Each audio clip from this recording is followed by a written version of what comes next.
but that don't stop me rocking gators on my feet. I'll be kicking and picking it with straw on my dome till diggers like, then we play it on home. I'm gonna pop some tags, only got $20 in my pocket.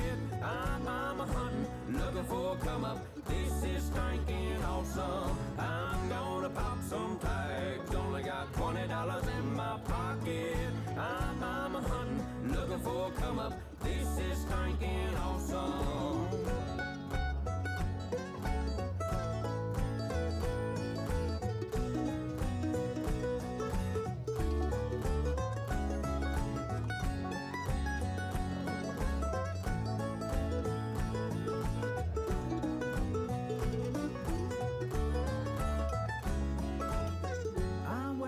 Granddad's clothes, I look incredible in this big old coat from my thrift shop down the road. I wear your granddad's clothes, I look incredible in this big old coat from my thrift shop down the road. I'm gonna pop some tags, only got $20 in my pocket. I'm a hunting, looking for a come up. This is stinking awesome. I'm gonna pop some tags, only got $20 in my pocket. I'm a hunting, looking for a come up. This is stinking awesome.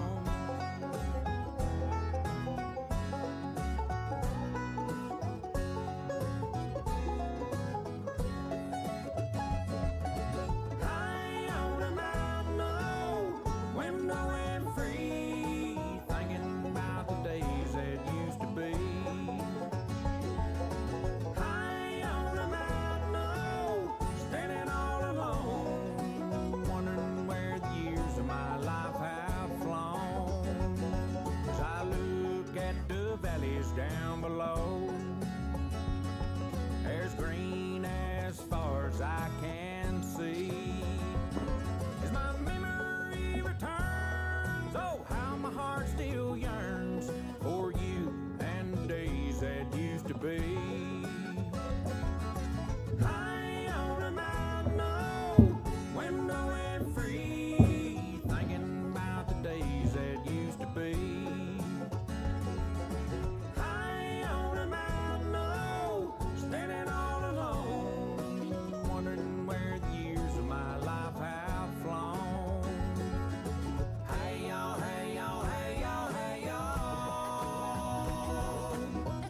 Jolene, Jolene, Jolene, Jolene, I'm begging of you, please, don't take my hand.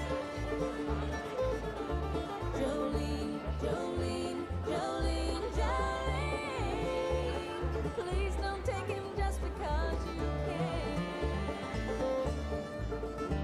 Your beauty is beyond compare, flaming locks of auburn hair with ivory skin and eyes of emerald blue. Thank you. I think we're ready to go. Your smile is like a breath of spring, your voice is soft like summer rain, and I cannot compete with you, Jolene. I'm going to tee up our slides here, and then we can start. And I do have. Oh, good. Yeah, whenever Brad can, you're going to come or You'll know because it's there. okay. I am the superintendent of the Sunbury Area School District, here to welcome you to the Wisconsin Public Education Network 7th Annual Summer Summit. On behalf of the Board of Education and the school district, I'd like to welcome you all here. We are proud to be one of the founding members of the Wisconsin Public Education Network, and this organization has this district, including our Board of Education, our full support. I'm so sorry I can't be here with you today. I'd like to talk a little bit about the background of the Sun Prairie Area School District. We have over 8,500 students in 14 schools, soon to be 15 schools, with opening up a second high school on the west side of town, which would be Sun Prairie West Wolves. We have over 750 teachers and nearly 1,300 staff members in the Sun Prairie Area School District, 10 municipalities and 79 square miles. And we have been one of the fastest growing school districts in the state of Wisconsin. I'd like to acknowledge the fact that this is a hard time. It's a hard time in society, and it's a hard time in education. We have a political crisis, we have a pandemic crisis, we have a racial awakening, we've got an economic crisis, and we've got a climate crisis. And for adults, this is a difficult time. We've got strong opinions strongly held across all of those different areas. And for our students, it's even harder. In a hard time, it's more important than ever to stay grounded in a vision and a mission. And in the Sun Prairie Area School District, our vision is to be recognized as a high-performing school district of choice that reflects the cultures of our diverse community. And our mission is to inspire and prepare every child, every day, by providing relevant, engaging, and innovative learning experiences. And we accept that responsibility inside the classroom and outside the classroom. And in order for us to make baby steps toward that vision and mission, we have 4 organizational capacities that we all, across all of those 14 schools and partner sites, try to do really well in order to make progress on behalf of our community, our students, our Board of Education, and our families toward that vision and mission. The first area is that we try to acquire the right strategies for teaching and learning to have that done to an exceptional degree. We must attract and retain the very best workforce in this region in order to do it. We have to communicate and engage our community, and we have to have the tight operations and the facilities to be able to complete those tasks. Those 4 organizational capacities, along with us staying grounded in our vision and mission, have helped us through those crises. And this is what it's all about. The Sun Prairie Area School District has been very proud of the accomplishments across all of the different activities, all of the different courses that we have, the opportunities that students have access to. And here are a selection of recent pictures of our students doing amazing things in the Sun Prairie Area School District, and of course, across the state of Wisconsin. On behalf of the Sun Prairie Area School District, I would like to welcome the state superintendent and the governor of the state of Wisconsin. I invite you to use this summit as an opportunity to network and engage, to energize and represent the public schools across the state of Wisconsin.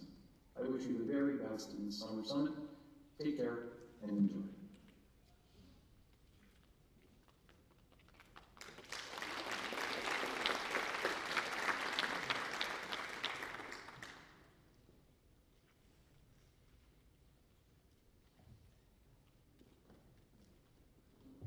Good morning. I'm Paul Esser. I'm the mayor of the city of Sun Prairie, and I want to welcome you today to Sun Prairie. I'm so pleased to see so many of you in this community today doing the work you're going to go about today, and that's looking out for the children in this community and throughout the state of Wisconsin. And there is no job that is more important than the one you do for our communities. I'd like to say that every day the weather is like it is today in Sun Prairie, but that would not be accurate, and I cannot tell a lie. So it is not always like this, but we're a rapidly growing community. People are finding this is a place that they want to live in, and the whole county, the county of Dane, is growing, and that's why Sun Prairie is growing so rapidly. As I was walking into the building this morning, I noticed signs that were supporting schools, and there were some that were SOS, Support Our Schools. And I want to tell you a statistic that Brad did not include in all the information he gave you, and that is that we have been doing several referendums over the past few years, 3 actually in the time, about 6 years that Brad's been with us, to build new schools. And those referendums are passing by more than 60%. And these are not modest referendums, these are building new schools. The one now, we're building a new high school. That high school alone is $140 million. And yet this community embraced that with 60% of the people voting in support of that. I'm always proud of that number because that talks about Sun Prairie's support in education. And as you know, if our communities aren't supporting education, there is not going to be education. And I cannot imagine being in an area that does not want to do that. I don't know what the future of that is. So your being here today tells me that you agree and you're going to be there to support those children, and I am so pleased about that. Heather gave me 1 minute, that's why I'm talking so fast. I've got another thing that I need to do. It's probably really why she asked me to be here. But I am going to introduce to you Steve Schrader. Steve is the president of the Sun Prairie School Board and also the parent of 2 students in the Sun Prairie School District. He is an excellent representation of what this community is doing. Steve, let me introduce you.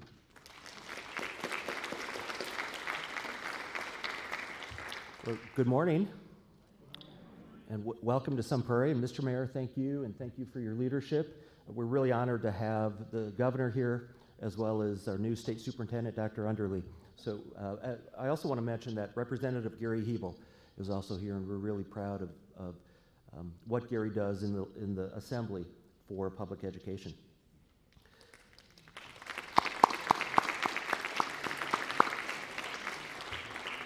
So we are proud to represent, to have you here in Sun Prairie at what will be in a year, as the mayor alluded to, Sun Prairie East High School.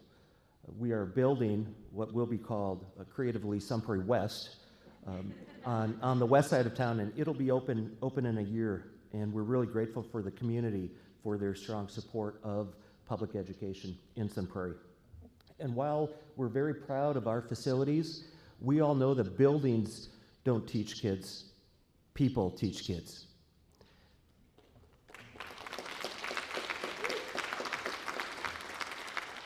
And I just want to say how proud I am of all of the educators in the Sun Prairie Area School District, from our teachers, our custodians, our social workers, food service staff, administrators, who worked so hard the past 18 months to meet the needs of all of our kids. And we're excited to welcome them back, hopefully, in a couple of weeks in Sun Prairie. The reality is every child in the state deserves facilities like this.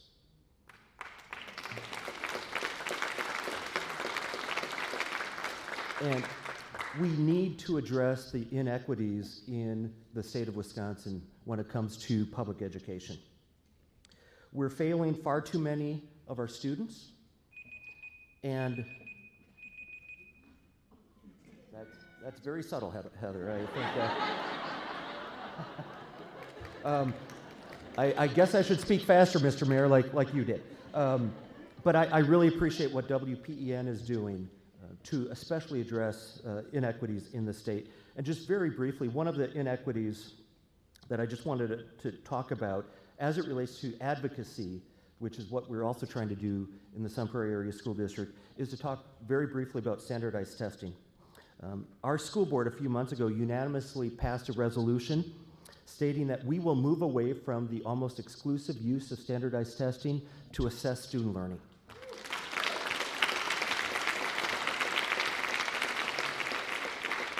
We will obviously do what the state and federal government requires of us, but we know that standardized tests disproportionately impact our most vulnerable children. Students of color, low-income students, students with disabilities, as well as students who do not speak English as their first language. And the over-reliance on standardized testing is yet another barrier our students are facing, and we must move away from the overuse of standardized testing. And the reality is these standardized tests don't assess the skills that most matter. And so in the view of the Sun Prairie Area School District, it just makes no sense and it has to change. Lastly, I just want to thank you, Heather, and thank WPEN for not just the summit, but for the advocacy. And I think the governor, our new state superintendent, they've certainly benefited from the advocacy of WPEN. And because of Heather, our school board with Carol Albright, Karen Dietrich, Bryn Martin, who are here, we're playing a much more active role in communicating with the lawmakers to make sure that they're putting the needs of kids first. We simply must do better in this state.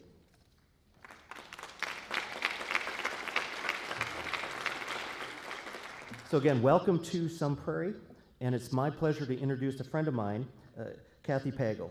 Kathy is a retired Sun Prairie educator who spent 37 years in the same elementary building in Sun Prairie. She's an active member of Spark, and she can talk a little bit about that, as well as support Sun Prairie schools, and is the co-director of the Spark Local Action Fund, which makes sure that no child goes hungry in Sun Prairie. Kathy?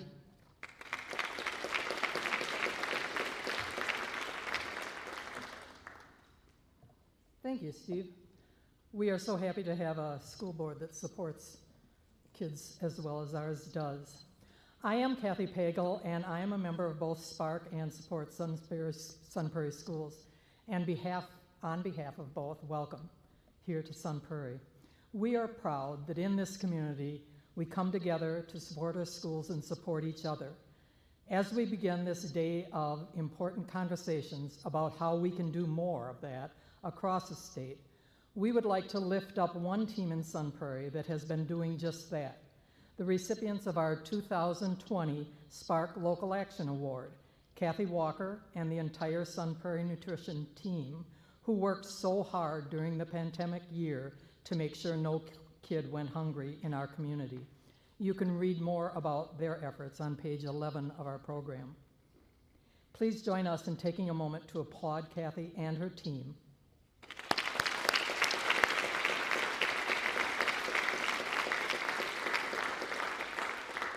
And please take time today and every day to celebrate and cheer for the amazing educators and advocates who do so much to be the village for our children.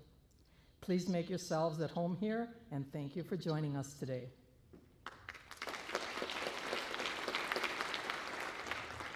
Next on is Chris Gleason. He is an instrumental music teacher at Patrick Marsh Middle School in Sun Prairie. He is the 2017 Wisconsin Middle School Teacher of the Year, a 2017 National Teacher of the Year finalist, and a 2019 Global Learning Fellow. Chris?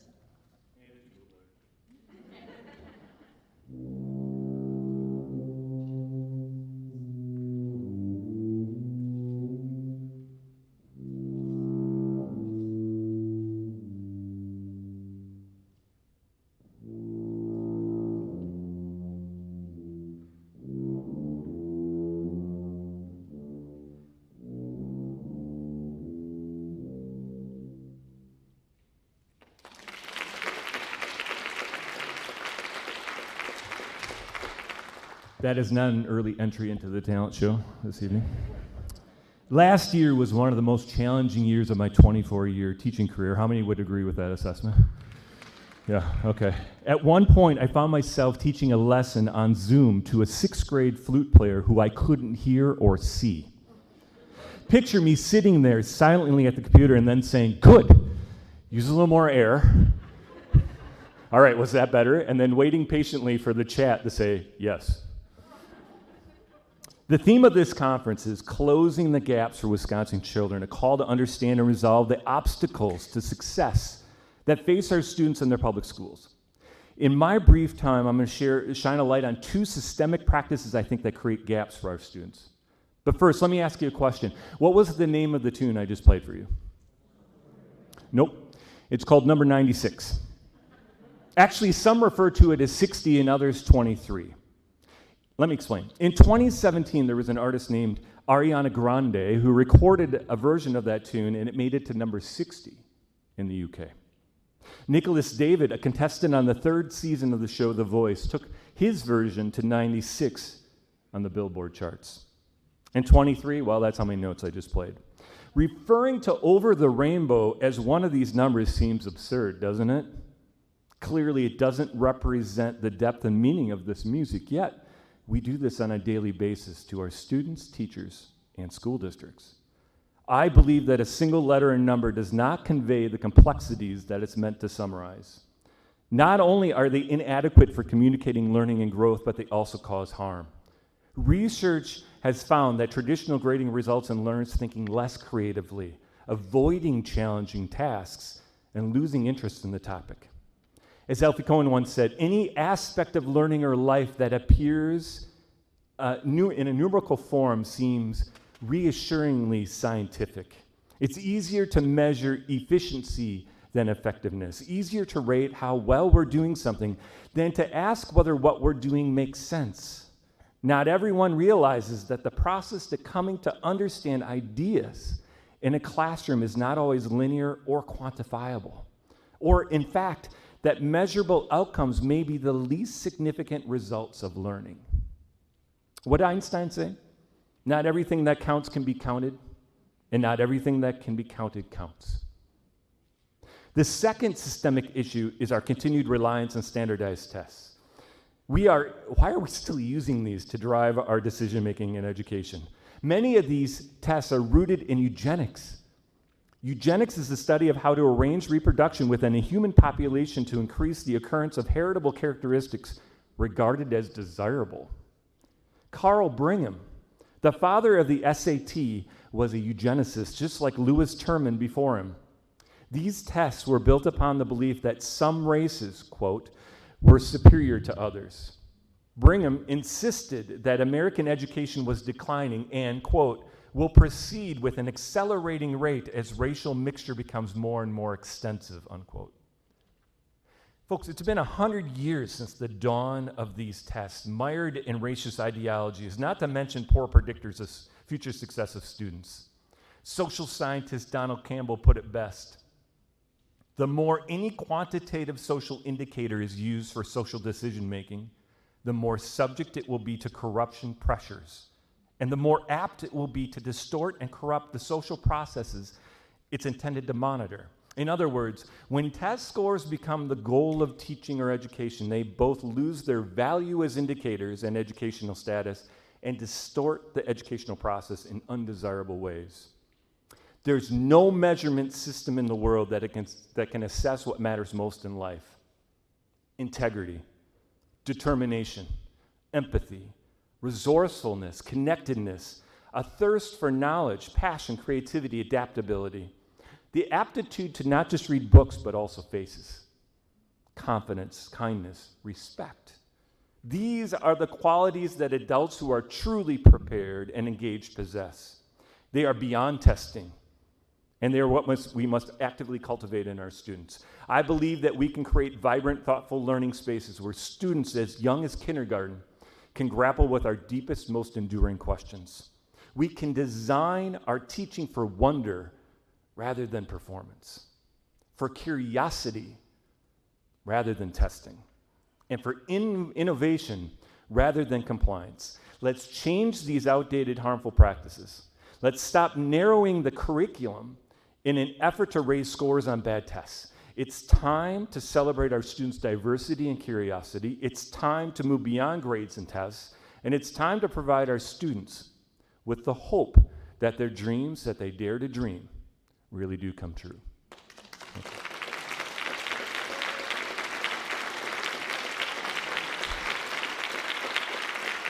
Thank you. It's my honor to welcome to the podium Executive Director of the Wisconsin Public Education Network, Heather Dubois-Bernat.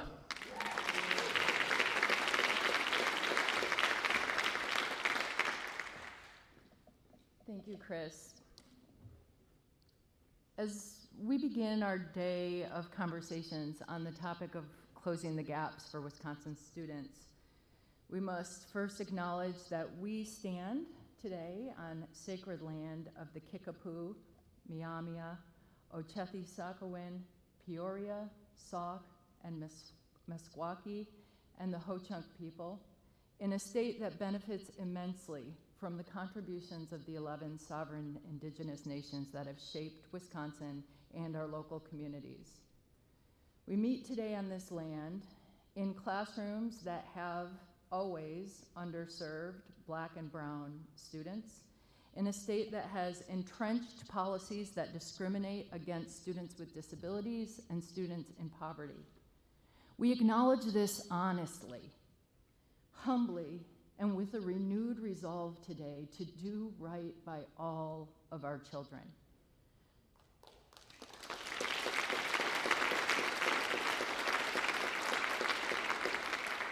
Even as we celebrate the remarkable accomplishments of our students and their educators, we also fully acknowledge this history, a history that shapes this moment, and we recognize that we must be honest always about that history and about the present if we are to achieve the future we desire and if public schools are ever to fully realize their unifying promise. This is a heavy acknowledgement at the end of a really heavy year. It has been exhausting and it has been a challenging summer as we are seeing this rise of new attacks on teaching the truth and on our public schools. It's challenging for me because we're sitting in this gorgeous auditorium where my own eldest child will graduate this year. He's a senior at this school. And that means it's a full 12 years that he's been in the system and that I have been a vocal advocate for children in this district and children around the state. And while we have seen many changes, and I am so heartened by how many of us are showing up here today and doing the hard work where we live of trying to make a difference, we have seen so much stay the same despite our efforts. So it's fitting that we're holding this year's summit in the groundhog capital of the world.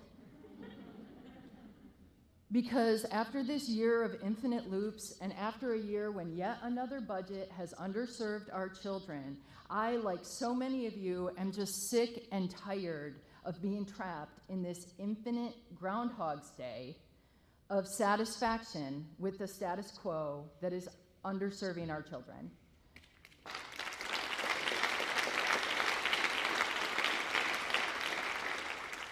We are sick of seeing kids go entirely through the system without seeing the change they deserve within their own lifetime and within their own school experience. We're tired of fighting bad budgets and holding out our hands for crumbs. We're tired of wasting our time on ridiculous bills that should never have been brought before our state legislature in the first place.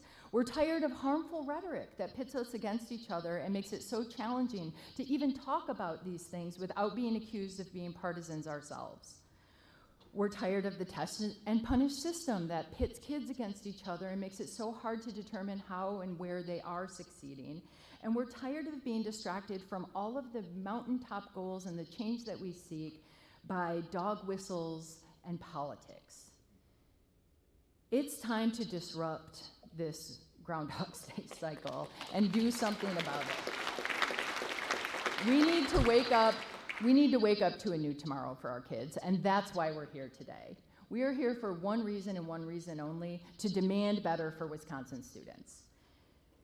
We need to find ways of understanding better what's really standing in the way of their success and ours and trying to do something about it. And we need to find better strategies for doing that give us faster and more substantial change when kids need it, which is now. We're here to understand the gaps, and we're here to commit to closing them. We know we can afford it. The governor has provided a way to get started doing it in a budget that was rejected by the legislature. Where's the will? And how can we demand our lawmakers and those who serve us at the local level all take part in being the change that our kids need and deserve? So that's why we're here today. And each of us has come here from different places for different reasons and from different perspectives. That's great. We have parents in this room. We have lots of educators, elected officials, retired folks, school administrators, our sponsors and supporters of this network, people who are committed to working through this change together. And whether you are an optimist or a skeptic or a critic or a champion yourself, I'm so glad you're here. I'm so glad you're mad. I'm so glad that you want to do the work of making a difference, because it's going to take all of us, even when and where we disagree.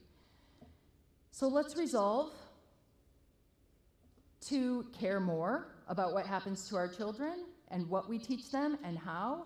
Let's resolve to work together to teach the truth, to teach our children to be productive and happy members of our society who want to learn with us and who love to live in our state and our community. And let's teach them the skills that they need to navigate those complexities. Let's hold those who we empower with our votes accountable for helping us fix it as well. And let's move into this whole day with our hearts and minds open to the possibilities of change if we take all of this work seriously together. We need to send a positive message, and no one leaves here without a yard sign. I'd like to see everyone leave with like 2 armfuls of yard signs, and I also would like to thank the Wisconsin Voices for generously granting us enough money to cover the entire purchase that we just made of 2,500 signs that say this, so that you can all take as many as you need. We need to reclaim the conversation around public education and remind ourselves why we're so committed to doing the work that we're doing for kids. Because our schools bring us together in ways that no other institution can, and they offer us a promise for connecting with each other in a way that empowers all of us to do what we really want to do: live happy lives and enjoy being with each other and experiencing all the things that our communities have to offer. So thank you for coming together to support this work and to support this cause and to send a wider message across the state that our public schools truly do unite us, and this is something we are proud of. And we are not going to participate in the sort of negativity that would lead anyone to think otherwise. So thank you for joining us today, and I invite you to make the absolute most of it. For those of you who are not familiar with Wisconsin Public Education Network, I invite you to read our newly minted annual report, which is out on our table out there, and I'm offering a free dinner ticket to anyone who finds the typo in there. Just come and see me when you find it. I've got a pocket full of tickets. We are joined today by a lot of people who aren't physically here. So there was a virtual option for this event, and we've got lots of people who are Zooming in from all over the state and from other states as well. And so please help us to make this day valuable for them and as interactive as we can. To that end, we have created a couple of mechanisms for, did that look weird for a second? For including them, the first of which is called a Padlet. And Christian's gonna explain to us what that is and how you can use it today in real time to help the people who are participating virtually experience a better day.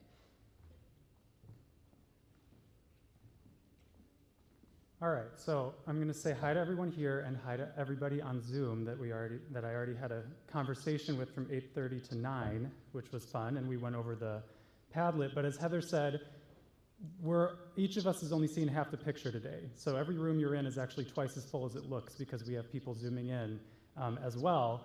And the Padlet is something we're going to kind of learn together throughout the day, because we're trying to make one big landing page for note-taking and comments and takeaways and zingers that you just don't want to forget and also don't want anyone else here to forget when you hear something great or you learn something new. So it looks like that. Each session starting at 10 o'clock and then throughout the day has a card. And I've invited everybody, both virtually and in person, to just leave a comment under the session that you're in to make a note about what you really want to take out of that session, or kind of open up the conversation with the people that you're not seeing physically in the room and engage with them virtually as well. It's a little bit of an experiment because it's a big Padlet, so please leave comments under the right spot and try not to change the layout too much. We'll see how it works. But I believe it's page 21 of your programs has a QR code to link you to it at any time. And the URL is padlet.com/WiscEdNetwork, like our Twitter and Instagram handles, /Summit21. And as you leave this session, everybody's going to be getting a bookmark of digital actions, and keep that on you. It's a way to sort of expand, get new people connected to the movement and the network, and at the end of the day, you'll be asked to get out your bookmarks and take those actions if you haven't already. So enjoy. Thanks, Christian. Christian Phelps is our digital organizer. Sorry, I didn't properly introduce him. We have such an amazing agenda today. We're so honored that so many people are sharing their knowledge and expertise and energy with us. I know there are too many good sessions to choose from at each time, and to that end, we have made every effort to try to archive what happens in every room, and all of that will be online on our wisconsonnetwork.org/summit page after the event. So split up from your people, go learn what you can, and then regroup at lunch. We're taking a whole hour for lunch so we have as much time together to network as we can. We also made extra room at dinner so that if you didn't already get your ticket, you can get one today. We really want to see you all there so that we can continue the networking together throughout the day. A couple of housekeeping things. There are restrooms here. They're also indicated with little people on the map. And down this hall, there are additional restrooms, and that's where all the breakout sessions are, with the exception of the ones that are in here and the ones that are in the library, which is behind the food. There are also 2 courtyards that are open to us where we can go outside and eat or just get some air if you need some.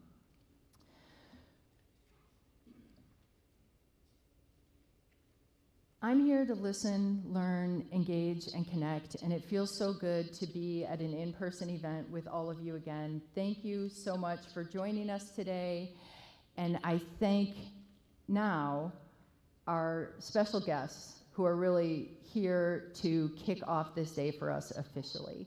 I'd like to invite to the stage my friend Jill Gaskell. She is the president of the Pecatonica School Board, and she is the secretary for the Wisconsin Alliance for Excellent Schools, which is the fiscal overlord of the Wisconsin Public Education Network, by which I mean our parent organization and the wonderful group of people who do so much work all year round to support the work that we do locally. So thank you, Jill. Thank you.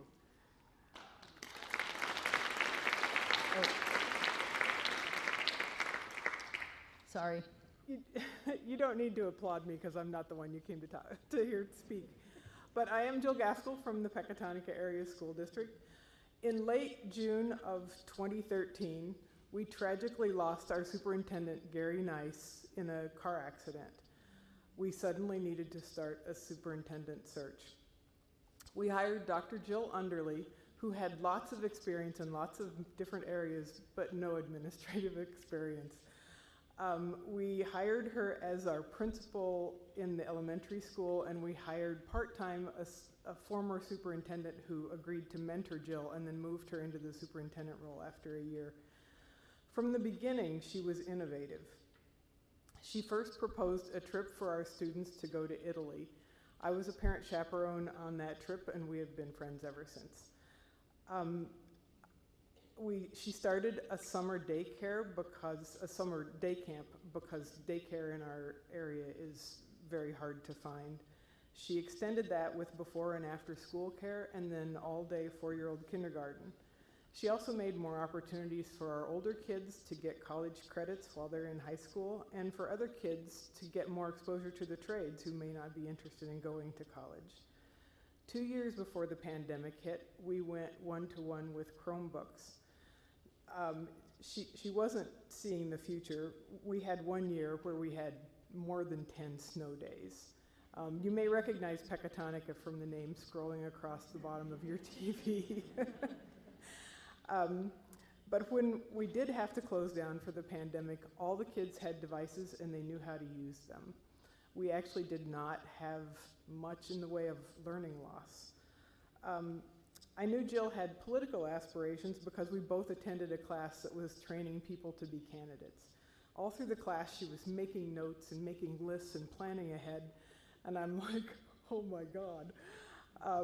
So it was no surprise when she decided to run for state superintendent. Pecatonica's loss is a great gain for all of Wisconsin's kids, and I'd like to welcome Dr. Jill Underly.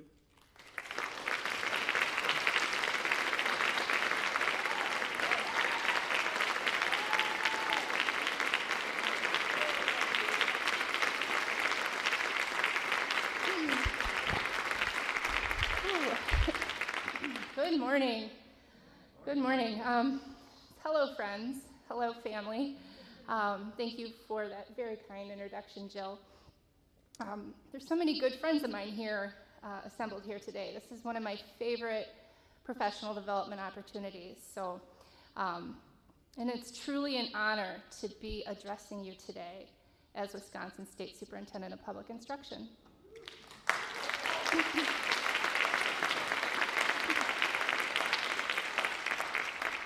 And it is so good to see you and be with you in this beautiful space. I had some flashbacks to my show choir days and my musical theater days, so I'm just happy to be here, and I appreciate all of you. I appreciate what you do on behalf of our schools, our educators, and our students. And it's a special thing to be part of year after year. And it's due in large part to the leaders who are making it happen, both at the state level and locally across Wisconsin. You've come a long way from that first summer summit, but there's equally a long road ahead of us to travel. I need you, our kids need you, and the state needs you. And like many of you, public schools, universities, and libraries made me who I am today. My parents instilled in me the value of education, modeling hard work, ethics, and community service. And reflecting on this and what made me into the person I am today crystallizes the fact that every child deserves these opportunities. They deserve to be able to explore and value the world, different people and cultures, and have exposure to a diverse curriculum of topics and subjects so that they too can find their passion and dreams. A deep commitment to public education for all children from early childhood through higher education has long been a part of Wisconsin's culture and history. It's enshrined in our state constitution and evident in innovations like the country's first kindergarten. It's embodied in the Wisconsin idea, the intersection of public education and public service for public good. And it's an enduring legacy that has been nurtured throughout generations to the benefit of all. It is truly the key to the success of our great state. I'm going to skip ahead, okay, because I'm also trying to be cognizant of the time. So for the first time in my memory, Wisconsin has more than enough funding available to make game-changing investments in public education, and Governor Evers gave them a plan to work from. Yet instead of using those ideas or finding additional ways to help schools do the important work needed to help students recover academically, the legislature has failed them. Our legislative leaders decided to point to one-time federal grants provided by Congress as a solution. Make no mistake about this funding, it is not money that can be easily programmed into schools. It comes with significant strings attached and does not immediately meet the needs of our students, educators, or their communities. And it's designed to help them overcome the COVID-19 pandemic. Yet the legislature is telling districts that despite a record budget surplus, they're not going to get the assistance they need because their pandemic-related costs are being offset. The urgency of this moment is palpable. Kids only get one shot at childhood, one opportunity for a great public education. And as we emerge from this pandemic, it's hard, hopefully emerge from this pandemic, it's hard to imagine another moment in time when the needs have been so great and the pivotal role of our public schools so clear. We can restart our economy by reinvesting in the most promising resource in our state, our children and their future.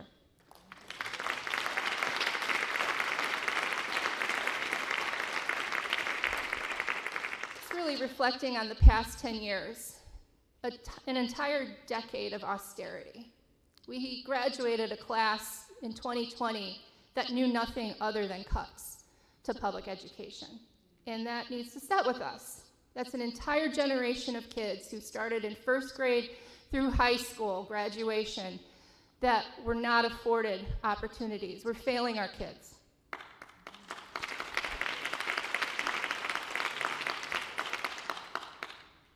We need to get it done for our kids.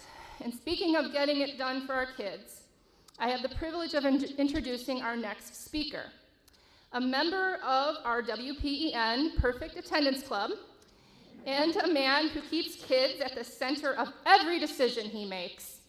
Governor Evers is a staunch advocate for our public schools before it was a cool thing to do. He's a dedicated civil servant, a lifetime educator, and a leader who knows how to bring people together to solve problems. I am lucky to be able to call him a friend and a colleague, and I'm excited to hear what he has to say to us today. Thanks again for being here. Again, Governor Tony Evers.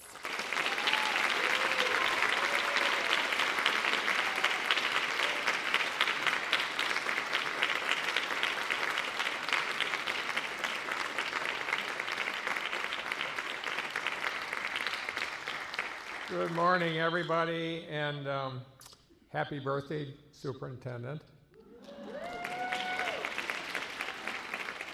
So it was great to see Chris Gleason up here. I haven't seen him for a long time, and playing Somewhere Over the Rainbow reminded me of at least 40 years ago, Miller Elementary School. Erin Evers, my oldest daughter, sang Somewhere Over the Rainbow a cappella as a kindergartner. She hasn't done it since. So anyway, thanks for WPN for having me here today for this annual meeting, and it has been here every year. It's always a pleasure to attend this meeting because I get to be surrounded by individuals who share my belief that what's best for our kids is best for our state. And this is not a luxury I get very often as Republicans in the legislature continue to block our administration's efforts to make meaningful investments for our state's schools and for their kids. But that's why this organization WPEN is so damn important. Your continued support and advocacy for education funding is exactly what our state needs now, more than ever, as we continue to get shots in arms and bounce back from this pandemic. If we want to bounce back and better, we need to aim higher and go further. We could go back to the way things have been, or we can build the sort of future we want for our kids and our state. That's why my Badger Bounce Back agenda, after hearing from folks all across Wisconsin, we proposed a budget that put kids and schools ahead with increasing state support for students with disabilities, fully funding sparsity aid for our most rural districts, and investing in our kids' mental health. In the final 2021-23 biennial budget that I signed, we restored 2/3 funding for our public schools for the first time in 2 decades. And regardless of anything else, we must remember that's a marker that we don't forget about. 2/3 funding.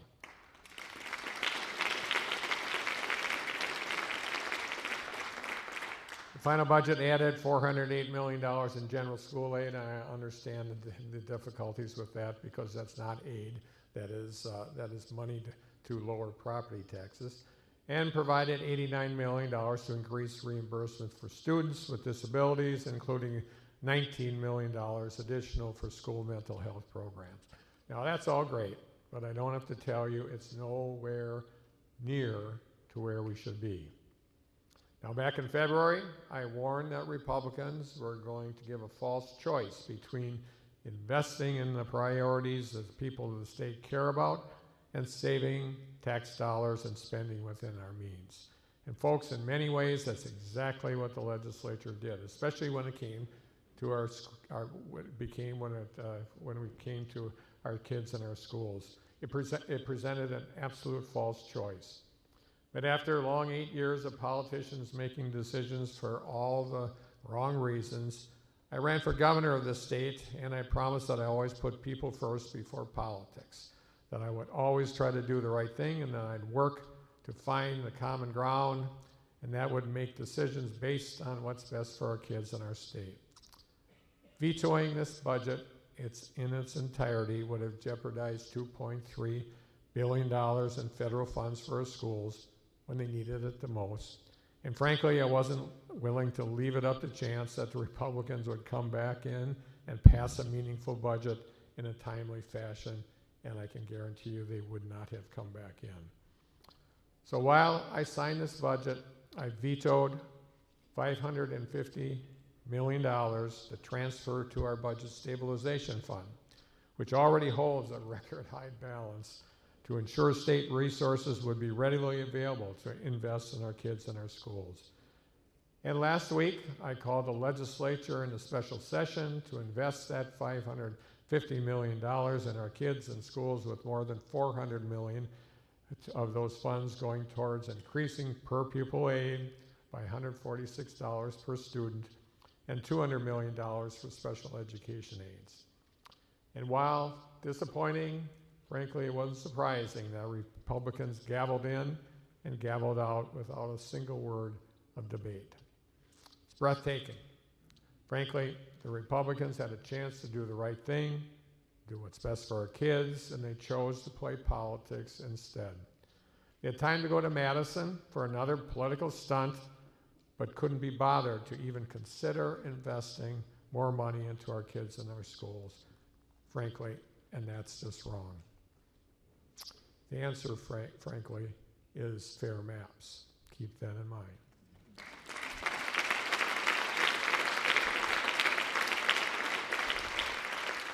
Republicans might be okay letting their districts go to referendum year after year, but I'm not. Our kids deserve better, and I'll continue to fight to do what's best for them, because I know what's best for them is best for our state.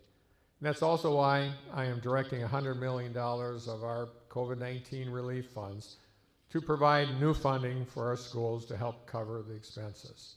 Schools and districts across our state will be able to use these funds to support the kids in the classroom, hire educators and staff, provide additional educational or mental health supports, buy art supplies, computers, whatever needs to be purchased, whatever they need.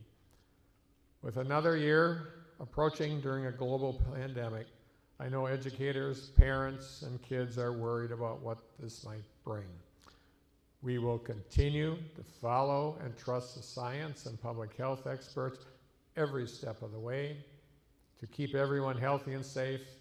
DHS and DPI will continue to work together closely to provide consistent guidance, and I can say with absolute certainty that if we continue to do right by our kids, can't go wrong. Folks, with roughly 860,000 Wisconsin kids counting on us, we have a lot of work to do. But I look forward to continuing our work together. Thank you so much for inviting me today. Thank you.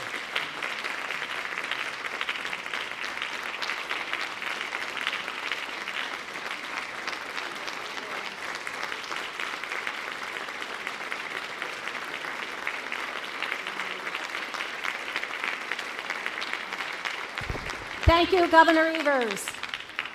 Thank you, Tony. From the podium, thank you. Thank you for being here today. Thank you for being a member of a perfect attendance. Not many of us are. Not many of us are.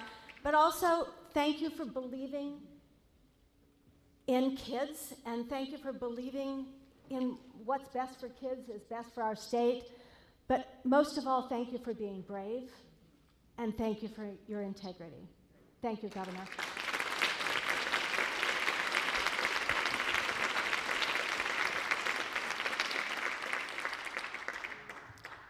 It's also my pleasure to thank all of our sponsors. Not just the governor, but I'm supposed to say who I am, sorry. My name's Julie Underwood, and I have the honor of being the president of the Wisconsin Alliance for Education, for Excellent Schools. The Wisconsin Alliance for Excellent Schools board, and as Heather said, the Wisconsin Alliance for Excellent Schools is the parent organization, the fiscal home for the Wisconsin Public Education Network. And so, thinking of fiscal networks and fiscal support, I do want to thank all of our sponsors, and I want to draw your attention to page 59, if you would, in your great notes here. Actually, I think we have dinner tickets for people who find the typos in the agenda too. So I do want to thank our summit sponsors. First of all, I want to thank the Sun Prairie Area School District, the Department of Public Instruction, WEA Trust, and WEAC Region 6 for being our substantial supporters. Yes.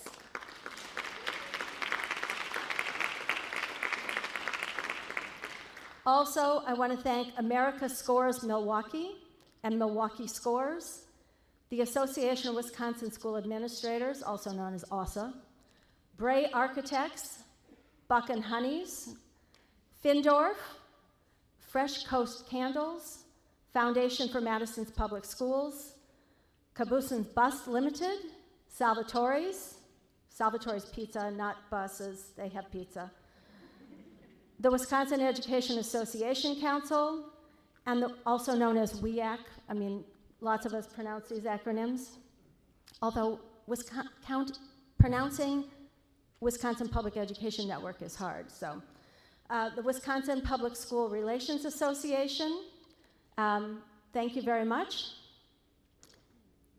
Can we once? In addition, I want to thank Norm Stockwell and the Progressive magazine, and I want to say one word about that.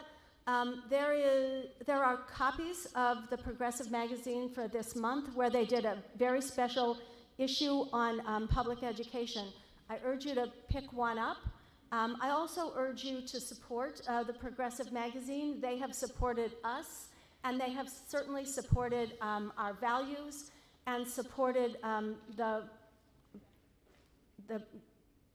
the moving forward,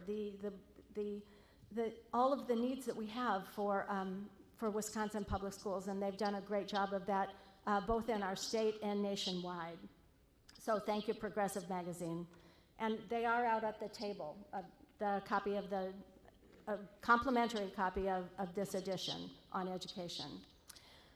Finally, I want to urge you to do one thing, and that is to support us as well. Those of you who are here, those of you who are watching in virtually, I urge you to be financial supporters of the Wisconsin Public Education Network. We have worked very hard. Heather and Team Public has done a great job this year. So please consider supporting us so we can continue this work for next year. And let me tell you how you can do it. Now, there are lots of QR codes in the program, but I want to draw your attention to the QR code that's on the back of your program. If you use that QR code, it will take you to the site that allows you to contribute online. You can also go to that site through the Wisconsin Public Education Network front page as well, and through our Facebook site too. But don't just look at it. Please, I urge you to support us. One of two ways, or both. Either give us a one-time gift. Every dollar counts. $100 for Blue Ribbon members. Every dollar counts. One-time gift. Or please consider donating monthly for us. It would make a huge difference if everyone who was at the Summer Summit even provided $5 a month. We could continue and expand on the great work that Team Public has been doing. We could increase the number of programs that we have across the state. We could increase the number of trainings that we had across the state. And we could also increase the number of mini grants for local support. All of those things are incredibly important, and we would like you to join us as we continue our work in these very tough times. So, QR code, or find the site on our webpage or in our Facebook page. Please consider being a financial sponsor of the Wisconsin Public Education Network. So now turning to what we have to do for the rest of the day.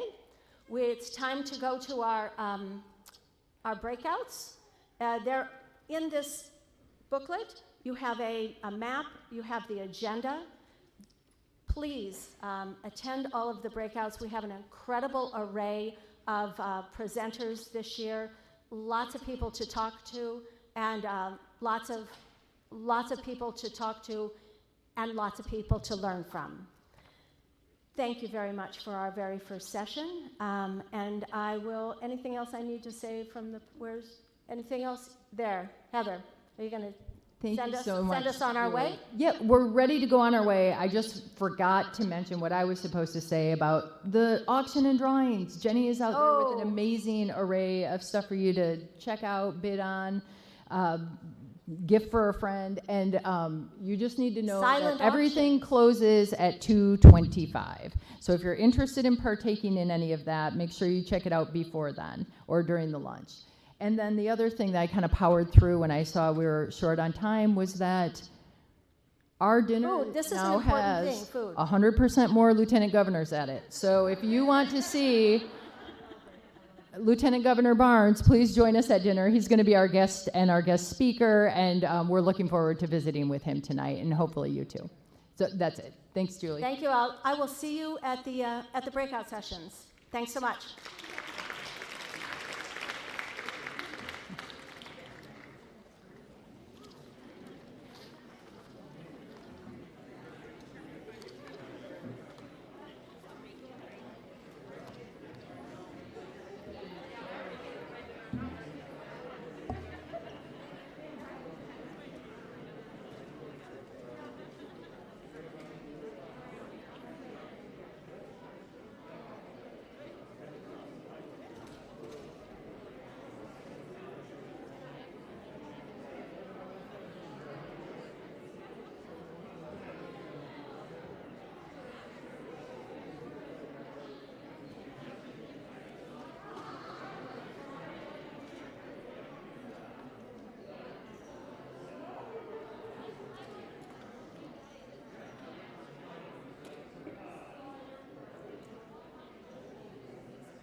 I stopped an old man along the way, hoping to find some old forgotten words or ancient melodies.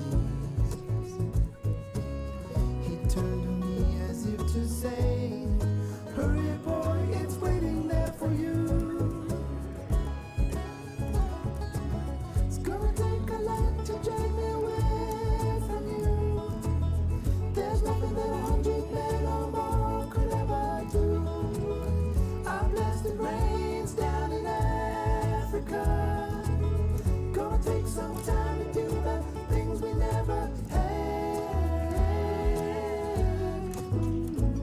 It's email.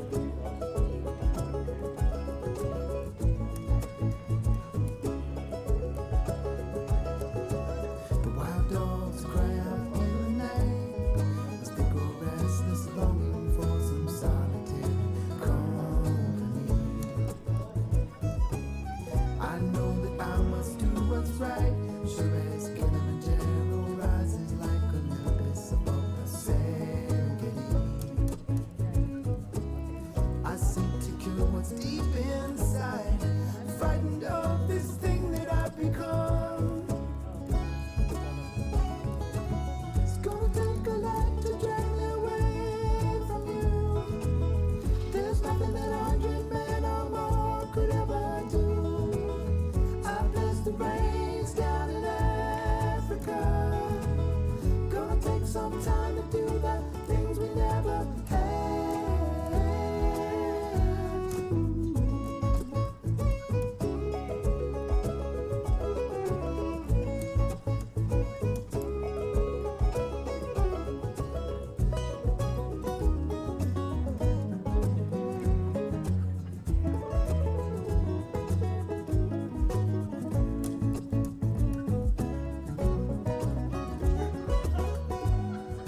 Hurry, boy, she's waiting there for you. It's gonna take a lot to drag me away from you. There's nothing that 100 men or more could ever do. I bless the rains down in Africa. I bless the rains down in Africa. I bless the rains down in Africa. I bless the rains down in Africa. I bless the rains down in Africa. Gonna take some time to do the things we never had.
Yeah, it's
check.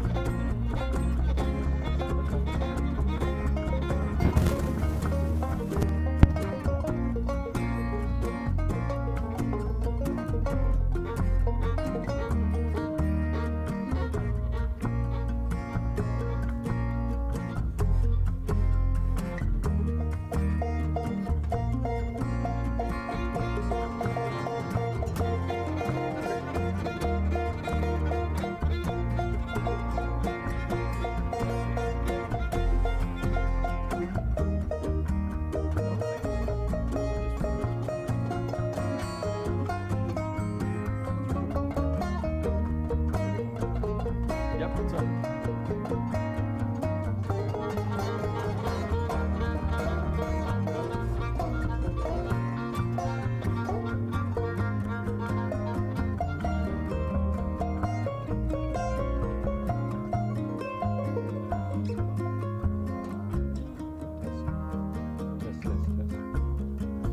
Test, test, test. Test, test. Harmony.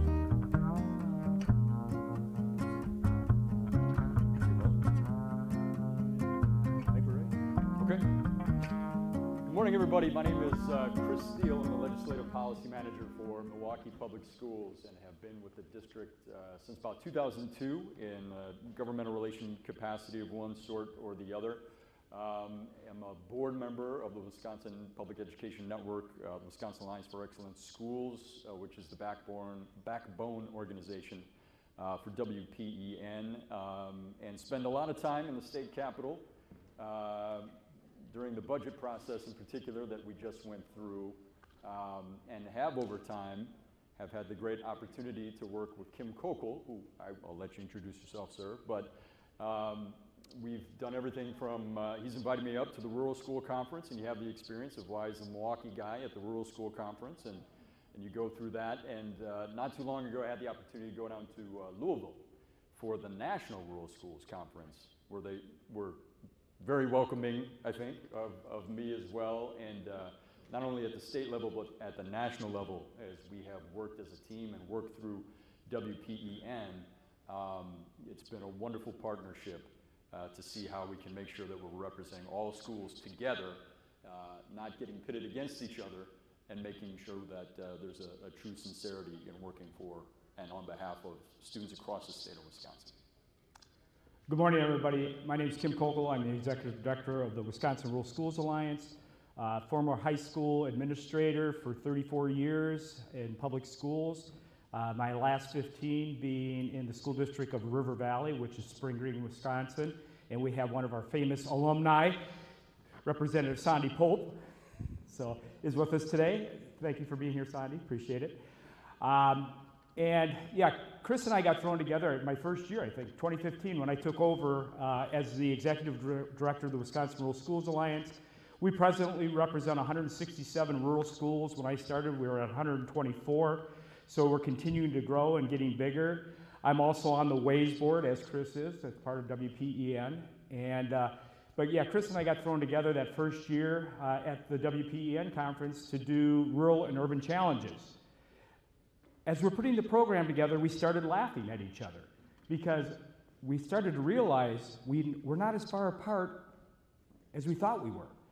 We have many of the same issues. And each year, those issues get closer and closer. They may just look differently from the rural perspective and the urban perspective, but they all do come together. And as Chris said, we've done this presentation at our state conference, and then we were fortunate enough to go to Louisville.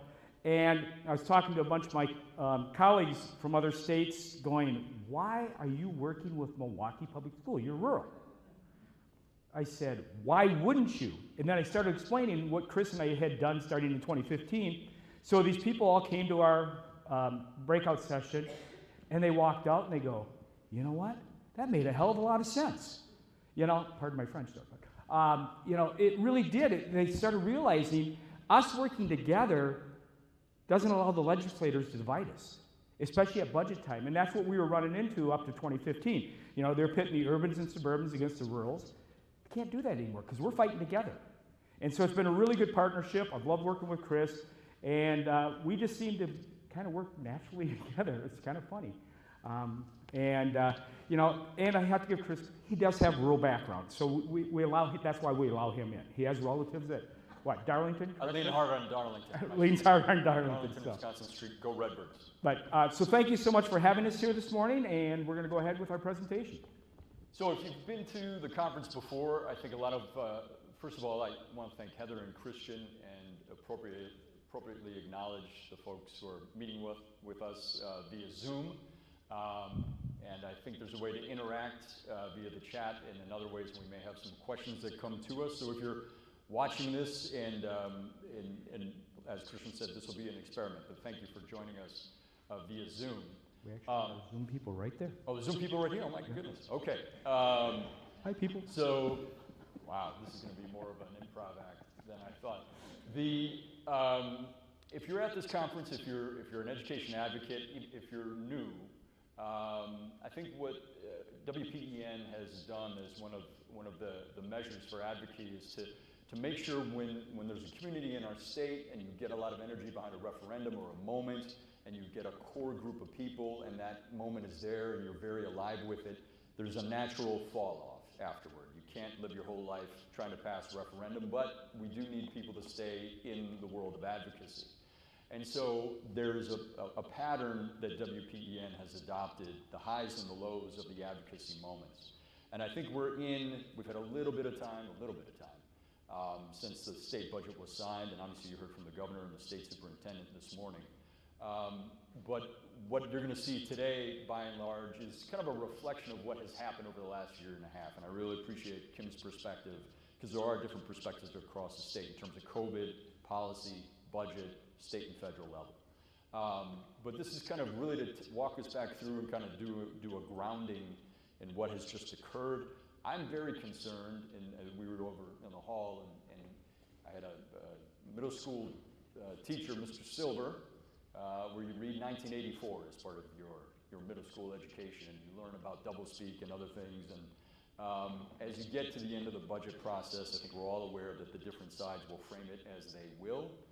But the point here in part is to really walk us back through what actually did occur, so our teams across the state have a pretty solid foundation in the truth of the matter and where we are right now. So the first slide, or the intro slide, is we have up here the golden opportunity. If you're familiar with Wisconsin Policy Forum, it is a nonpartisan organization. It used to be based in Milwaukee, now has a statewide perspective. And when the revenues came forward in the early, maybe the first, second week of June, and we had the last state revenue update, was Wisconsin Policy Forum that basically said all of these issues that we all pay attention to, whether they be education, transportation, water, any other childcare, we have an opportunity to really, with this revenue, address those policies.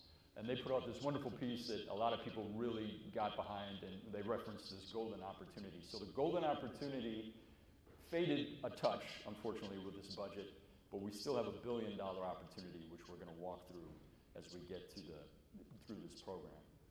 So when we say that, there are a couple of moments here, but ultimately what happened this is the slide that says, if anybody tells you we don't have enough money, please refer to this slide. There was a $2.3 billion income tax cut that came after about a $400 million tax cut earlier this year, actually predating the budget. When we there are these fiscal moments in the state budget process, and they do kind of their year-end books, but when we get to, I think it's October or early November, when we see some new numbers come out about what does the rainy day fund look like, or properly called the budget stabilization look like, we are going to have $1.6 billion in that area after a COVID year where we all know schools haven't been funded. So there's $2.3 billion income tax cut that was paid for, $1.6 billion in the budget stabilization fund. As the governor referenced, there was an additional $550 million that was put in there basically for no reason. There's usually a formula that is triggered, and it says here's how much you have to put into that stabilization fund. The legislature put an additional $550 in there. The governor took that out and placed it in the general fund. This is a technical thing, but very important, because the hurdles to get money out of the stabilization fund are pretty significant. So if it's in the general fund, it means we have an opportunity to talk about it. I asked, had anybody ever voluntarily put more than was needed in the stabilization fund in the history of the stabilization fund? And I was told in the early mid-90s, somebody put 20 bucks in, because at that time there was zero. So it was more of a political point to just say, you know, God, we don't have any money here, what are we doing? But we've got that, and then on top of that, when we talk about the $1 billion, there's simply $1 billion sitting on the shelf in the coffers at the state capitol. That $550 million was pulled out of there. That's part of this $1 billion. But it's, I think we're going to be seeing $1 billion, $10 million of unallocated funds that could have been and still could be used to support our schools. And the other point to make here, you know, you're walking through this and you're kind of doing the reset and trying to make sure the energy level is appropriate given how much challenge we've seen this year. But if you're familiar with per pupil increases, or if you've ever heard of the revenue limit, which was invented in the early 90s, there were only 2 times previous to this budget where there has been no per pupil increase, whether it's the revenue limit or per pupil categorical. And this budget will represent times 3 and 4. It has never occurred when there's this much money to simply do the right thing and fund schools. So when we talk about the revenue limit, that system was invented under Governor Tommy Thompson. So again, it's a bipartisan, you know, it's not a new thing here, but it's a natural thing you do when you're, and what you expect if you're trying to operate a school. And just as a reminder, the revenue limits were supposed to sunset in 1997, and they never did. And that's where we got stuck. If you've really been at a WPEN conference before, you may have heard about the last lawsuit, Vincent versus Boyd, in the early 2000s. I think there's a presentation actually later today related to this. But that's the last time that we've seen a state lawsuit challenging whether the legislature is meeting its constitutional obligation for K-12 education. And what came out of that were a number of things, but the highlight here, as you see under the 3rd bullet, is that there are specific references to areas of support for students, specifically students with disabilities, economically disadvantaged students, and students with limited English language skills is the language from that piece. We are, well, let me just get to it. This is unfortunately where we started this budget process. We're currently near or actually in last place in the United States of America in the way in which we fund our students with disabilities. We are in last place, as far given expert testimony before the K-12 Blue Ribbon Commission, in funding for our limited English proficient students. And then we do not have an actual coherent policy for students who have some economic barriers in front of them as they're going through school. So in terms of these 3 areas that were highlighted back in 2000, 2001, we're in last place or near the bottom in all 3 of them, which is, if you've ever heard of categorical aid, something that's part of school funding but is a little different than that per pupil increase. So if you expected a per pupil increase and that didn't come and you're trying to run a school district, you're looking at this upcoming year thinking, how are we going to do this? And then if you're also getting flat or no funding in these categorical areas and you're trying to serve students in your community, you've got these 2 pieces that haven't moved. And all we've been talking about, or the attempts have been to talk about, are the federal funds that have come in, but those were related directly to COVID. So I don't know if what you're hearing from your communities on that. Well, I think, you know, on the ELL side of things, you know, a lot of people look at rural Wisconsin, well, they probably don't have ELL issues. Well, actually, our ELL issues are continuing to increase. We do a demographic review every year with our 167 members. And over the last 3 years, our percentage of white population in our rural districts have actually dropped by about 0.5% each year. And we're becoming more diverse out in our rural areas. And you know, I have 2 districts that are in my group right now that have a higher Hispanic population than they do white population. So ELL has really become a major issue out in our rural areas, even more than when I was still working until I retired in 2015, because a lot of times we didn't get any ELL support because we only had 1 or 2 kids and we didn't have a big enough cohort. So these ELL, the funding for ELL is very, very important for our rural districts. And I don't think a lot of our rural legislators realize how diverse we're starting to become out in the rural area, and that it's very important that our rural legislators get on board with the urban suburban folks, because it is becoming a major issue out in our rural areas. And then there's just, we were just talking about this, the broadband piece, which I didn't mention. We've got different challenges, I think, in urban areas in terms of broadband. You may have heard stories about, not every household in the United States of America has access to broadband. So in a school district like Milwaukee Public Schools, we were one of those districts where you're trying to figure out how to connect to kids. How to, if you didn't have already in your budget Chromebooks for every student, to maybe have one at school, maybe have one at home, to have one at all, suddenly you're spending that money and you're a superintendent, whether it's in Milwaukee or elsewhere, deciding, are we going to spend this money that we didn't budget and just hope, or are we going to hold back? And so in the early weeks, I think we all know that a lot of districts were faced with these challenges with buying, it ended up being Chromebooks in our context, or hotspots, or funding connectivity.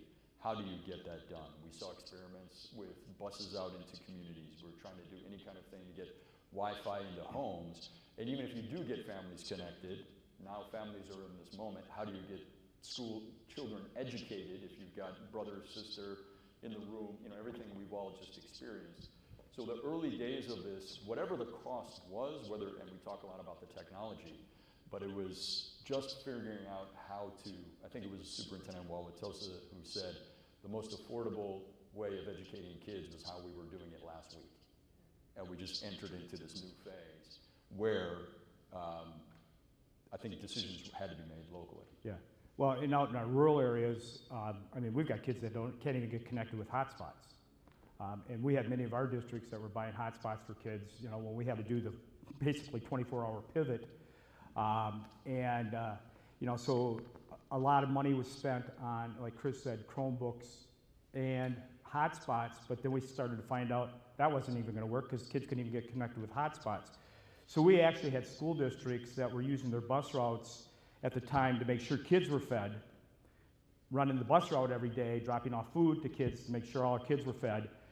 And while they were doing that, those non-connected households were getting packets from their teachers so they could continue to learn and study. The only problem with that is, how do you talk to the teacher? So, I got creative. Either teachers went door to door, stood social distance, and talked to the kids on questions. Luckily, some of those kids, that even though they couldn't get internet connection, had phone connection, so you could talk to them by phone. I would say our teachers, I don't care if it's rural, urban, suburban, last year did one heck of a job. I'm so proud of how they pivoted, and they haven't gotten a lot of credit.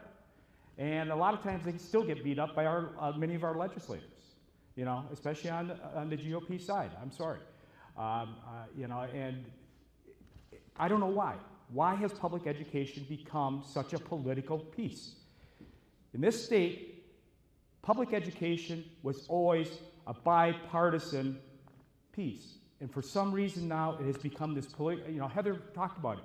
If you support public education, you're looked at by the GOP as a Democrat. I'll be very honest, I'm a moderate. My whole life I voted both Republican and Democrat, because there's some issues. I vote on the issues. I don't care if I'm a Republican or a Democrat. I vote on issues that are, and we've lost that. I'm sorry, I'm getting on a soapbox now. But going back to the broadband piece, one of the biggest issues our organization's been working with on the broadband is there's a lot of funding out there for broadband. But unfortunately, when it goes to the certain committees, the only people that get called to the table quite often are the large telcos, the Verizons of the world, the AT&Ts of the world, the T-Mobiles of the world. And they're great. They're great. But they're also in the job of making money. And I don't know if you've ever heard the term the last mile. Okay. They don't want to go the last mile because they're not making money on that last mile. But you know who is? A lot of our little regional telcos. There are some great ones in this state, have done some great things in their counties that, I mean, I go up north, I get better connectivity in Bayfield County than I do closer to Madison and Sauk County in my house. I get better connectivity in Bayfield County, out in the middle of the woods, because of a couple little telcos up there that have done a great job of making sure everybody has connectivity.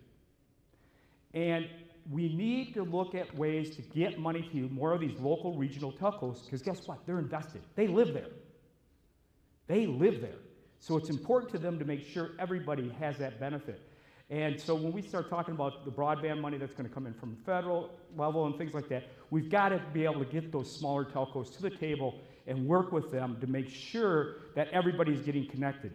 Because we can't get in a situation like we did last year where we got, you know, a large percentage of our rural kids that can't get connected and learn virtually.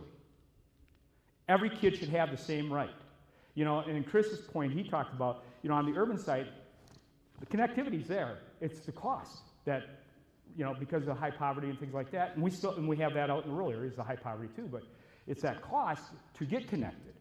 You know, it's got to be affordable too. So, you know, we always talk about as an organization, why can't we do like we did in the 1930s with rural electrification?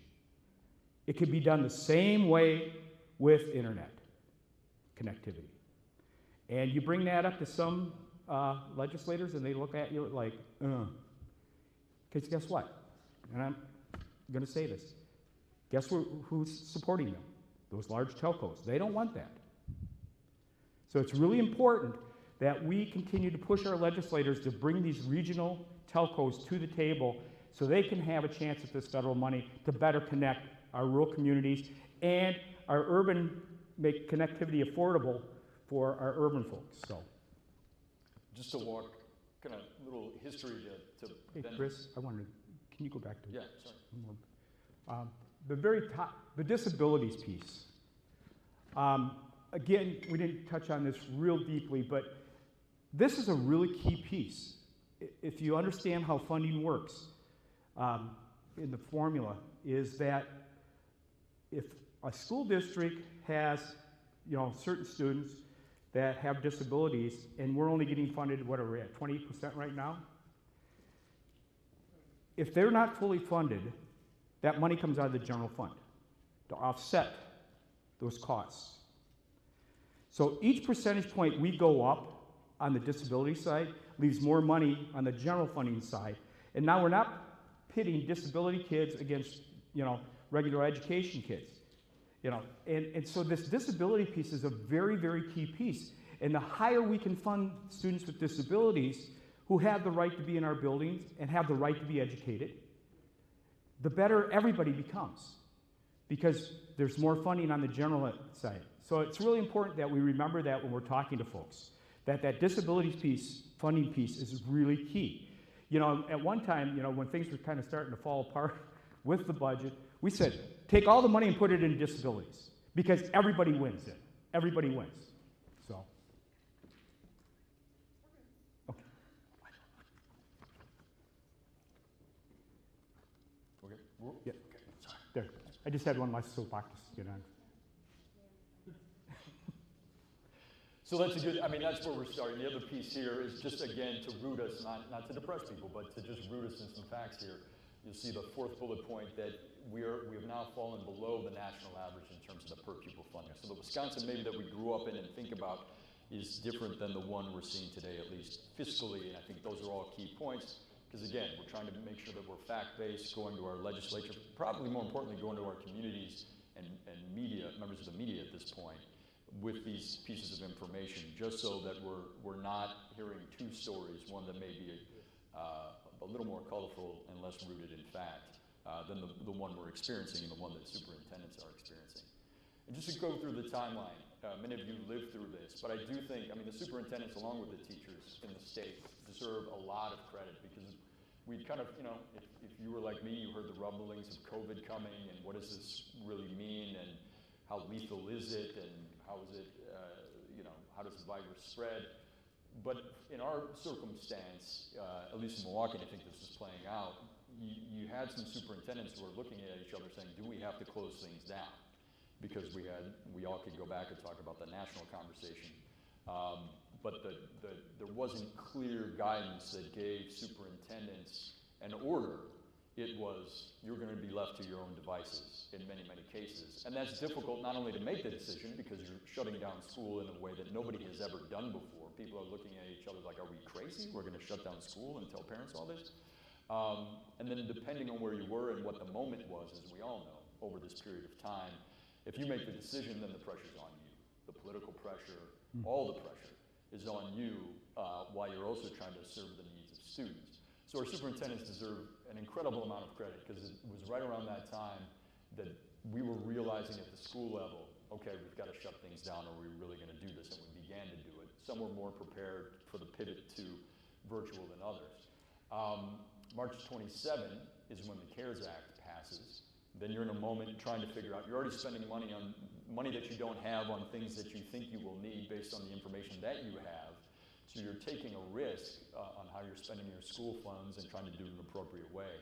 And then it was April 15th, I think, was the last day that the legislature met, and one of the things that states had to do was accept the money and approve the conditions for accepting the money in that way. And unless I'm mistaken, it was April 15, 2020, and then the legislature at the state didn't meet at all. There was no guidance provided. There was no, here's how we're going to do this, folks. And tensions, unfortunately, started to build. So here you have school district superintendents, school boards saying, can we reopen at all at the tail end of that spring? What does our summer look like? What's the fall going to look like? Waiting for guidance, waiting for guidance, waiting for guidance. And then it got even a little crazier because you're trying to figure out how much CARES money is going to come my way. What will that mean for my district? We've had a lot of the funding tied to percentage of poverty in a district, which, as we talk about the gaps in our schools, is obviously crucially important. But it also meant, you know, there are some districts that have real challenges and didn't necessarily get the money, and how am I gonna operate in that environment? And then we had a situation where at the time the Secretary of Education at the federal level withheld some of the money because it was her claim that she, through I'm just going to say intentional misreading of the federal law, decided that more money should go to private schools without acknowledging the fact that there was a stream of funding, the Paycheck Protection Program, actually at that moment through the CARES Act, put more money per pupil into private schools than what public schools were receiving at the time. So we had a bizarre situation where districts are trying to do this all on their own, looking for federal, state guidance, deciding, hey, we have to go ahead. How's this money going to come to me? And now you're in our state was one of the states, which was certainly very appropriate, to sue the Secretary of Education to make sure that the money that was supposed to come to public schools was coming to public schools. And imagine being somebody trying to pay for things and run a school district as all of this is happening. And you know, the next bullet point kind of gets to that. I don't know if that summer, you have any reflections on that summer of what you were seeing in your district? Well, yeah, I think like Chris said, you know, first of all, how many of you knew that the private schools were getting PPE money? Okay, good. Quite a few of you did. Because that was something that I wasn't even realizing until Chris brought it to my attention, you know, because we don't have quite as many private schools out in the rural areas, but, you know, Chris working out in Milwaukee. So it kind of opened up my eyes a little bit to say, whoa, what's going on here? They can get it, but we can't. And then when the Department of Ed did what they did, trying to hold that money back, it was kind of shocking and upsetting. And you know, we actually worked with our federal folks to push back on that also through our national organization. But yeah, going to the summer, I think it's really important to understand, you know, Chris brought it up. We weren't getting any guidance last spring. You know, it was kind of like, okay, fend for yourself, which again, our superintendents, our teachers, our kids, our parents did a great job of doing that and surviving last spring. You know, there was a lot of gnashing of the teeth last spring, you know, especially in our rural areas where, you know, sports are really big, you know, because it's kind of that brings the community together and things like that. And not being able to have those activities really were setting off some, you know, firestorms in some of our rural school districts. But after a lot of good discussion in that, everybody got on board.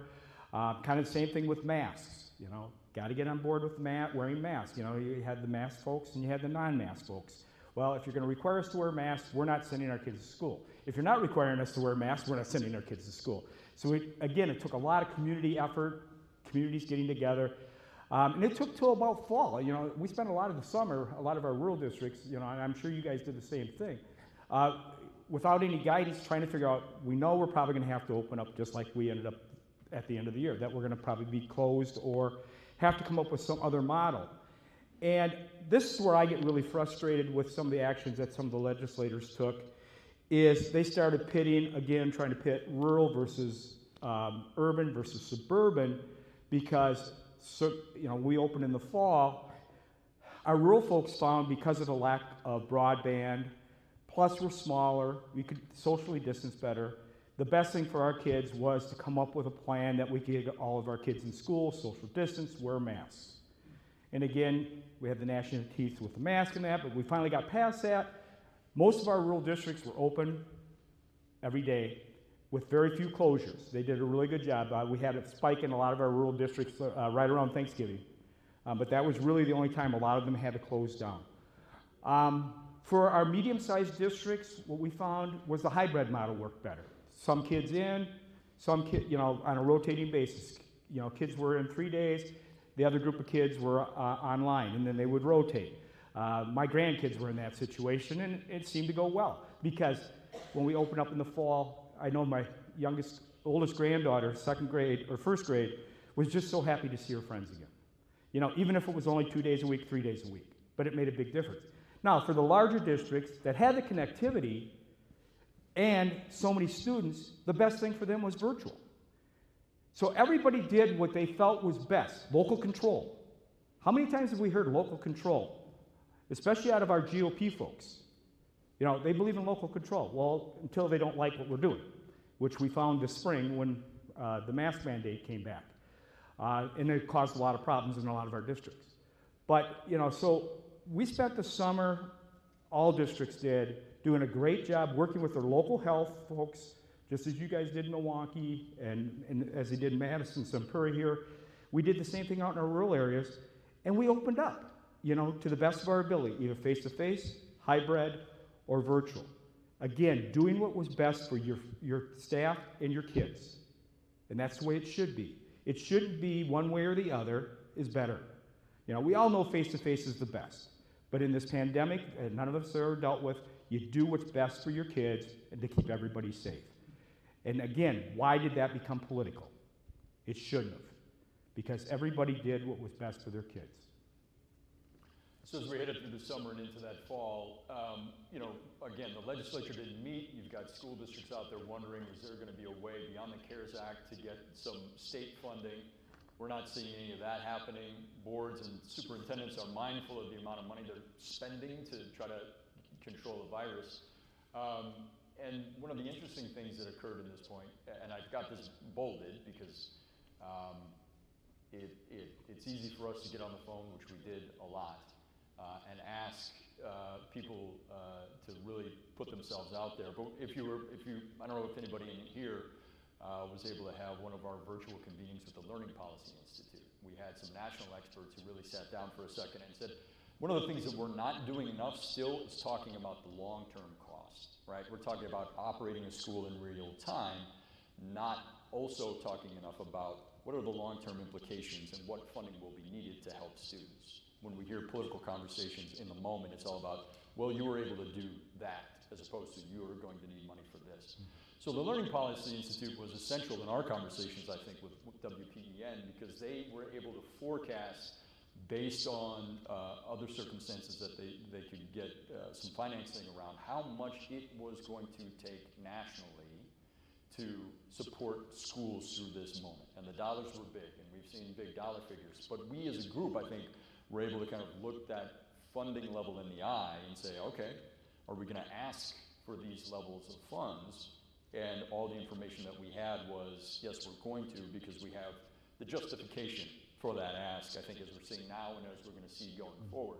So it's one thing for us who, you know, we don't have to put our name on a state budget proposal as part of our daily activities, but the Department of Public Instruction does. That is something they do every fall. And part of our advocacy work, if you've been involved in these cycles, is to go to the DPI pretty much first and say, here's what we need in these categorical areas. Here's the per pupil increase that we're going to ask for. And if you're the state superintendent of public instruction, you're putting your name on an ask in a moment here where the economy was collapsing, right? We saw joblessness. There was no money. We weren't in January. We weren't in June.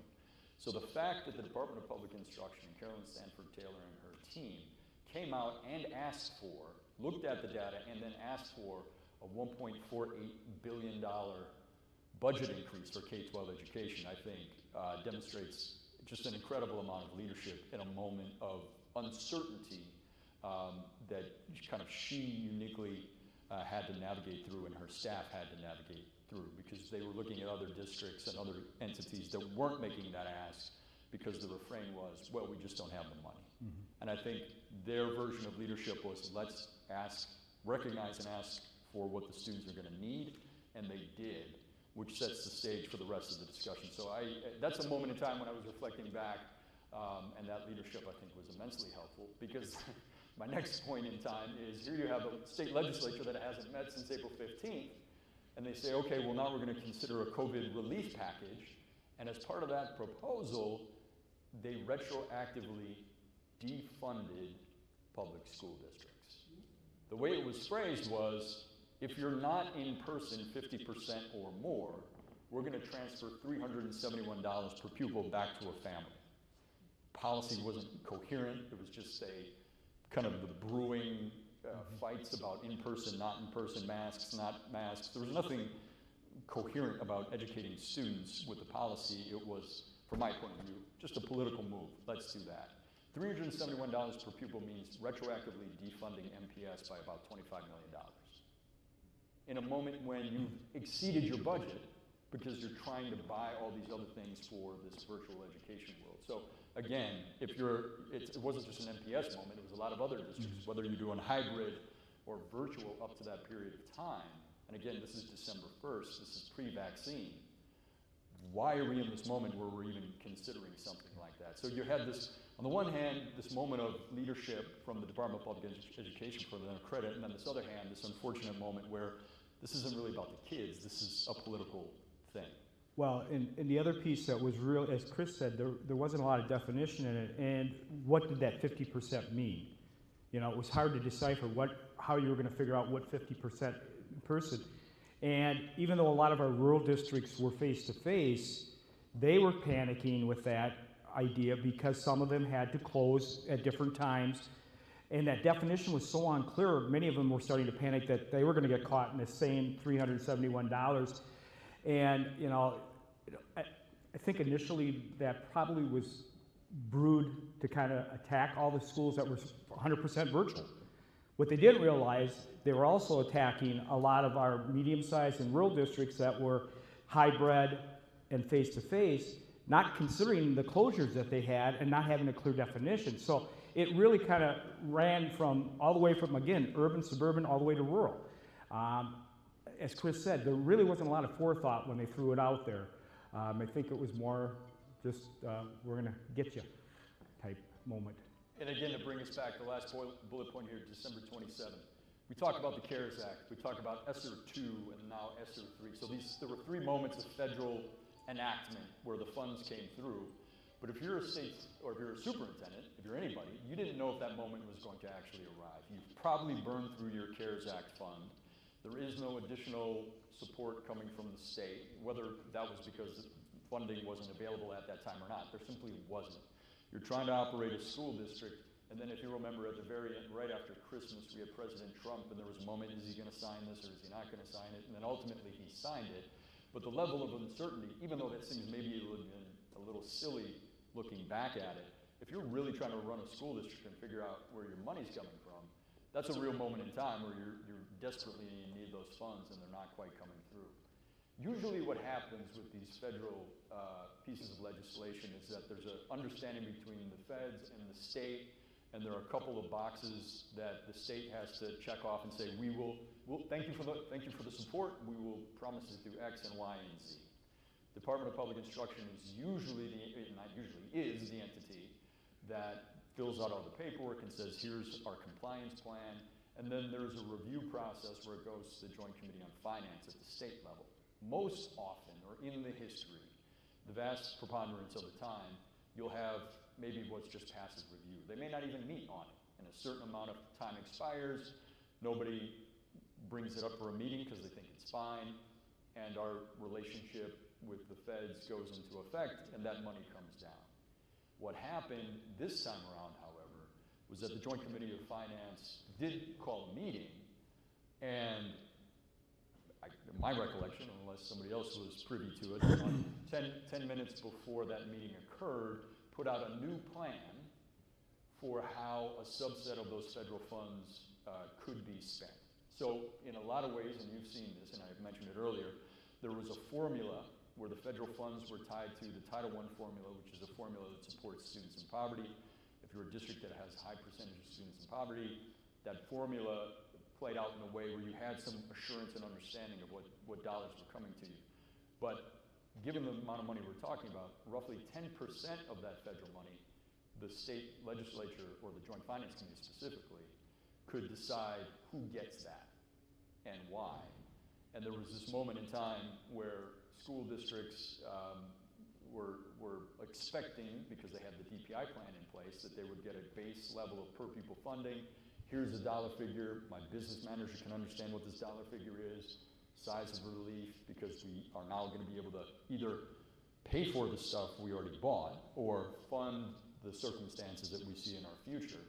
And the Joint Committee on Finance again enacted this 50% or less virtual requirement, which said you will, if you were over 50% virtual, you don't have access to these funds, which then created a subpopulation of school districts who weren't necessarily getting money through the poverty formula, who were expecting this baseline, and now, even today, I think, are sitting in a moment where they're trying to figure out what this means. I don't know what that, so that even though you hear dollars advertised, those dollars have not yet gone to districts. This moment is the ESSER II money. That's the Trump signed, enacted legislation at the end of December. Though not a single dollar from that has gone to a district that's in this circumstance. And they had to invent a new data collection process to figure out what 50% meant. So the DPI had to invent that. Well, and the other couple moments here that we then hit, May 27, May 28 were extraordinary moments in time. We're now getting down to the state budget.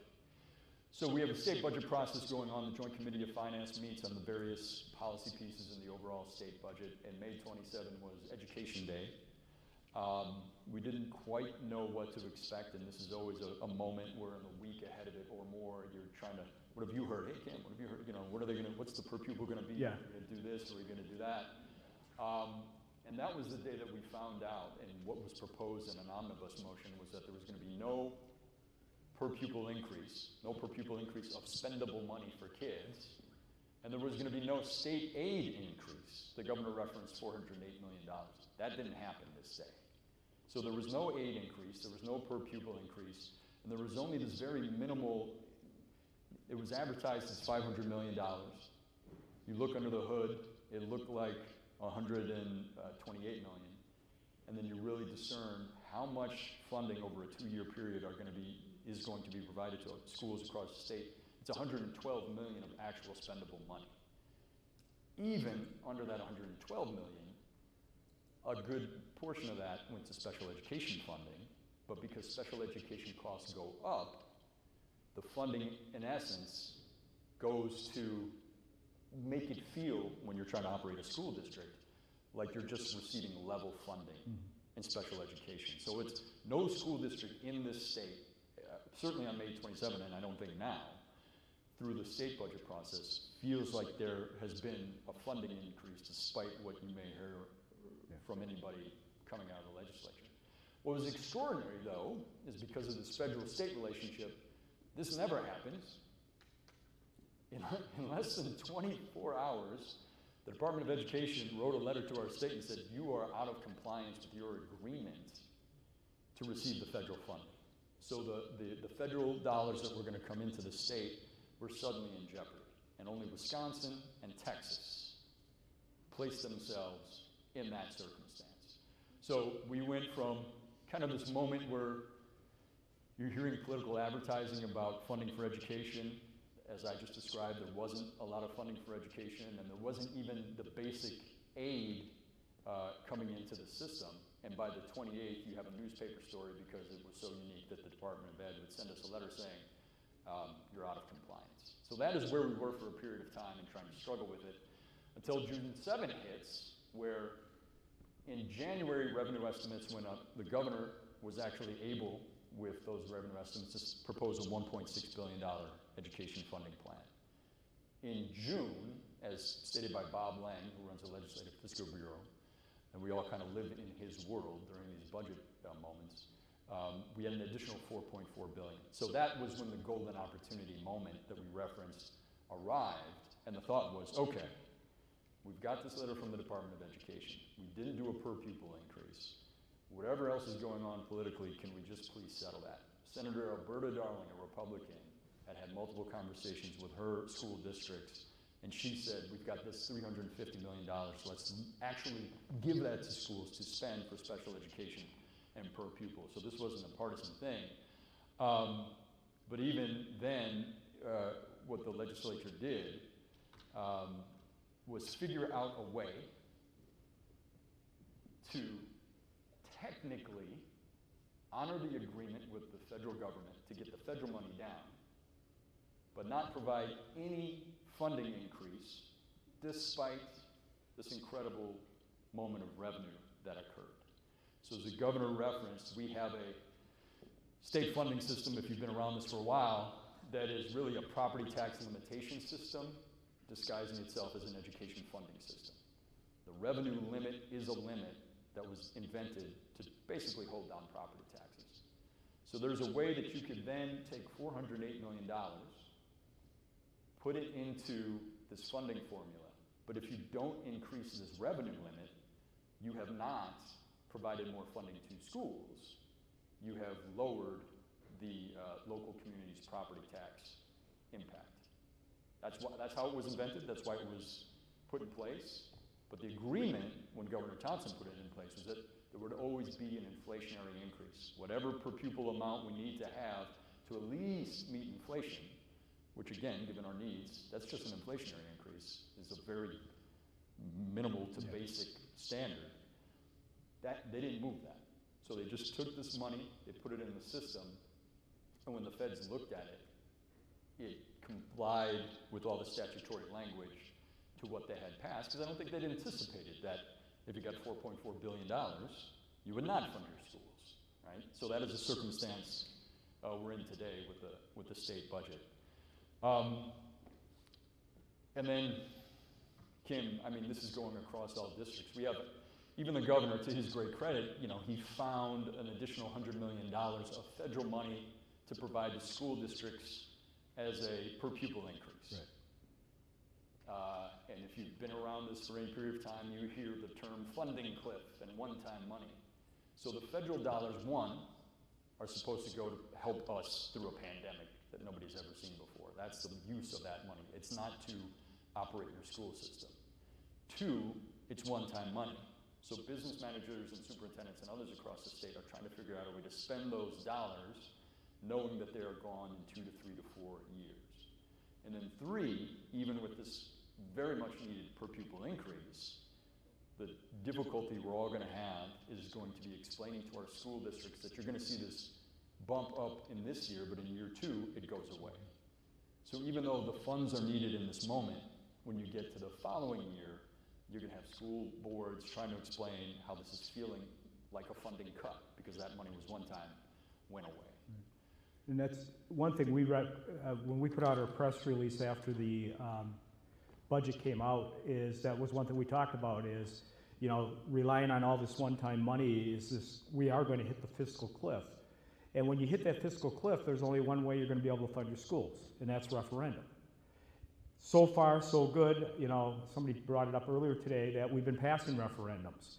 But there's going to be a point. I mean, you know, I look at our rural districts where there they're going to support their schools through thick and thin. But there's also a point that most of them are blue-collar workers, farmers. Checkbook's only going to go so far. You know, there's going to be that breaking point. And that's my biggest concern with how we got funded this time around, and we know we're going to hit that fiscal cliff here in the next 2 to 3 years, where a lot of our districts are going to have to go to referendum. And will they pass or won't they pass? Could mean the difference of keeping a school open or closing down a whole district. And that's a really scary thought. There was a comment made by, God, I can't remember, it was over the weekend, can't remember who said it, but it was on the Republican side that, you know, their goal is actually to go to county-wide schools, is what they would like to see. County-wide schools. You think about that. You think of the geography in some of the parts of our state going to a county. My wife and I were driving for a canoe trip this weekend up in southwestern Wisconsin, and I was telling her about this, and I go, think about these kids here having to go to the county seat where the, you know, probably that's where they'll put the county-wide school, more than likely, or they're going to have to build a new school centrally, which is going to cost money. Just the bus trips alone for some of those kids. You think an hour is bad now? Some of these kids are going to be on a bus for 2 to 3 hours. You know, and I diverge, but it really is concerning to me when we start seeing some of those things. And now I just lost my whole train of thought. I'm sorry. But going back to the whole financial cliff piece is the GOP, there's many in the GOP that keep talking about, well, we don't like referendums. We don't like you going to referendums. Well, if you're not going to fund us appropriately at the state level, that's the only way we can operationally stay open. And I would like to see more of our rural legislators really on both sides of the aisle, you know, really start pushing back with what I call the Southeast power, because much of the power in the leadership positions is Southeast. And they seem to forget about the rest of the state. And if our rural folks would look at each other and say, there's more of us than them, we need to take this thing over. You know, that's how I would look at it. But, you know, and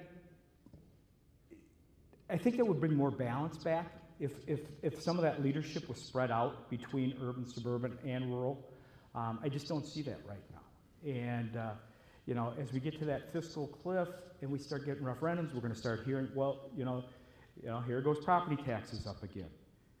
And the thing is, Chris was talking about with this property tax relief piece that went in there, many of our rural districts are going to really be hurting because of the low budget that they're getting through the state. They're also not going to get the property tax relief because they are looked at as a property-rich district under the state formula. And we're talking, you know, a lot of places up north where it's vacation homes, things like that. The people that live there on the weekend drive up the property values. The people that live there year-round, many of them are living under poverty. And they're not going to see any property tax relief because of this. It's called negative tertiary. Don't ask me to define it because I've been in the business for so long, I still can't figure out the whole formula. But, you know, so it's really going to kind of have that double whammy on a lot of our rural districts, especially up north, and down in the southwest part of here where there's a lot of hunting land that's been bought up, vacation land. So you look like you're a property-rich district, and because of that, you're not going to see the property tax relief. So what we're walking through, I think one of the tensions that, you know, Kim, you're getting to and that we all see is how do you accurately diagnose what has happened, and how do we get around to the fact that when Kim's talking about referendum, you've got referenda that's passing no matter what the political demographics are, people support their schools, right? So we've got a situation in the legislature, we've got a situation in the state capitol, we've got the politics, we had reference to the gerrymandering of our maps. We also have the reality that Republican or Democrat, people are going out of their own pocket and voting to have more money put into their local school because they value it. And here we've got, in southeastern Wisconsin, in a suburban district, there's a gentleman named Glenn Allgaier, and not to put him on the spot, but he, you know, his leadership has been key because here you have a gentleman in this quote, Glenn, this is in the Journal Sentinel, where he's trying to make the point that he's the treasurer, he's on the school board, he's trying to manage his own school district. Let's have an honest conversation about what did just happen, because people are going to be immensely confused when they're trying to run the budget in his district, and they have heard about this money, and the state money's been talked about in a certain way, and he's in everything that Kim and I have just gone through. You have superintendents and board members and community members who are in the know, trying to explain to people who haven't, had this as a part of their lives, what's really going on. And it's another one of these moments of confusion. How do we, whether it's rural representatives or urban, how do we work together with the people who value schools, wherever we can find them, to one, have a baseline understanding of the facts, and then two, move forward from there, because unfortunately, we are a state that is highly unusual when it comes to not funding our schools. And in this quote, in the third bullet here, there's a state senator from that region that represents the school district that Glenn is in, who again says, if you don't have enough money, go to referendum. Well, the state has a constitutional responsibility to fund schools. This is not on the backs of our school districts to just say, if you can pass a referendum, you get to survive. That's completely unfair. We have school districts, Kim mentioned it, that have in fact closed or consolidated. And the scars in those communities are incredible, because you're losing the heart of your community, as we say. And in many reasons, there's no reason that these schools should be closing if we were doing a better job of providing some of the basic funding that the state constitution says we should be providing. And just a point on the school closure piece too is a lot of these haven't closed districts per se, but they've closed outlying elementary schools. And if you've ever followed any of that stuff in the news, it tears communities apart. I mean, I live in one of those districts where we had to close 2 elementary schools. And it tore the district apart. Think about if going back to that comment I made about district-wide or county-wide schools. Now you're going to close the whole district. You want to see how ugly that's going to get?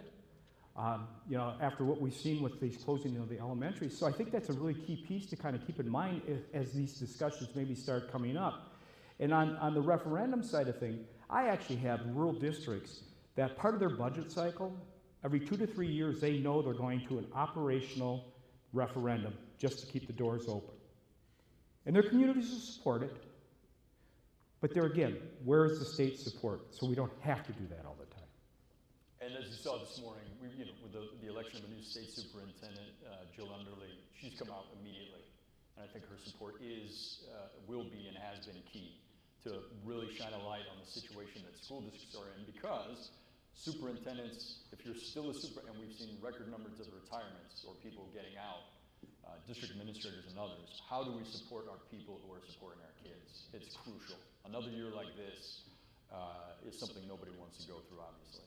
So thank you and kudos to the state superintendent for coming out right away. As I think everyone here who knows Jill is not surprised by that, but it's meaningful.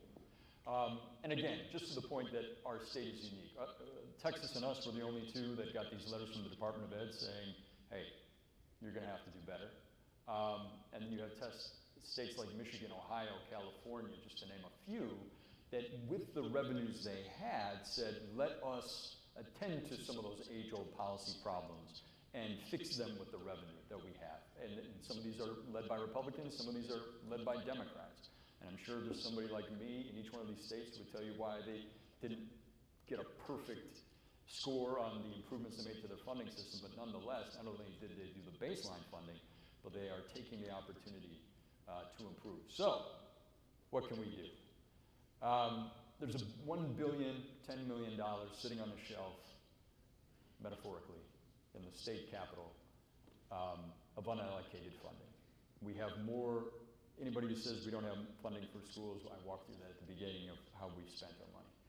But just to give you a sense, if we wanted to do that basic per pupil increase of about $200 in each year, and if we wanted to move to the governor's proposed 50% reimbursement rate for special education, according to some preliminary data we've seen from the Legislative Fiscal Bureau, the cost of that is only relatively speaking, right, $476 million. We could put 550 million that we didn't have to into a rainy day fund. This is less than even that 550 million. So the policies are ready. If you know of them and we know of them, the question is how do we work together to educate more in our communities about them? How can we give you the information to make sure that you're feeling confident that you have facts in your hands when you're talking to your legislators? But the money is not the issue. We could immediately, and the governor did, he called a special session last week, and there was a policy that he proposed, which is a very good policy. But in terms of meeting some of the marks that WPEN has always really called for, let's get that $1 billion into the hands of the people who need it and use it on behalf of our students. And we could do that immediately. There are, frankly, the barrier. This is an easy year in one way for me and us, because you didn't have to talk about revenue limits or tertiary aid. You talked about zero. What happened with the state budget? You got nothing. People understood that out in our communities. And then they are thinking, well, why did that happen? And if you can explain that simple topic, nothing was provided, but here's what we can do.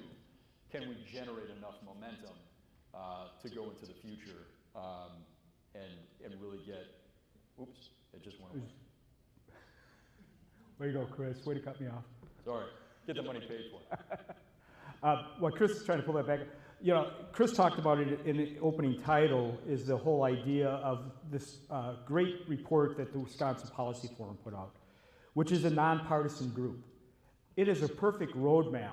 It could have checked off so many boxes, both for education, infrastructure, you name it. I mean, it was just, they had it so well laid out. The roadmap was there. I mean, yeah, they could have tweaked it a little bit, but they had a roadmap to work off, and they didn't use it. You know, so hopefully there's a chance that maybe they'll come back and make some adjustments. You know, this would be, you know, I really encourage you to go back and look at the Wisconsin Policy Forum. Did that come out, was that July, June? June? Yeah, it was just a well put together piece of research that they did. And, you know, we reached out to a lot of politicians on that to say, hey, take a look at this. I mean, this is a good roadmap.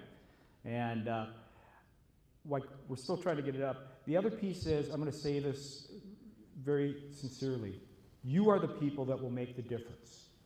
You as individual citizens will make the difference more than people like Chris and I, Terry, one of our colleagues out here with us.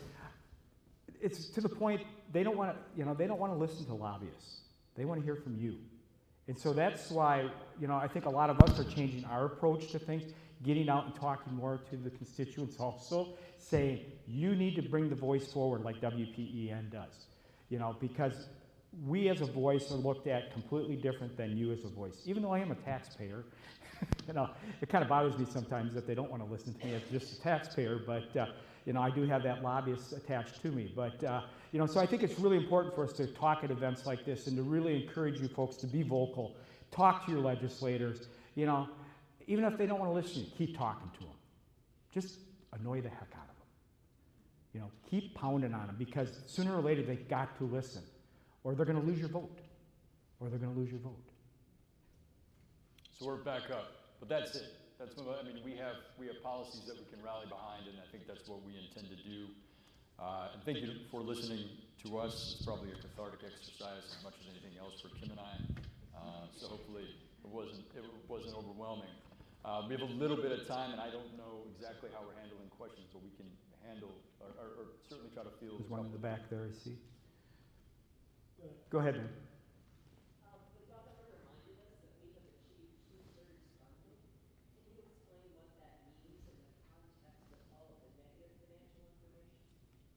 Yeah, I think back in the early 90s, it was the proposal was the state would commit to funding 2/3 of the cost of education.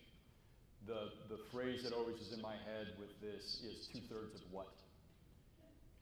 So the what has to be enough. And it is important to fund 2/3, but you know, if you think of a pie and you shrink the pie and you're like, hey, I gave you 2/3 of that pie. Well, you're like, hey, it was a, you know, personal. You know, the pie has to be of the size that the state constitution requires. Yeah. And I think there are people who would right now really argue you're not meeting that level. So 2/3 is something that is important, certainly, for the state to keep its commitment and promise, but it's only if that pie is big enough, and right now it's not. This gentleman had a say. I have a question that might be too complicated, and maybe I can, talk to you later about it. Kim will answer. Yeah, great. I'm at a university, and I was wondering, I heard something about like the maintenance of member thing that said like they can't give more money to universities without giving more money to schools. Is that like, can you kind of explain that Sure. in a minute or less? Maintenance, that relationship between the federal government and the state government. The federal government provides the funds, but it doesn't want the state to just supplant, right? It's a, hey, we're going to give you this money, and then the state says, oh, well, the money we were going to spend on education, we're now going to go spend it on building more roads, or a rainy day fund. Thanks, Drew. Or anything else. So there are a couple things. Maintenance of effort related to education, referred to education globally. So within the broad maintenance of effort requirement that I just described, the effort also had to be placed for K-12 and higher ed. So now when you hear about a proposal coming forward, and if that would trigger the maintenance of effort requirement, two parts of that are how much has to go to K-12, how much has to go to higher education. And I'm happy to talk more about that if that's not sufficient. And if you remember Chris talking about that letter we got from the Department of Ed, that was because they weren't meeting the maintenance of effort the way they had it. And so they had to go back to the drawing board, so. So when Governor Evers said at the end that he would not veto that budget because he was afraid, help me understand this, that the legislature wouldn't come back in time with a new budget and we would thus lose the federal funds? Correct. I think. Do you think that's, what if he had vetoed it? Well, I mean, I think the governor made his statement and made his calculation. I think one of the things when I think of having to be in that moment to make that call is the proposal that came out on December 1st to retroactively defund schools. Why would you even propose that? Why wouldn't you just help? And the fact that we had a history where April 15th was the last day that they met, they didn't come in for the rest of 2020. So his assessment of the situation, and given the fact that we were one of two states that even received the warning letter and the calculation of what happens if I do the full veto, you could argue that there's a lot of evidence before you that suggests, do you want to take the risk of whether or not the legislature will come back? And if they don't, how will that blame game play out, and does that put other things in jeopardy? So Andy's looking at not only the education part of the budget, but the other parts of the budget. So like last week, there was that perfect situation, he had this call for the special session. They just gavelled in and gavelled out. And so he's seeing that, and I think he didn't want to put that money at risk, which, for as much as we weren't happy with the budget, it was probably the right move to make sure that we had that federal funding. Yes. Yes, I read a strongly worded press release, and I think it was from a group, Equity in Education. Association for Equity and Funding. Yeah, implying that they could sue over the inequity in our school districts. Do you foresee that happening? They're presenting this afternoon. Oh, they are? Yes. Last session. The last session. So in your program, you'll find the Association for Equity. There's a lot of discussion, and they were part of the Vincent versus Boyd case. So they have a track record and a history, and people who know of the background on this. And I think they're probably looking at the same information that we are. One, what does the state constitution demand? Two, the definition that was provided during the Vincent Boyd case. There's now language, at least from the state Supreme Court in that case, that makes it clear what marks the state legislature has to hit. And then, not being a lawyer, but just looking at where we are now compared to where we are then, we're worse. We're worse. The funding for students with disabilities is lower. The funding for limited English proficient students is lower. At one time we had SAGE, which was tied to students challenged by poverty. The SAGE program is gone, and that may have been the only coherent poverty-related funding policy.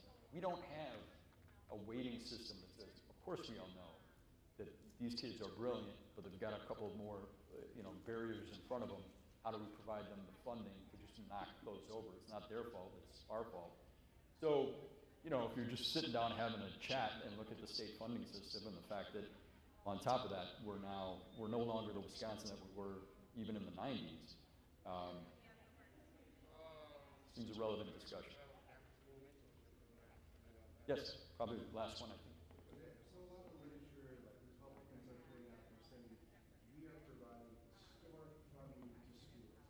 That's how they branded this issue. It's really technicality, but how are they allowed to say that? That they're trying to say it's true, even though we know it isn't. The gentleman who started the Wisconsin Alliance for Excellent Schools, Tom Beebe, and has done this advocacy work, and I learned a lot from Tom when I first started. But we had a phrase which is, don't let the facts get in the way of the truth. So you can make technically correct statements that are factual. This is historic funding for special education just because we did 50 cents more than we did last year. That's all you need to meet that talking point.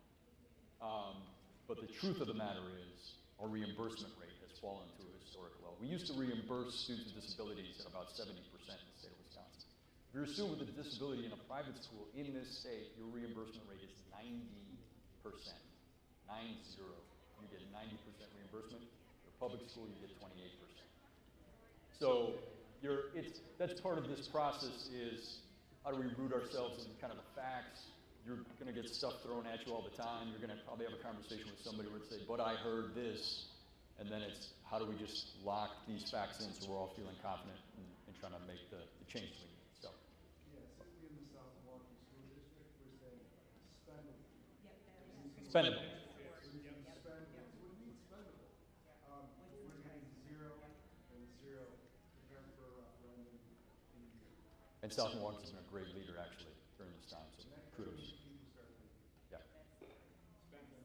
So I think that's where we are. Heather's coming. It's Kim's fault if we ran over time. Thank you so much. Thank you, guys. We're happy to talk more.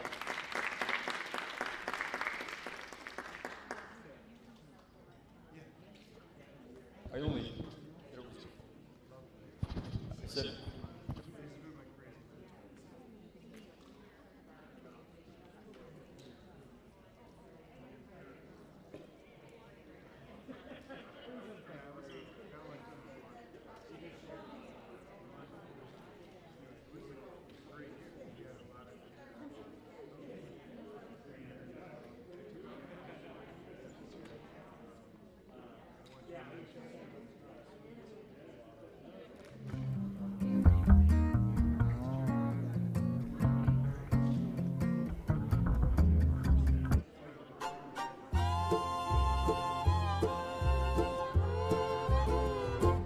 I stay up too late, got nothing in my brain. Lots of people say, lots of people say, I go on too many dates, but I can't make them stay. At least that's what people say. That's what people say. But I keep cruising. I can't stop, won't stop moving. It's like I got this music in my mind saying it's gonna be alright. 'Cause the player's gonna play. And the hater's gonna hate. I'm just gonna shake. Shake it off, I shake it off. Heartbreak is gonna break. The fake is gonna fake. I'm just gonna shake. Shake it off, I shake it off. I never miss a beat. I'm landing on my feet, and that's what they don't see. That's what they don't see. I'm dancing on my own. I make the moves up as I go. And that's what they don't know. That's what they don't know. But I keep cruising. I can't stop, won't stop grooving. It's like I got this music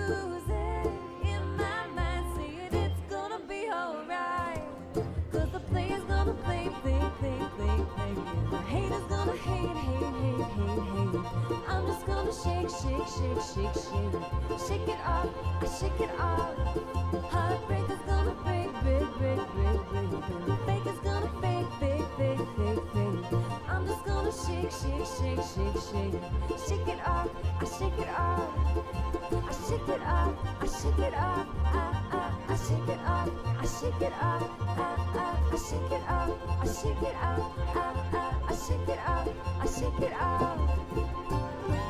Hey, hey, hey, just think while you've been getting down and out about the liars, the dirty, dirty cheats of the world, you could have been getting down to this sick beat. My ex-man brought his new girlfriend, she's like, oh my God, but I'm just gonna shake it to the fella over there with the hella good hair. Won't you come on over, baby, we can shake, shake, shake.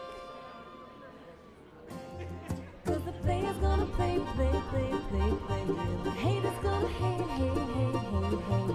I'm just gonna shake, shake, shake, shake, shake. Shake it up, I shake it up.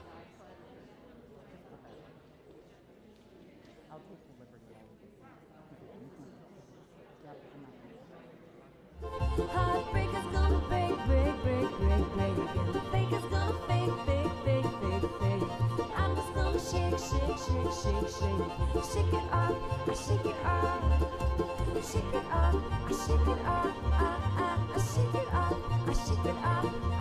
I shake it up, I shake it up, I shake it up, I shake it up, I shake it up. I shake it up, I shake it up, I shake it up, I shake it up, I shake it up, I shake it up, I shake it up, I shake it up. Shake it up, I shake it up, I shake it up, I shake it up, I shake it up, I shake it up, I shake it up, I shake it up.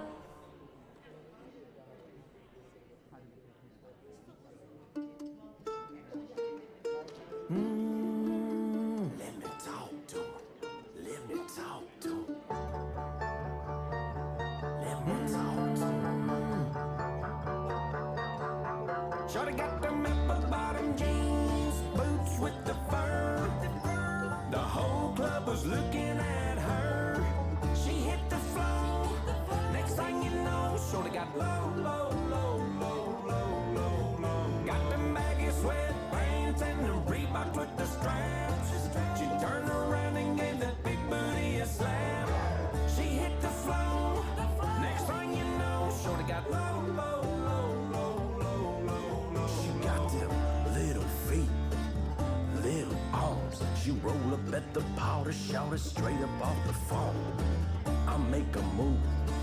She feels the groove, shout it 3 feet tall. She roll up in a Barbie car, strutting around the club, rocking my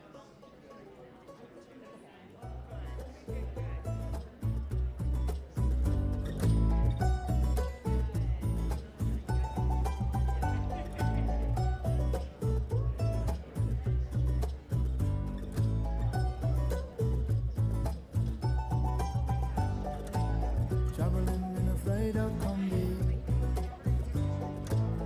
a hippie trailhead full of zombies. I met a strange lady, she made me nervous. She took me in and gave me breakfast. She said, do you come from a land down under? Women blow and men plunder. Can't you hear the thunder?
Uh, Hello, everybody. Thank you for filing in and taking your seats. All right, we're going to get started with no further ado, keeping precious time together. I'm Jenny Hofschulte. I'm the Southeast organizer with the Wisconsin Public Education Network, and I'm excited to bring our keynote address speaker to you, Karan Blair. He's based out of Atlanta right now, and Karan is about to put his screen on, and then we're going to put him on the big screen. Hey, Karan. Karan is an organizer with 10 years of experience working for social change. He is the current national director for the Alliance to Reclaim Our Schools, AROS. They're a national alliance of teachers, students, parents working together to save public education and to ensure all children have access to high-quality schools that prepare them fully for society. Before his time with AROS, Karan was the member director for the United Worker Families in Chicago and was a field director for Raise Illinois. Karan is going to speak to us today about closing our gaps. He's going to tell us about the gaps, how we got here and where we're going, and if we have a little time at the end, we'll entertain a few questions. But without any further ado, Karan Blair.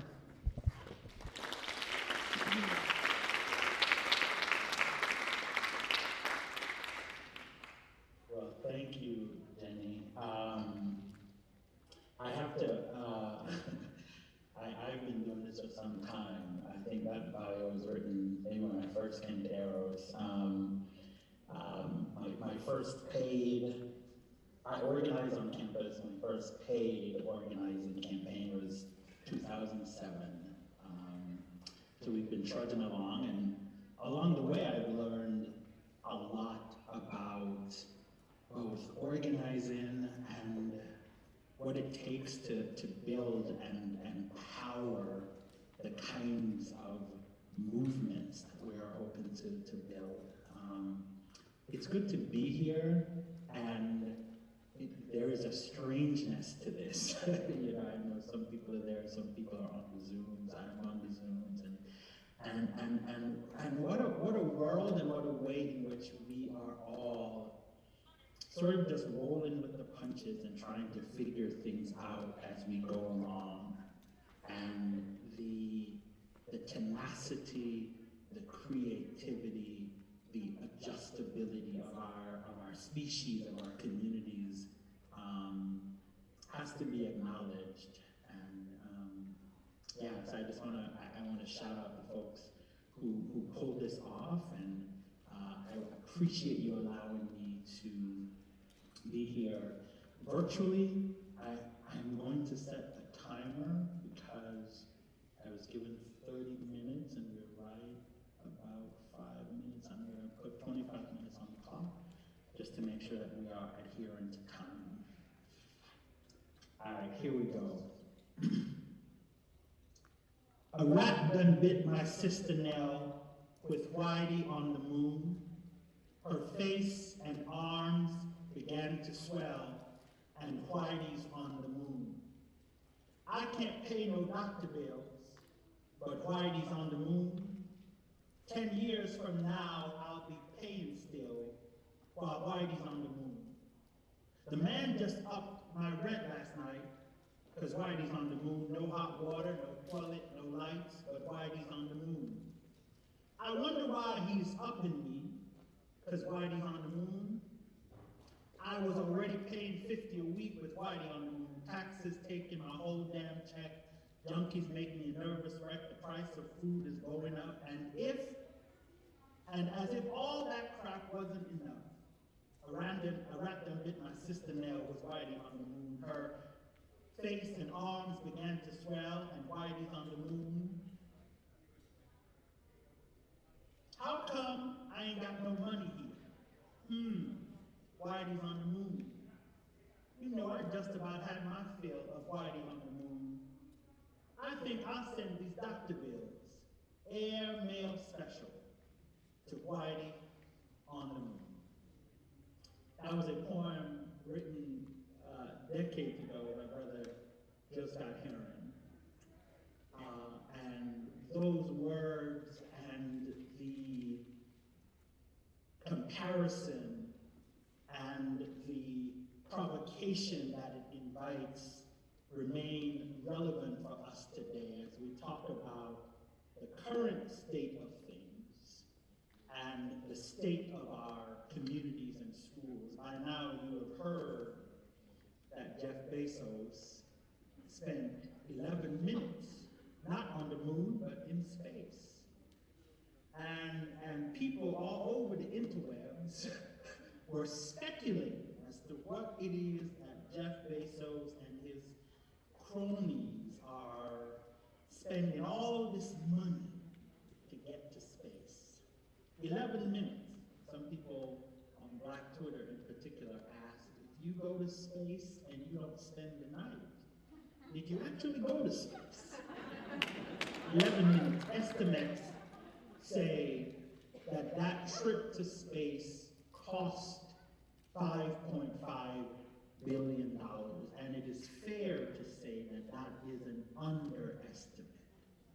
But nonetheless, $5.5 billion for Jeff Bezos and his company to take a gander into the somewhat outer limits of our universe. On his return, he seemed ecstatic, even gave, I think, either 10 or $100 million to, what's his name?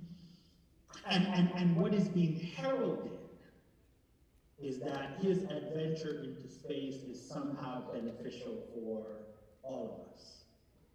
In fact, he thanked Amazon shoppers and Amazon workers, who, by the way, are paid poverty wages, for his expensive journey, his expensive 11 minutes journey into space. And so Gil Scott-Heron speaks to us this morning with this poem where he sort of reflects on humanity's journey into space, while poor folk in his community are literally being eaten alive by rats, while medical bills are too expensive to pay, while rent is too high.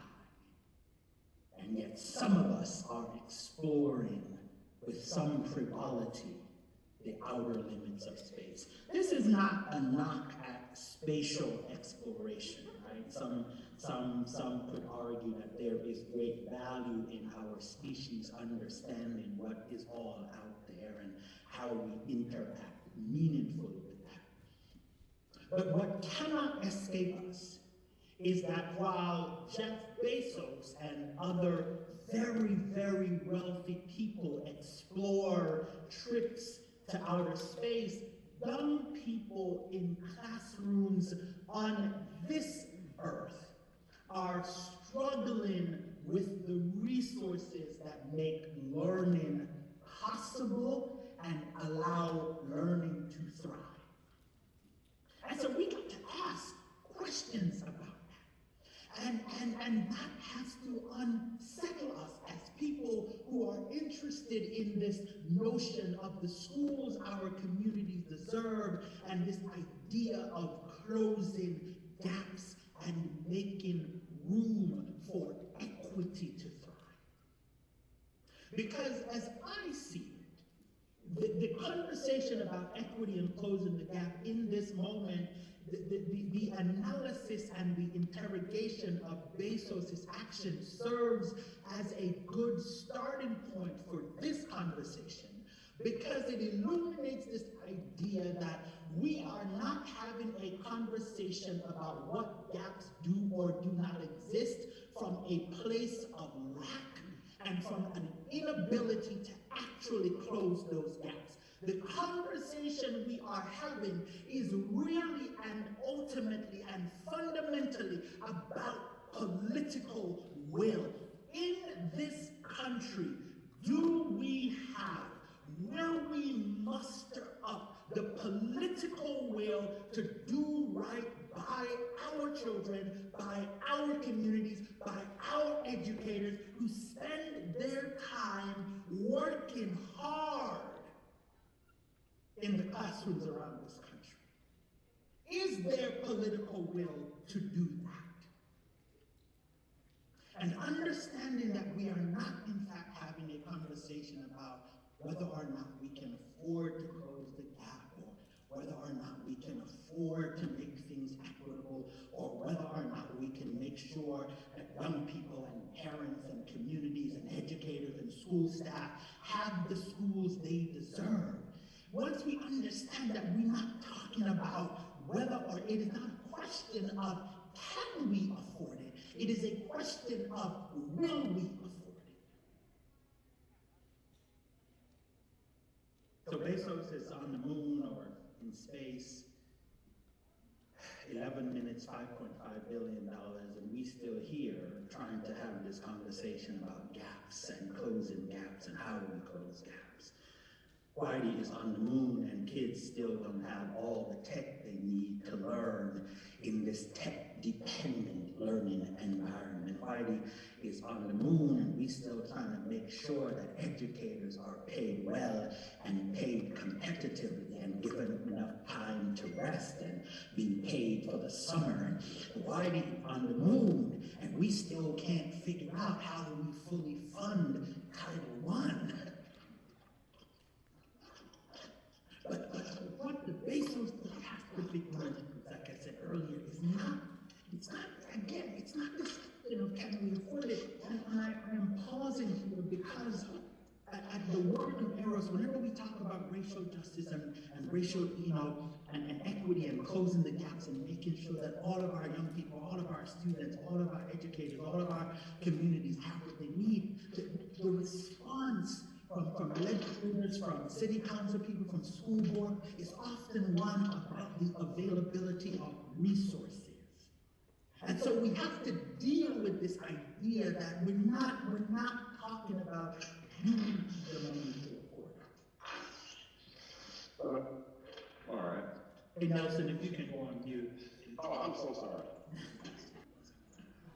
Right, and so what this catastrophe, and I'm naming it that because it is catastrophic in many ways, right? This 11-minute venture into outer space, it forces us to think about political will, right? And I've been stuck at this notion of political will for a minute, and this is because our organizing and our demanding only makes sense when we understand that this is not about can we do it, but it is about will we do it.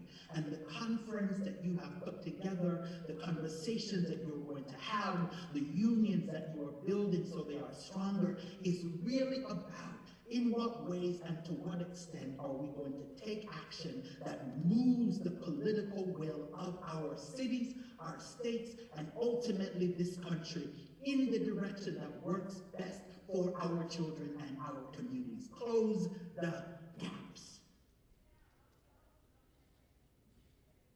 And we must never forget this. Because as you continue to organize, as you continue to demand, as you continue to show up, you will hear, oh, we can't afford this, we are broke, we are in deficit. And yet Bezos and his cronies can get money to go to outer space, and that money comes on the backs of taxpayers, because as we know, these folks didn't pay their taxes. And so he rightly thanks us, right? Because it is our communal resources that sort of funds these rather expensive and ridiculous ventures. And the rich and the powerful and the wealthy in this country, in our cities and our states, have literally been able to get away with so much. Again, not a question of can we afford it, but will we afford it? Another thing that I think it is important, right? So this first thing that as we talk about closing the gaps, we got to talk about political will. I'm going to come back to this because it's a theme for me. The second piece is we're not talking about all kids, right? We are having, when we talk about gaps, when we talk about equity, when we talk about racial justice, when we talk about the schools our children deserve, we are not talking about all kids because there are some kids and there are some communities that have all they need. In fact, some would argue perhaps have more than they need in order to thrive and to do well.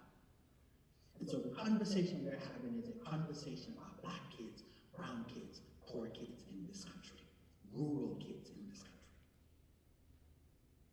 And we have to put the focus there, because if we talk about all kids, we lose sight of the fact that in some spaces, in some communities, we have figured out how to do this well. And so political will, right, or the lack thereof.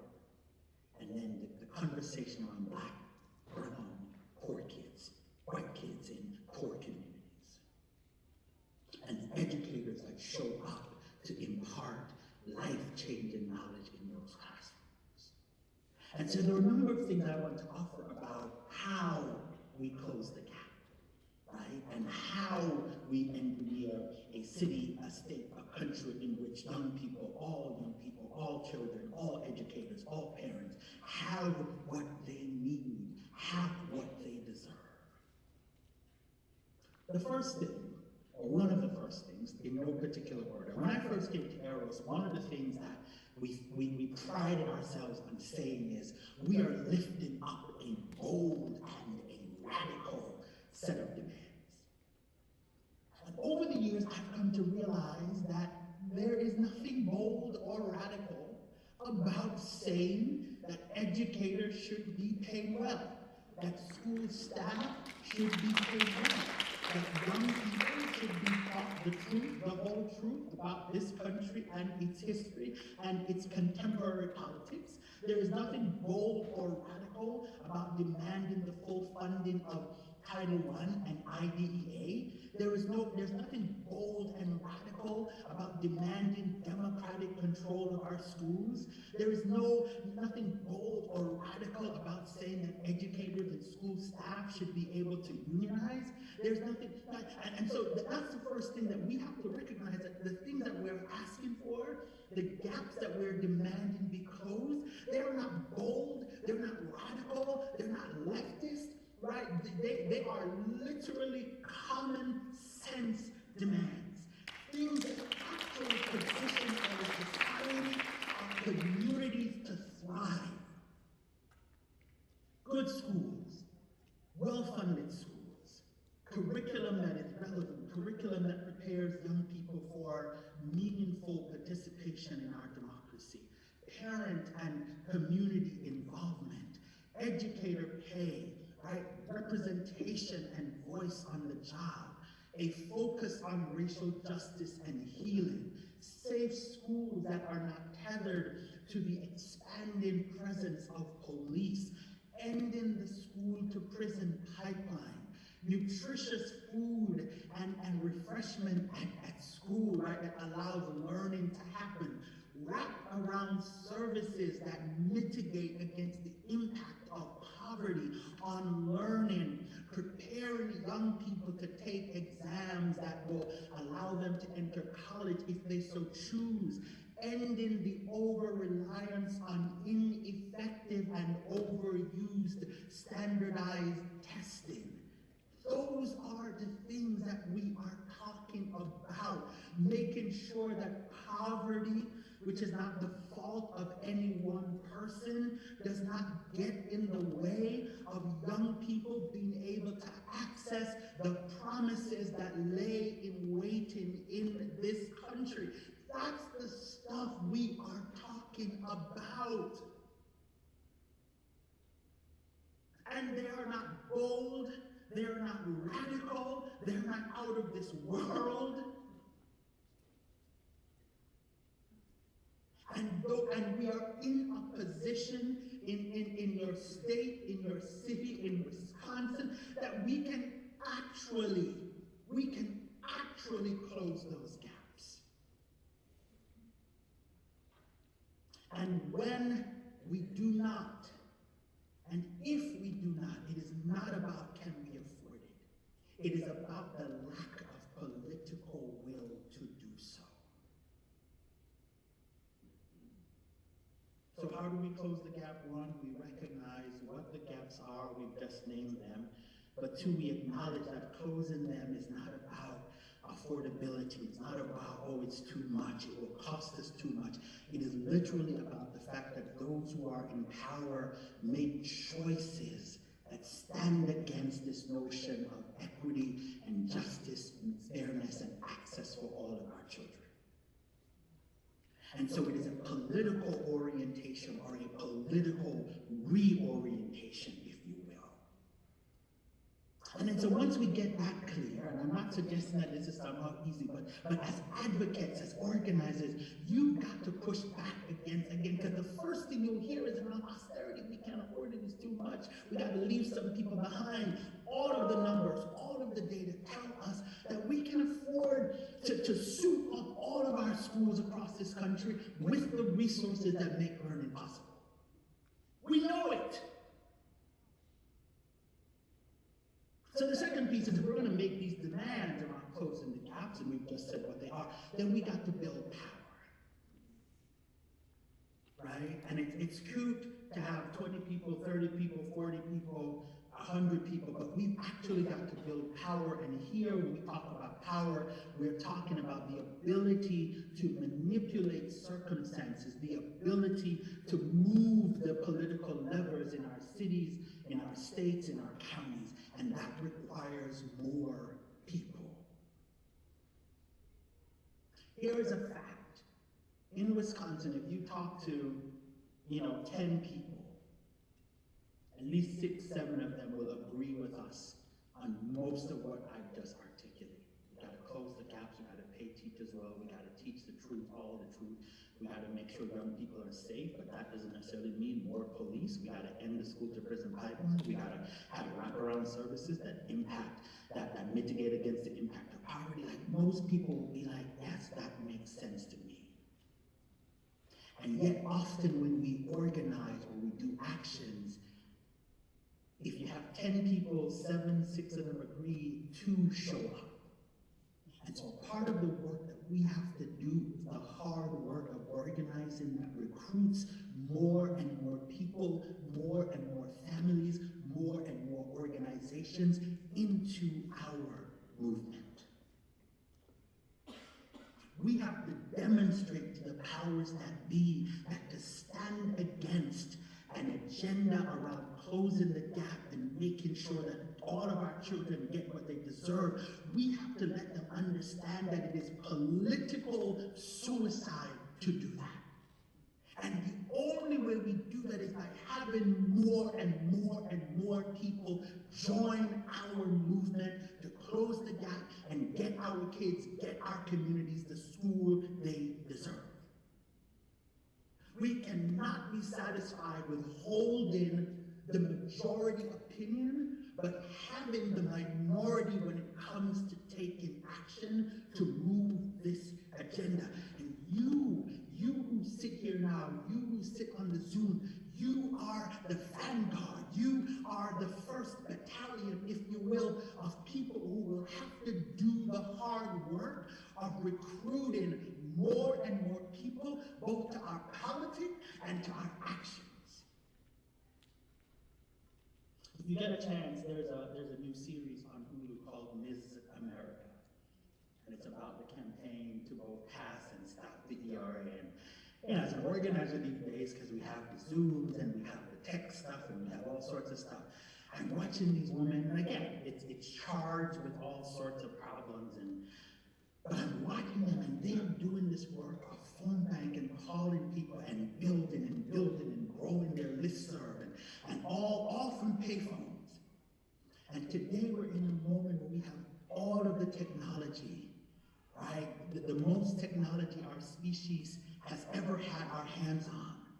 And yet I would dare say that it is in this moment that our organizing, that is building power, that is recruiting more and more people, our organizing is perhaps the least effective it's been in terms of numbers. And so we have to become dissatisfied with holding the majority opinion, but somehow not being able to move policies that reflect those opinions. And so we got to organize. We got to get more people in the door. We got to get more people as part of our unions, part of our community groups, right? We got to build new coalitions, and that's the work of Arrow's parents, educators, students, young people coming together to build the necessary power to pose a legitimate threat to the political establishments and let them know that to stand in the way of equity, to stand in the way of closing the gap, to stand in the way of our young people and our educators and our school staff and our parents having the schools they deserve is political suicide. So we have to shift our mindset. It's not about whether or not we can afford it, it's about political will. The way we manage the political will is by building power. Power is more people. Power is recruited from the already dominant majority mindset to get more people to act with us, and then we have to act. My first week at Arrows, there were parents in Chicago and educators and students who staged a hunger strike. 20-odd days, people sat in front of Diet High School to say, you're not going to close this one, because the closure represented not just one school, but years of disinvestment. And they stayed there and they acted, and they were ignored for a couple of days, and the mayor thought, oh, they'll go away, but they said, no, we're going to stay here. 20-odd days later, it broke in the news. The mayor was pressured. You know, Rahm Emanuel was connected to Obama, and so this became like this sort of, oh my God, we gotta wrap this up. And then the city entered into negotiations with these community activists, and they kept the school open. Now, that's a lot of work for one school, but what we know is that when we organize, when we act, when we sustain our action, we will win. And so in addition to acting, I'll lean in for this, our acting has to disrupt the status quo. It can't be the same stuff. It can't be the usual stuff. We gotta get lots of people, we gotta be clear in our demands, and we have to sustain our action over an amount of time that is inconvenient for those that we are making these demands out. We have to act in places that they go, get these school people out of here. We have to act. We have to act. We have to act boldly. We have to act disruptively. And I know the Midwest is a nice place, right? And we gotta do nice things, but the time for niceties are over. Whiting is on the moon while our schools and our communities, not all of them, but enough of them, continue to be plagued by challenges that we know how to solve.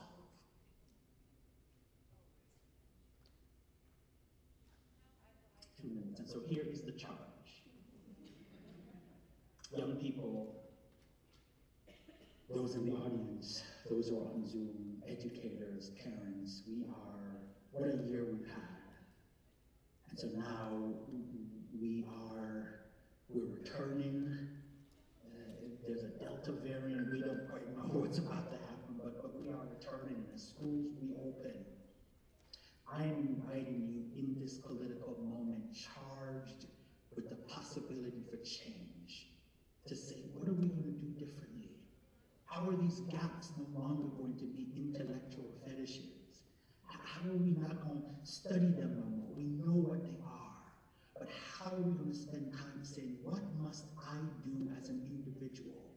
What must we do as a collective that is disruptive enough to force the powers that be to address these gaps and to finally close them? We stand now on a precipice ripe with possibility, and we got to seize the moment.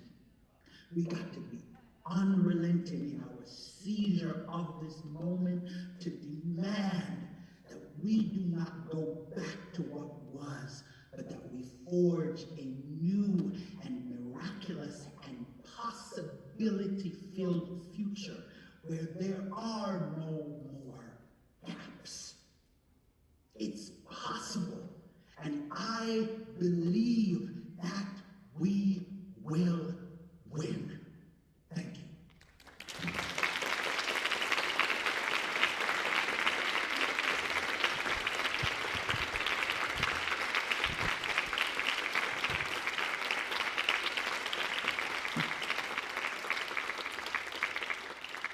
So, Karan, I can't thank you enough. When we were planning to launch the summit and relaunch it. You'd been invited last year to keynote speak as well. People said, can we really have a virtual keynote speaker in the midday that can really put the fire in our bellies? And I was like, Karan Blair can do it.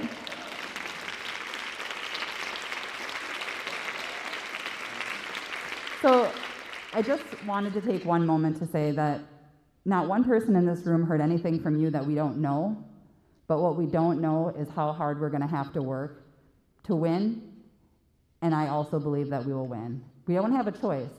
The children are, they're relying on us. I mean, I don't want to go back. I want us to work together to forge a better future. So thank you again, Karan. We're on a tight timetable today, but I thank you. Thank you so much. There are those four pieces, right? It's we know what we need to do, and it is also that a part of it, the hard work, is even less the action and more it is how do we recruit so our roles, our numbers reflect the popularity of this issue, right?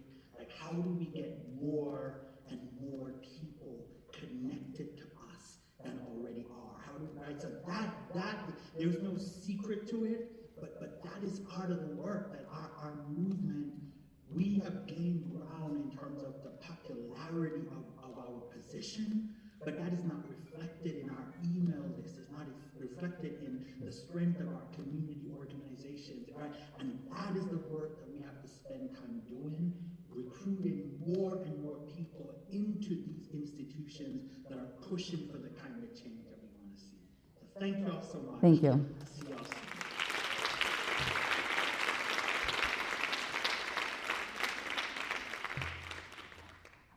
So now we're going to be transitioning to the lunch in the Commons area.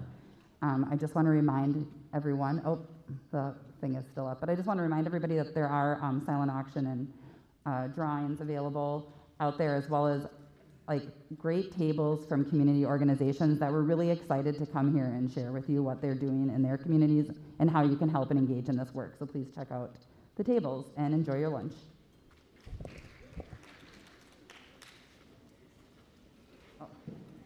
Recording stopped.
I know nothing's wrong, nothing.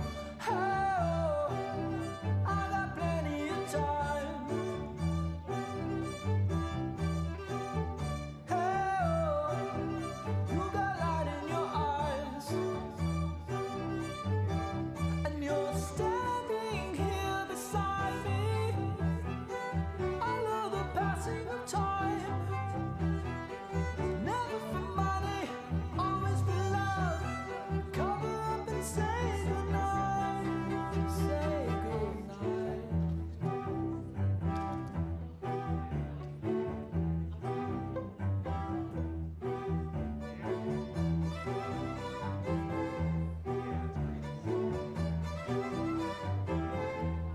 Home is where I want to be, but I guess I'm already there. I come home, she lifted up her wings. Guess that this must be the place. I can tell one from another. Did I find you or you find me? There was a time before we were born. Someone asked, this is where I'll be, where I'll be. Oh, we're drifting in and out. Oh, singing to my mouth. Out of all those kinds of people, you've got a face with a view. I'm just an animal looking for a home. Share the same space for a minute or two. And you'll love me till the heart stops. Love me till I'm dead. Eyes that light up, eyes look through you. Cover up the blank spots, hit me on the head. Ah, ooh.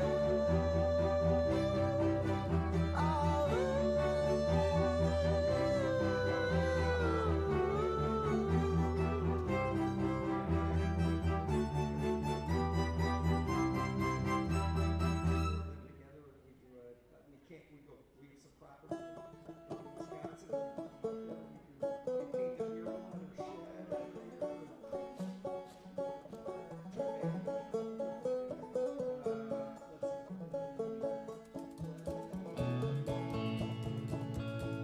Hey little girl, is your daddy home? Did he go and leave you all alone? I got a bad desire. Oh, I'm on fire. Tell me now, baby, is it good to you? Can it do to you the things that I do? I can take you higher. Oh, I'm on fire.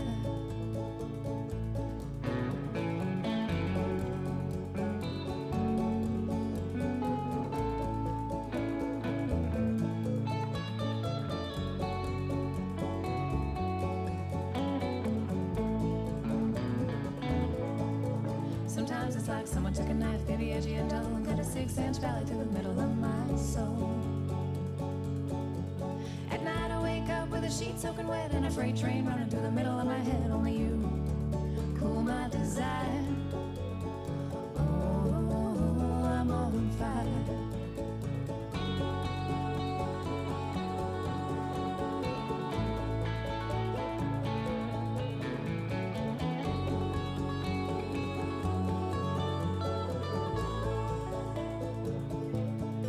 Sometimes it's like someone took a knife, baby, edgy and dull, and cut a 6-inch valley through the middle of my soul.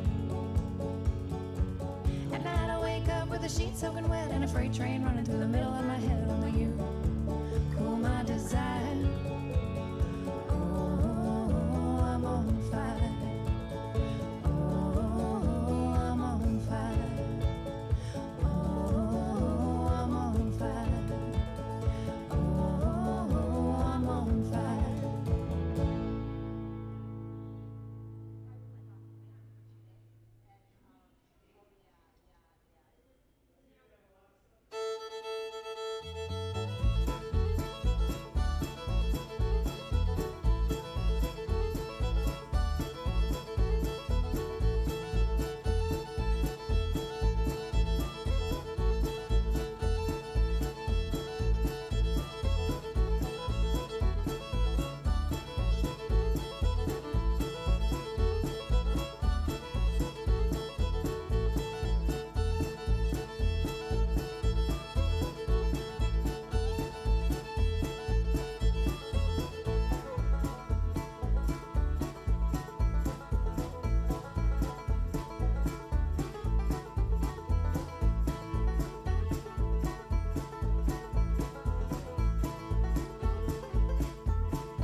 Lay where you're laying, don't make a sound. I know they're watching, they're watching all the commotion, the kitty like play, has people talking, they're talking.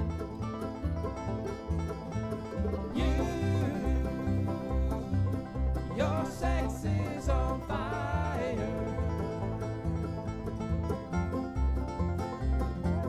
Dark of the alley, breaking of day. Ahead while I'm driving,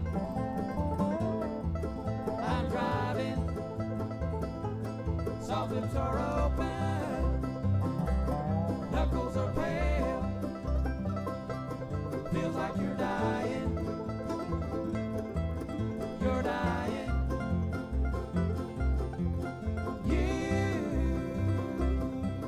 Your sex is on fire.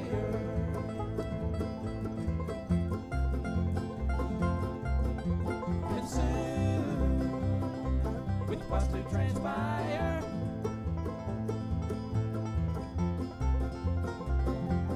Hot as a fever, rattling bones. I can just taste it, taste it.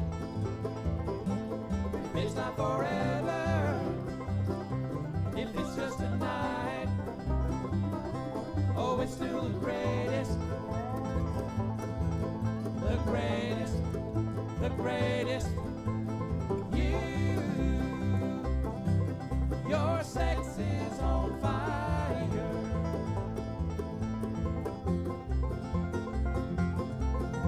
And your sex is on fire.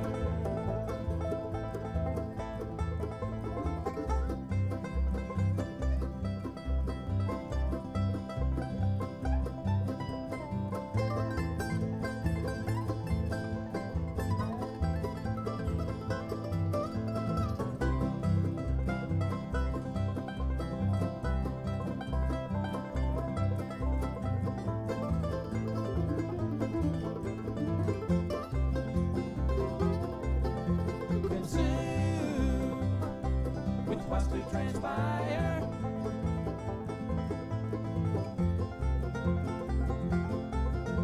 And your sex is on fire.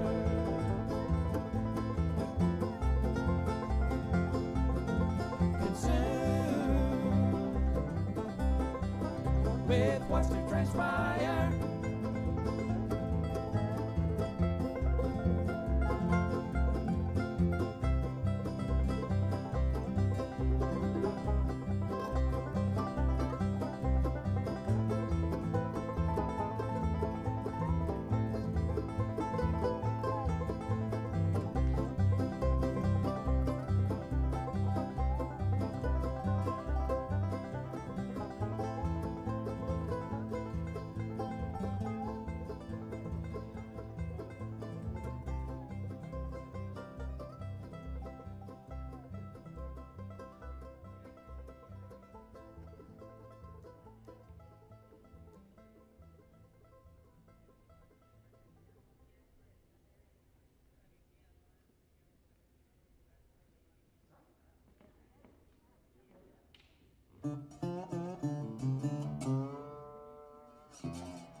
She looked more like a beauty queen from a movie scene. I said, don't mind, but what do you mean? I'm the one who will dance on the floor in the round.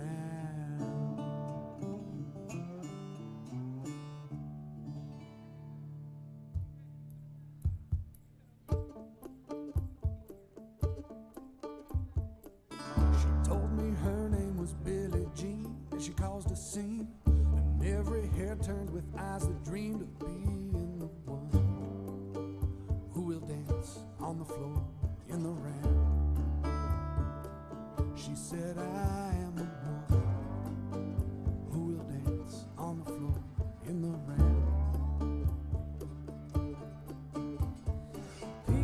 always told me, be careful what you do. Don't go around breaking young girls' hearts. And mother always told me, be careful who you love. Be careful what you do, 'cause the line comes the truth. Billie Jean is not my lover. She's just a girl who thinks that I am the one. But the kid is not my son. For 40 days and for 40 nights, the law was on her side. But who can stand when she's in demand? Her schemes and plans. 'Cause we danced on the floor in the rain. She told my baby we danced till 3. When she looked at me and showed a photo, my baby cried. Her eyes were like mine. 'Cause we danced on the floor in the round.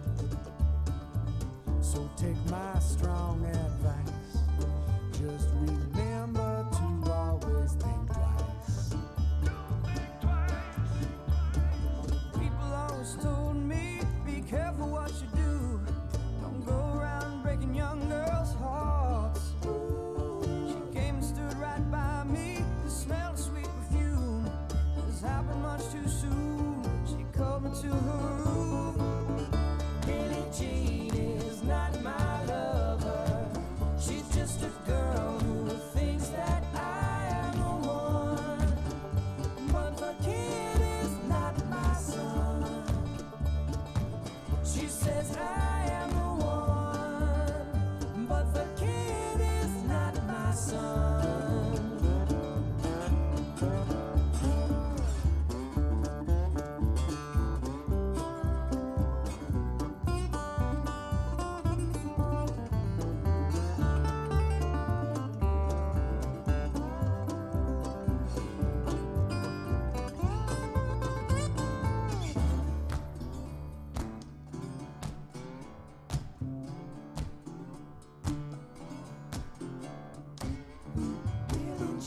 She's a very kinky girl, the kind you won't take home to mother.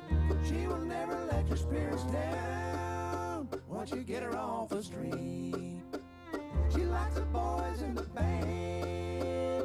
She says that I'm her all-time favorite. When I make my move to her room, it's the right time. She's never hard to please.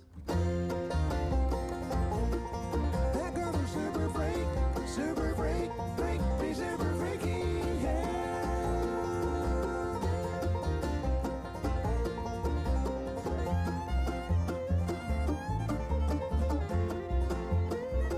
She's a very special girl, the kind of girl you want to know. She's such a special girl, from her head down to her toenails.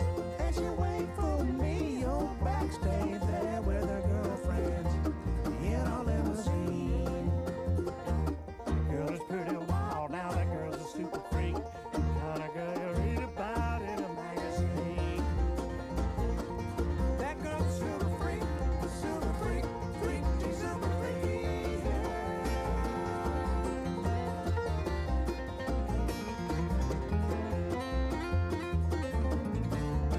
Girl is pretty wild, now that girl's a super freak, the kind of girl you read about in a magazine. Girl's pretty kinky now, girl's a super freak, really love to chase her every time we meet. Girl's super freak, that girl's a super freak, freak, she's super freaky, yeah. Going back to Chinatown, please not a crowd to her, she says. That's what she says. Room 714, oh, I'll be waiting. When I get there, she's got incense, wine, and candles. It's such a freaky scene. That freaks are swinging.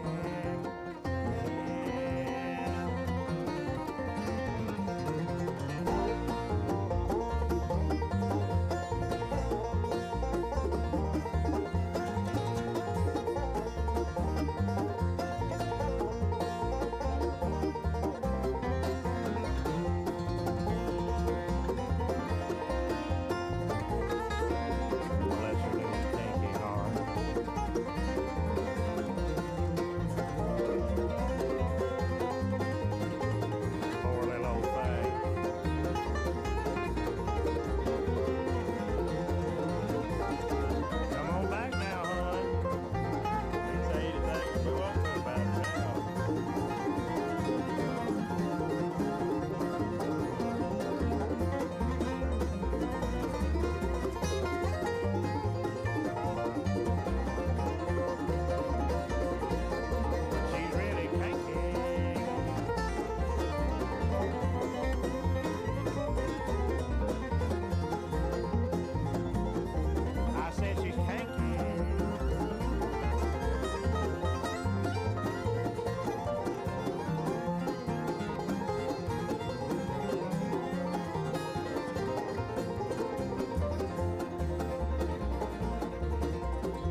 could show you what you wanna see and take you where you wanna be. You could be my luck. Even if the sky is falling down, I know that we'll be safe and sound. We're safe and sound. I could fill your cup. You know my river won't evaporate. This world will still appreciate. You could be my luck. Even in a hurricane of frowns, I know that we'll be safe and sound. Safe and sound. We're safe and sound. Safe and sound. I could show you love in a tidal wave of mystery. You'll still be standing next to me. You could be my luck. Even if we're 6 feet underground, I know that we'll be safe and sound. We're safe and sound.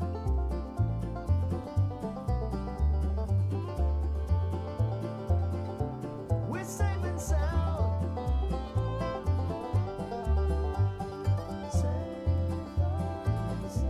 We're safe and sound.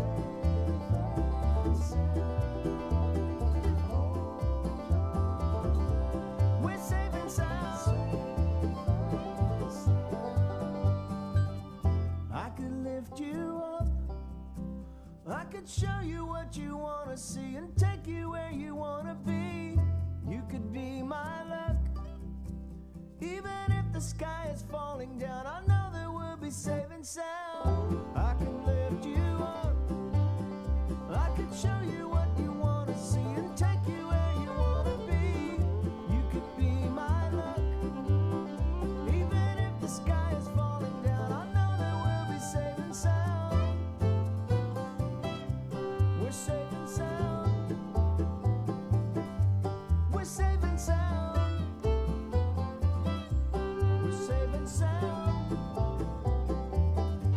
We're safe and sound. We're safe and sound. We're safe and sound. We're safe and sound. We're safe and sound.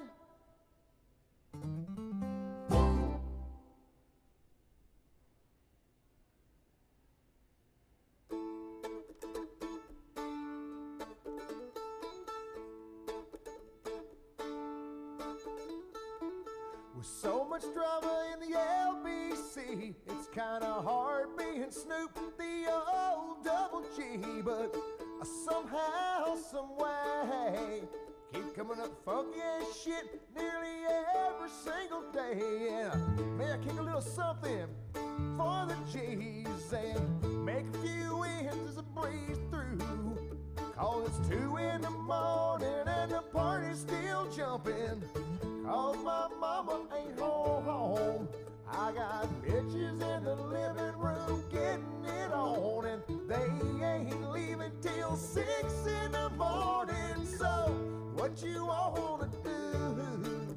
I got a pocket full of rubbers and my homeboys do too. So turn out the lights, close the doors, but what? We don't love them whores, and we're gonna smoke an ounce to this.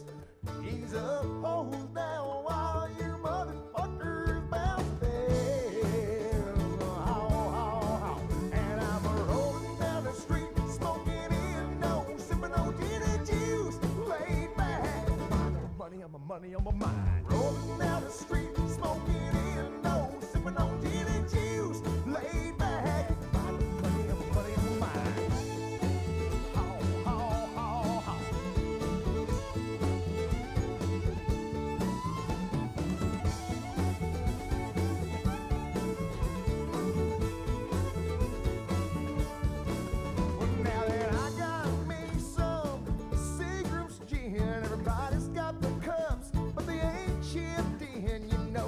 This type of shit happens all the time. You got to get yours before I get mine. Everything is fine when you listen to the DOJ. I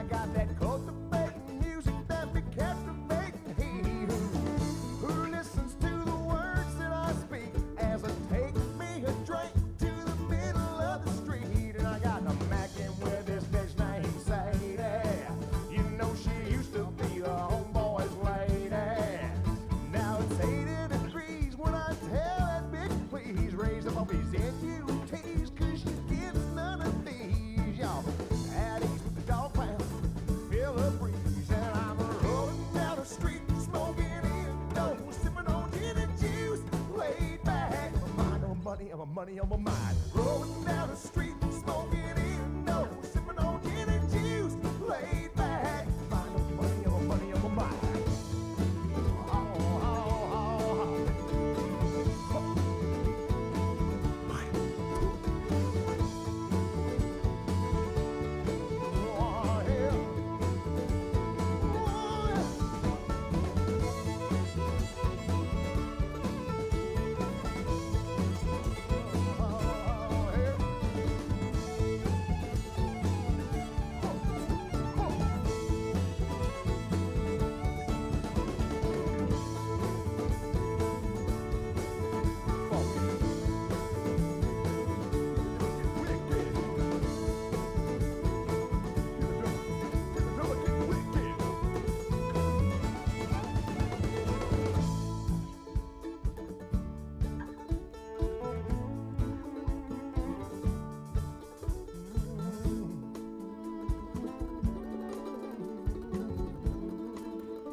This? I never know. No, I live in this, so this is fine. Okay. Well, are you still logged into the Zoom account I logged into? Yep, I think so anyways. Oh yeah, you Oh. are because people are already joining. So that's what I was going to say is that basically the CAP is hosting this one again. Sure. But I might find somebody to just like, I'm less available during this breakout than first or the third one. Sure. So I think I'm going to ask somebody if they're willing to just like step in here every now and then. Maybe if they're watching anyway, and just like make sure that there's not some emergency they have to call me about if there hasn't been. I'm actually super impressed. Like I had no idea that we could have such good audio and video everything on Zoom. I thought people were going to have to sort of like listen to the tinny microphone of someone's laptop from far away or whatever. It takes a lot of work, but it's worth it. It's awesome, yeah. And we're going to get our best recordings of this.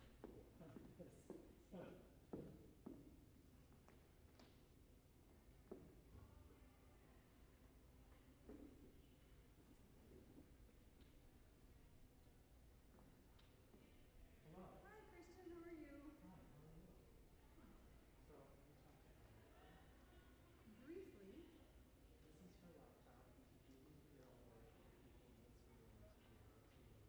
Yes, she told me that. So Okay. my slides have already been downloaded. They're right here. That's what I was going to make sure you knew. Yes, they're right here. And I don't And know if in Wisconsin, how do we have? Yes. They are. So, I'm not quite as famous as I thought. I thought it was going to be in Wisconsin. all good. Wait a minute. I know I minimized it. Where did it go?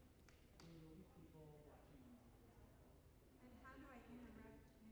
You don't really have to. I mean, if they ask questions, I can have a chat window open down here. he could put a question up on here, in the chat. Well, somebody's gonna have to wave at me because I will never notice Yeah, that. I think I'm gonna just ask somebody to periodically look at the computer back there and do that. Okay.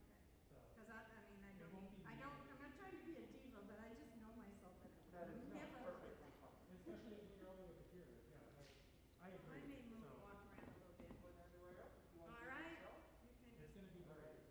probably here, yeah, or the other. No, this side is fine. Whichever side. Fancy enough. I'm not that used to that. You're fine. Any questions for me? I don't think so. Let's see if she got her.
So far, I cannot complain.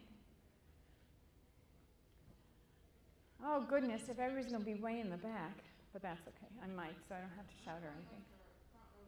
All right.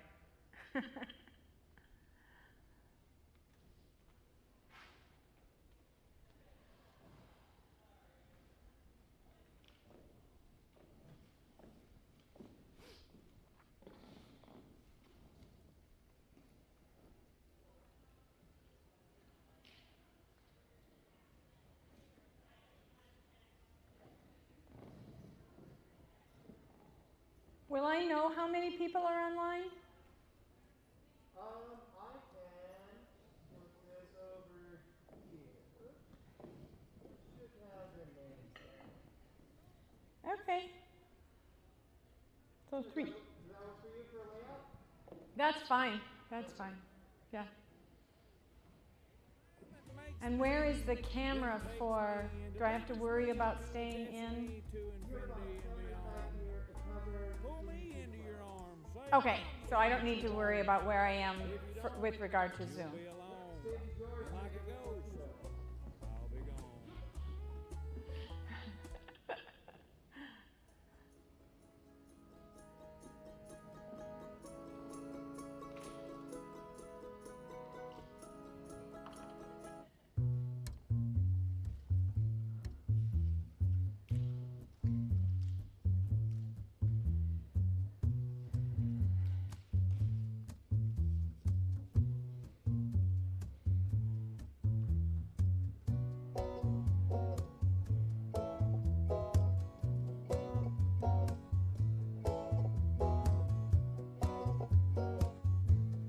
Find yourself a girl and settle down.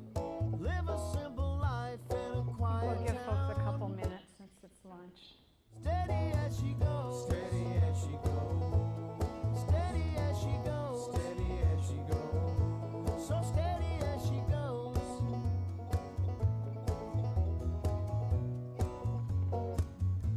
Your friends have shown a kink in the single life. You've had too much to think, now you need a wife. Steady as she goes. Steady as she goes. So steady as she goes. Steady as she goes. Well, here we go again. You found yourself a friend that knows you well. But no matter what you do, you'll always feel as though you tripped and fell. So steady as she goes.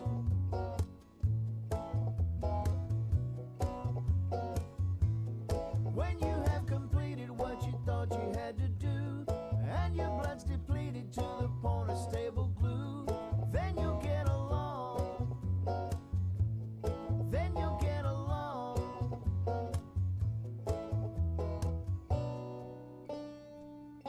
So steady as she goes. Steady as she goes. So steady as she goes. Steady as she goes. Well, here we go again. You found yourself a friend that knows you well. But no matter what you do, you'll always feel as though you tripped and fell. So steady as she goes.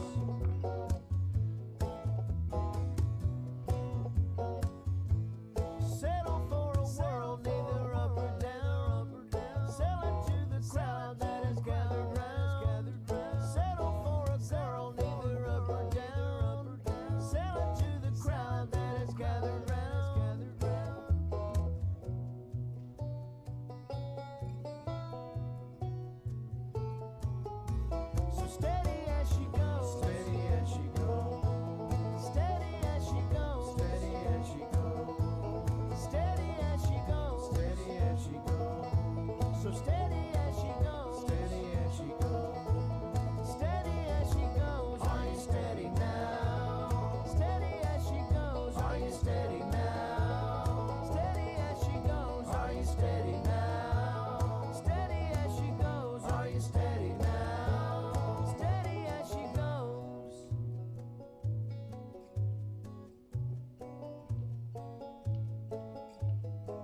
right, well, I think we'll go ahead and get started. We may have some others join us, but since we're few in number, we should be able to be exactly what you want, because that's what I'm here. And for those of you who are on Zoom, hello to you. I know some of you may be from Wisconsin, some of you may be from other states, so someone's going to flag me if those of you on Zoom have a question, so make sure that you engage as much as you'd like. I'll try and answer as many questions as you can. That's what I am here for. As the slide says, my name's Julie Mead. I am recently retired, so it's kind of fun to get to put Professor Emerita up there. I kind of like it. It's got a nice new ring to it. I've just been retired 2 months, so it's kind of fun. Before that, I was a professor at the University of Wisconsin-Madison, and my research interests surround school law, and in particular issues around vouchers and charters as a way that state legislatures have changed the educational landscapes in the states in which they are. And I know that we have some folks from Arizona, and as I'll mention as I go through, there are some voucher-like programs that had their home in Arizona, and I think there is a session after this one that they're going to be speaking to you about what's been happening in their states and the kinds of things that you might see coming down the pike. So let's go ahead and get started. As I said, I really, when Heather asked me to do this, she said, I just want you to be able to answer questions for people, answer as many questions as you like. So obviously I've created some questions, and you saw some questions in the program that I'm prepared to answer, but I also want to make this what you want it to be, and so I want to answer the questions that you have about how vouchers and charters work in our state. So please do not be shy. You will not interrupt me. If you want to raise your hand and ask a question at any time, you don't have to hold your questions to the end. Let's make this as interactive as you need it to be. So with that in mind, does somebody have a question they want to make sure I get to before we're done today?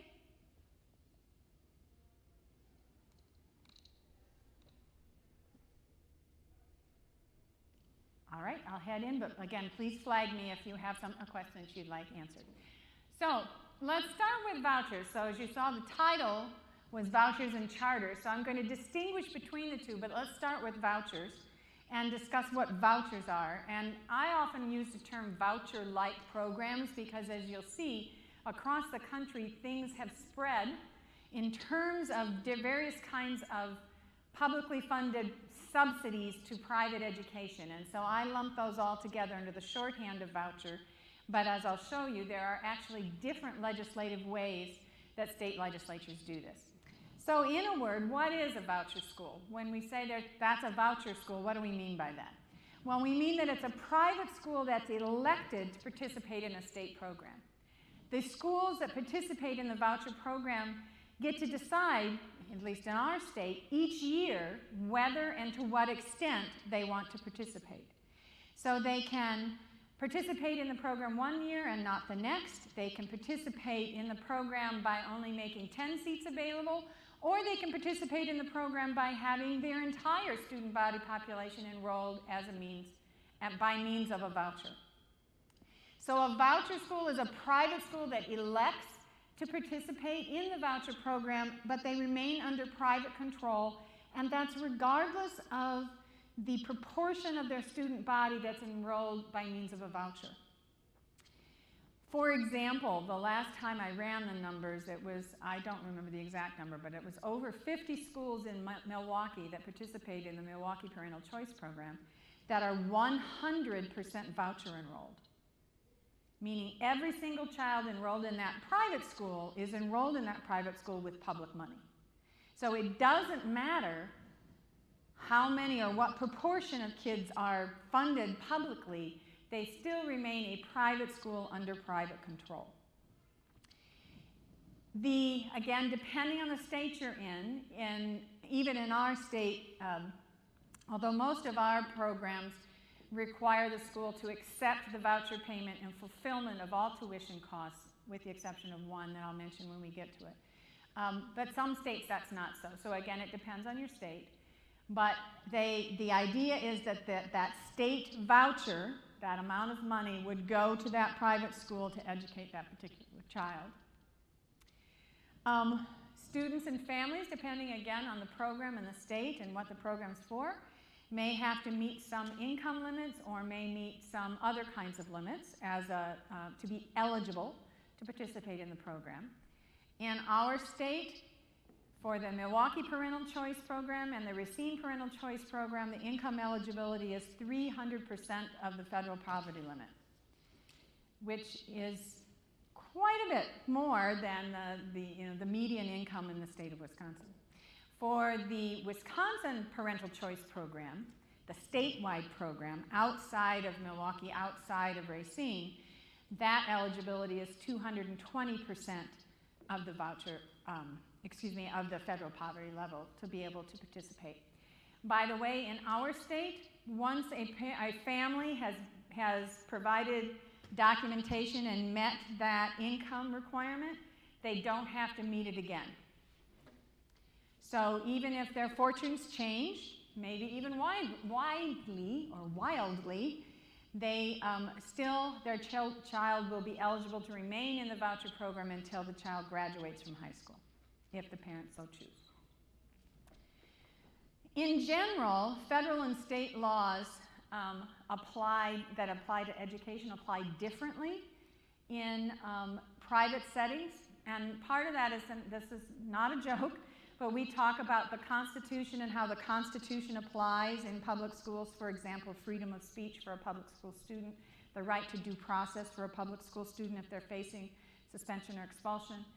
The Constitution, as an example, does not apply in private schools. And you're saying, what? Wait a minute, what are you talking about?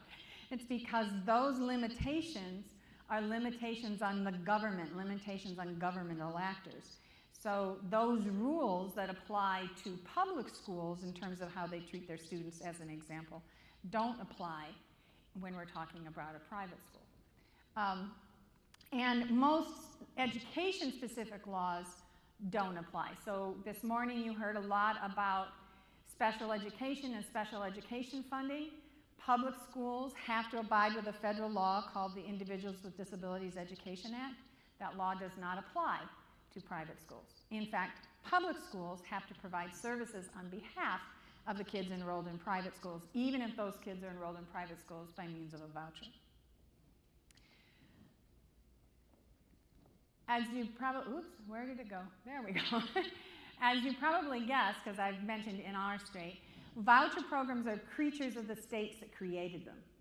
So what's a voucher in Wisconsin is not quite the same as what would be a voucher program in another state that has them, Arizona, for example, Florida, for example, because they are written by state law, and so the state legislature decides all of the rules that have to do with that particular program. And as you see there, that's what is a voucher, how much money is it, who's eligible to get it, what do the kids or the families have to do to be eligible to get the voucher, what do the schools that participate in the program have to do to be eligible to participate in the program. And also, the state legislature also will have provisions in there that either grant authority or do not grant authority to the state education agency, which in our state is called the Wisconsin Department of Public Instruction. So the legislation itself defines what all of that is. And so if you ask the question, why is it that way? It's that way because the state legislature made it that way. But of course that also means what the state legislature made, the state legislature can change. Often when you hear vouchers, you hear this term, privatization. And privatization, not only, I'm going to talk about charters in a minute, also has some application to charters, in particular, as you see the last bullet, charter schools that are not authorized by school districts. So in general, and privatization, of course, applies more than just to education. And so we have privatization, for example, of a whole host of things that used to be solely the province of government, right? Prisons would be an example. Solely the province of government, not any longer. They are privatized, meaning that there are some of those funds that are given to private individuals either to provide that service or in some cases even to make decisions. As you say, one element of privatization sometimes is that those policies permit private entities to make decisions on how public money is used rather than, or to receive public funds, rather than the public making decisions on how those monies are used. When we talk about privatization in relationship to education and school choice, what we're usually talking about are vouchers, tax credit plans, or sometimes called neo-vouchers, education savings accounts, and then charter schools when they're authorized, particularly by entities that are not school districts. So what about Wisconsin? What do we have and kind of what's there? Well, we have these two kinds of programs. And in fact, Wisconsin has, other than a program that's called a town tuitioning program that existed in the Northeast for sparsely populated areas where there weren't enough kids to have a high school, and then they created a way for kids to go to neighboring high schools. Other than that, we have the distinction of having the first modern-day voucher program. Passed in 1990, it was the Milwaukee Parental Choice Program. So it's what we would call perhaps a traditional or a standard voucher program, and as you see in the center column, it's when the statute specifies a certain amount of money, the voucher, that then can be redeemed, if you will, at the school when their parent enrolls their child in a private school participating in the program. In our state, and I should mention that those numbers that you see are last year's numbers. I checked just yesterday afternoon, and DPI hasn't published this year's numbers. There is a little note in the budget materials from the legislature that says it's going to tick up slightly, but I left last year's up just for clarity, because I know those are set, but they haven't actually released this year's yet. So you can see that in Wisconsin, for our three traditional voucher programs, Milwaukee Parental Choice Program, Racine Parental Choice Program, and the Wisconsin or statewide Parental Choice Program, the voucher amount is $8,300 for a child. Actually, I think it'll come out to $8,337 this year, some weird number like that, for students in grade K-8. And then, as you can see, a little bit more, just under $9,000 for a child who is in high school. We also, and those programs, as I mentioned earlier, are all income eligible programs. So again, the Milwaukee and Racine programs are 300% of the federal poverty level. The statewide program is 220% of the federal poverty level.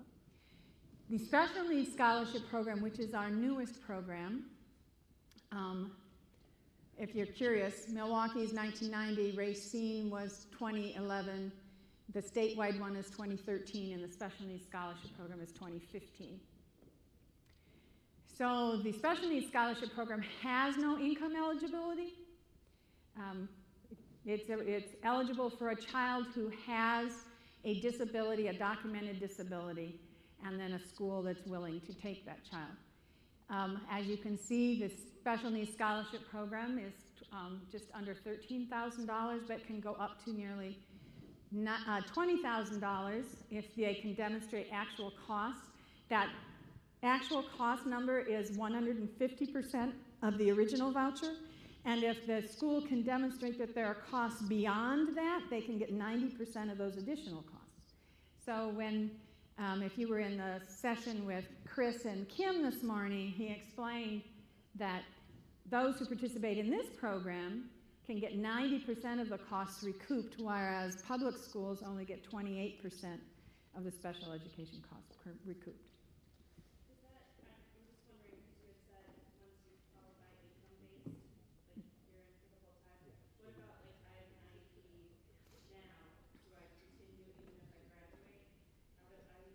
That's a very good question. So her question was, you mentioned income and you said eligibility for the special needs program has that you have a documented disability by means of an IEP. If you no longer have an IEP or you no longer need one, do you still get to stay in the program? The answer is yes, but the voucher amount then devolves. So if that happened, just say for example, there was a child enrolled in first grade, a documented disability, had an IEP, therefore was eligible for the program, the school gets $12,977 for that student. 3 years later, that student has progressed and no longer, after their evaluation, is no longer considered a child with a disability as defined by the federal law, no longer needs an IEP. Then that child could stay in the voucher program, but the school would get the numbers that you see above, either the 8,300 if they're K8 or the just under 9,000 if they're 912. You're welcome. Anyone else have a question? Okay. In addition to those four programs, we also have the private school tuition tax deduction. Now, this is not a dollar for dollar deduction, but you know how that happens when you do your taxes, right? So you can claim up to $4,000 of costs, regardless of your income, up to $10,000 if they're in high school, and then that's going to affect how much you owe the state in your taxes. Two other kinds of programs that don't happen here in Wisconsin, and I don't know if we have anybody from Arizona online, but these both started in Arizona. These are both Arizona products that now have spread across the country. And the first is called the Tax Credit Scholarship Program. And in fact, right now, there are more states that have that kind of voucher-like program than any other. So a tax credit scholarship program essentially creates a middleman. And to be honest, the reason that they create the middleman is because this often happens in states where the state Supreme Court has said you cannot do the voucher, that the traditional voucher violates our state constitution. You can't do it that way. So they said, okay, if we can't do it that way, how about this other way? And in fact, in Arizona Supreme Court said you can't have a traditional voucher. They created this mechanism. Arizona Supreme Court said that's okay. So what this does is, as I said, it kind of creates a middleman. So it specifies these scholarship accounts, and then both individuals and corporations can reduce their tax liability by giving a portion of it, as specified by the law, into this tax credit scholarship. Tax credit scholarship then provides the vouchers to kids to attend private schools. So just to be clear, if you're a taxpayer in a state that has that one, you never have the choice to keep that amount of money in your pocket. It's either going in the state coffers or it's going in the tax credit scholarship program, which is why I consider, and many others of my colleagues who study the same thing, consider it a continuing public subsidy, because it's just deferred tax dollars. And those tax dollars then provide those scholarships, and again, depending on where you are in the state, there may be income requirements, there may be other kinds of requirements depending on the program. Then the newest kind is what's called an education savings account. Again, we don't have one of these in Wisconsin, although at least once they've been floated as a possibility, but it didn't get enacted. They are very much like vouchers. They're just a little bit different. Often one of the biggest things is that they're a little more open. And so, for example, someone who homeschools their child might be able to take advantage of an education savings account, whereas a traditional voucher program would require a school. It wouldn't, for example, here in Wisconsin, you couldn't be a homeschool and participate in the voucher program. So in that case, as it says there, usually what they say is they say, well, the average amount of state aid that goes to a child who attends a public school is, for nice round numbers, let's say $5,000. We will give the parent $5,000 in this education savings account to pay for approved expenses for education. That could be tuition, it could be tutoring, it could be computer materials, or whatever it happens to be. So the state would specify what the allowable expenses are. That education savings account could then be used for those allowable expenses. One thing I will say, since I see Julie in the audience, we were both involved when Nevada adopted one of these, and we wrote an expert opinion for the lawsuit that challenged those and in fact invalidated them. But one of the things that we noticed when you read the fine print of that education savings account, in that state at least, they had set it up where it had to be an approved fund manager, which meant that 2% of the amount of the voucher went right away to the fund manager, which seemed to me to be a huge way. I mean, think about that. 2% of one voucher is not a lot, but when you add it up, that's a huge diversion of money into a fund manager's account, right? A money manager, a banker, instead of a school or a teacher. So those are the kinds of ways that we have voucher and voucher-like programs. There we go. Here's just to give you an idea of how much we're spending in our state on vouchers. And so these numbers are last year's numbers, and for whatever reason, I'm not sure, probably because it takes a lot more accounting, because we do have kids who get varying amounts of vouchers for the special needs scholarship program. DPI did not publish its totals in terms of the amount of money spent for last year. So that amount of money is actually less than what we spent because it's from the year before.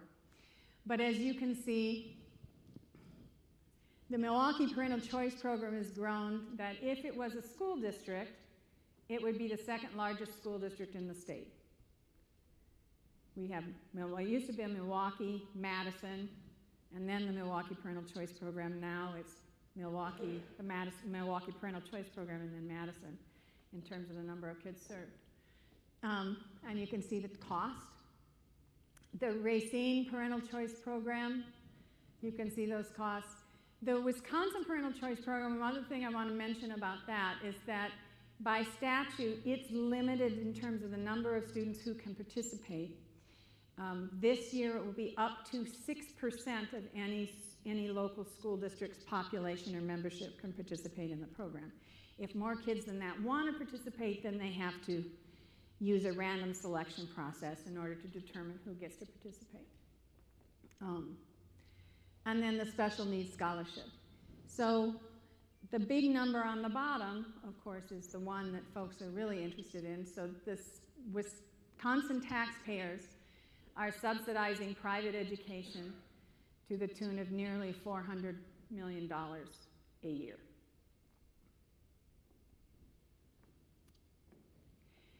So you might say, well, how does that happen? Where does that money come from? How do they fund it in our state? And as you might guess, the statute sets out formulas for each program and how that amount is calculated. But the voucher programs are funded on what's called a sum-sufficient basis. Sum-sufficient is an important term. It's contrasted with sum-certain. Sum-sufficient means that however much it costs, the legislature has committed to covering that cost. However much it costs, that's how much it costs. Sum-certain, which to me, to be honest with you, I always get confused on these terms because sum-certain says to me it's certain the amount of money, but that's not really it. So think sum-sufficient, whatever it takes to cover it, no matter how much it costs. Sum-certain says, here's an amount of money that is a certain amount of money that we're not going to go over, and you've got to divide it up in any way that you can based on. So we're not going to change the amount. Here it is. This is what you get to spend, everybody in the state, on this thing. So as you can imagine, sum-sufficient, if you have to pick between the two, is the better one, right? Because it's guaranteeing that no matter how much it costs, it's going to be covered. And so our vouchers are in that category of sum-sufficient. And the cost of the vouchers is subtracted from the state aid that the school district gets. So if we're talking about the school district of Sun Prairie, the state figures out, based on everything that Sun Prairie provides to it in terms of data, in terms of the number of students enrolled here, including the number of students enrolled in private schools by means of a voucher. They figure all of that out, run it through the very elaborate funding formula that we have here, and determine this is the amount of state aid that Sun Prairie gets. Then, all of the money that is needed to cover the number of kids who are in vouchers gets taken away, and then whatever is left, Sun Prairie gets to keep to serve kids in Sun Prairie schools. You'll often hear folks talk about it being a neutral policy, that because you can count the kids, that the money comes in and the money goes out and that there's a match and that there's no difference, but that's actually not quite true. And that's because not every school district is going to get an amount of state aid that's equal to the amount of the voucher. And so, as I'll show you in a minute, local taxpayers are subsidizing those private educations as well. It doesn't just come from a special fund, in other words. It doesn't come from a special fund that the state legislature sets aside. The district, though, can claim, once they are there, those students that they call for our membership for calculating vouchers, although here we're also in a little bit of a disconnect because public schools get their money based on last year's count. Private schools participating in the vouchers get their money based on this year's count. So there's already a little bit of a lag in terms of what a district gets to do. And so therefore the effects of those voucher costs on the district are going to vary, and it's going to depend, of course, on the number of students. It's going to depend on the state aids received and the relationship between them. And so to understand this, I'm going to give you you've heard a couple of other people talk about a kind of quick way to understand funding in Wisconsin, but I do it this way, so you're going to get the Julie Mead version. So think of revenue limits, or I think of revenue limits as a box. Now what's special about this box is this box has to always be full. There is never any space in this box. It is a limit. And the box has two kinds of money. Now grant, the state funding formula in Wisconsin is way more complicated than what I'm going to show you, but this gives you the down and dirty version of the biggest chunk, which is what we call equalization aid. So this revenue limit has a box. You can't go beyond that box, but the money's always full. And two kinds of money, state aid and local property taxes. The equalization part is in recognition that not every community has the same ability to raise money. And so what happens is to equalize that difference in ability, property-rich districts get less state aid and are more reliant on local property taxes because of arithmetic, right? If you've got a lot of property, you're taxing even at a small amount, you're going to raise a lot of money. Property-poor districts get more state aid and are less reliant on local property taxes, again, because of arithmetic. Even if they tax themselves at a higher rate, that higher rate times a smaller property valuation is still not going to produce enough money. Now this is important, and this is what you heard this morning. The governor mentioned it. If the state legislature puts more money into this system, but does not change the box, does not enlarge the revenue limit, no more money goes to kids. So sometimes you hear them talk about spendable funds. There's no more spendable funds. Because again, keeping that box the same, if you add more red, that depresses the blue. That's just property tax relief. That's not sending any more money to kids. The only way for kids to get more money is to get a bigger box, to increase the revenue limit. And by our state statutes, there are two ways you can increase the revenue limit. Either the state legislature says, you've got a bigger revenue limit, and in fact, for many, many years, the revenue limit was tethered or tagged to the cost of living. So as heating costs went up, as insurance costs went up, that cost of living automatically made the box bigger.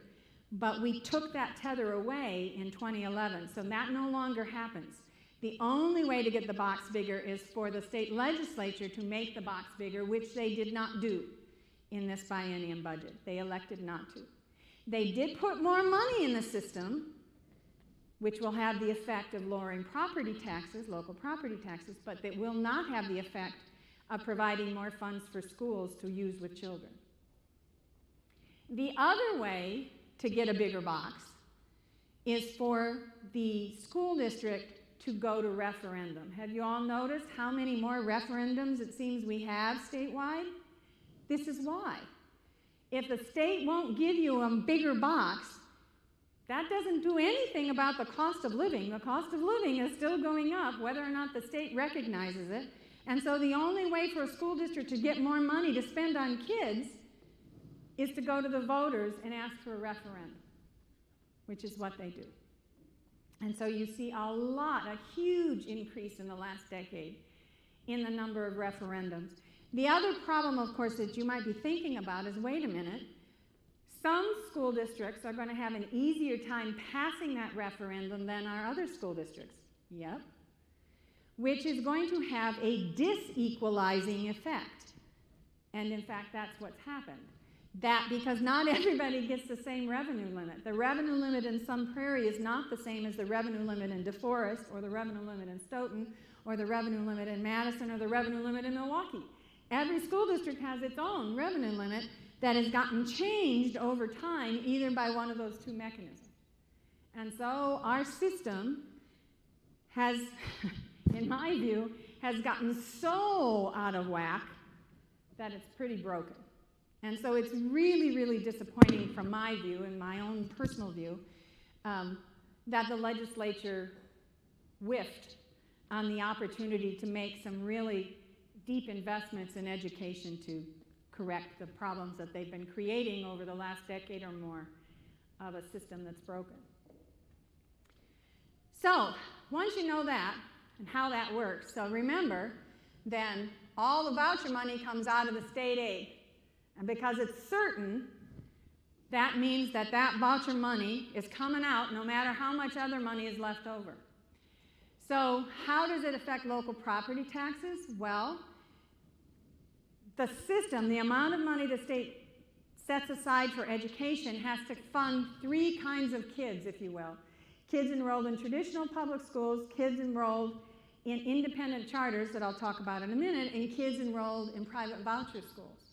And at least in regards to the vouchers, if the state legislature doesn't take into effect that they're bringing more kids into the publicly funded system, in other words, they're not making their pot any bigger, they're not putting more money into the system to cover the new kids who are in the system, that means that the amount of money going down for each student is going to go down. That's, again, just math. But the way the system is set up, back to that crazy some certain, some sufficient, I see it just a minute. Let me do this and then I'll answer your question, okay?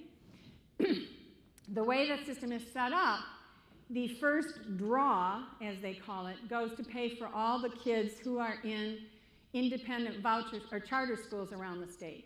And they get a guaranteed amount of state aid, $9,201 for this coming school year. And it's some sufficient, so we know that's how much they're going to get. Then the next draw is for the voucher kids. They too are some sufficient, so they're guaranteed the amount of money they're going to get, either $8,300 or nearly $9,000. And they're some sufficient, so that money goes out. Then whatever state aid is left over is what's divided among all the kids who are in the public schools. Because they're some certain. They quite literally get what's left over. You had a question? If you go back to the, well, I guess you could kind of answer. So you made the comment that the children, that is money given to extra kids. But whether those kids go to public school or charter school, they're the same kids, right? So it's not really adding extra kids to the pool. Well, it is when they're coming from the private school system, and here's why I say that. Because otherwise, you're right. They're the same kids in the public schools. If everybody who was in a voucher program had previously been in a public school, you'd be exactly right. We would be adding no more kids to the system. Nothing would change. But what we know, for example, is if you track the data for the statewide program, and that's the easiest one to look at, because that data has been released every year and it's right there that you can track. So, for example, in the first year that they had the statewide program, 75% of the kids who took the voucher never attended public schools. Said they were in a private school. The year before, they were in the same private school. The difference was somebody else was paying their tuition. Either their parents were paying their tuition, a scholarship was paying their tuition, someone else was paying their tuition. Once they entered the voucher program, now the taxpayer through the voucher program is paying their tuition. And if you follow the Wisconsin Parental Choice Program over time, you'll see that every year, if you just look at those kids who are new to the program, it's not fair to look at the kids who are continuing. If you do that, the number is going to always be most of the kids who are already in the private school, and that's not a fair metric. So we set those aside, set our continuing kids aside, and just look at the new kids.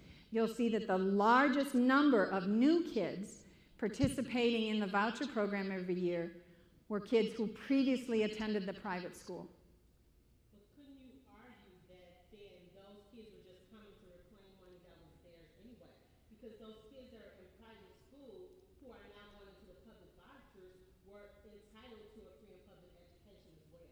That's exactly right, and you're exactly right. For those of you who didn't hear, you said, couldn't you argue that because those kids who were in private schools always had the ability to attend public schools, they're just reclaiming their part of the pie? Yes, you could make that claim. My point is, though, that the legislature is not making allowances for those increased numbers. And if you don't make allowances for those increased numbers, you're taking a pizza and dividing it into smaller and smaller pieces. Right. Did that make sense? Okay. Here's the complicated way. The other way to look at it is, again, really the numbers. And I'm using average numbers, and I spent some time yesterday to try to find better ones. So I will already mention that the $10,000 as an average revenue limit is probably not real accurate, but I couldn't find one that was more accurate, so I just left the old one that I knew was from several years ago. But what I want you to see is just the relationship between the three numbers. So you have to know the relationship between whatever the revenue limit is in your community, the amount of the voucher, which is that, so the amount of the revenue limit is in blue, the amount of the voucher, and the amount that you get through state equalization aid. And so when you do that, the thinking behind here is because the local school, once they can count that child who is in the private school getting a voucher, can only levy up to the amount of the voucher, that there are going to be some savings. That, for their public school child, they're going to levy an amount more than the voucher amount. And so there's some savings there. And so even in this one, if you think $10,000 is the kind of average revenue limit, the voucher is just under $9,000. There's about $1,000 of $1,054 of savings. So money that they did not levy because the voucher amount is less than the revenue limit. But then you have to compare the difference between what they get from the state and what they get from local taxes, because remember, the revenue limit has two sources of funds, state aid and local property taxes. So you have to know what proportion of the revenue limit is picked up by local property taxes. And then you have to compare that number to the voucher. And so the idea is that you're going to be saving enough money from the difference between the voucher and the revenue limit to cover the difference between the voucher and the amount of money you get from the state. And so that it'll be a wash for the local property taxpayer. And for some, that may be so. But in some communities, as in this kind of example, if the difference between the voucher amount and what you get per child from the state is bigger than the amount that you save by not levying all the way up to the revenue limit, you're going to have a tax liability. In other words, you're going to have a local subsidy.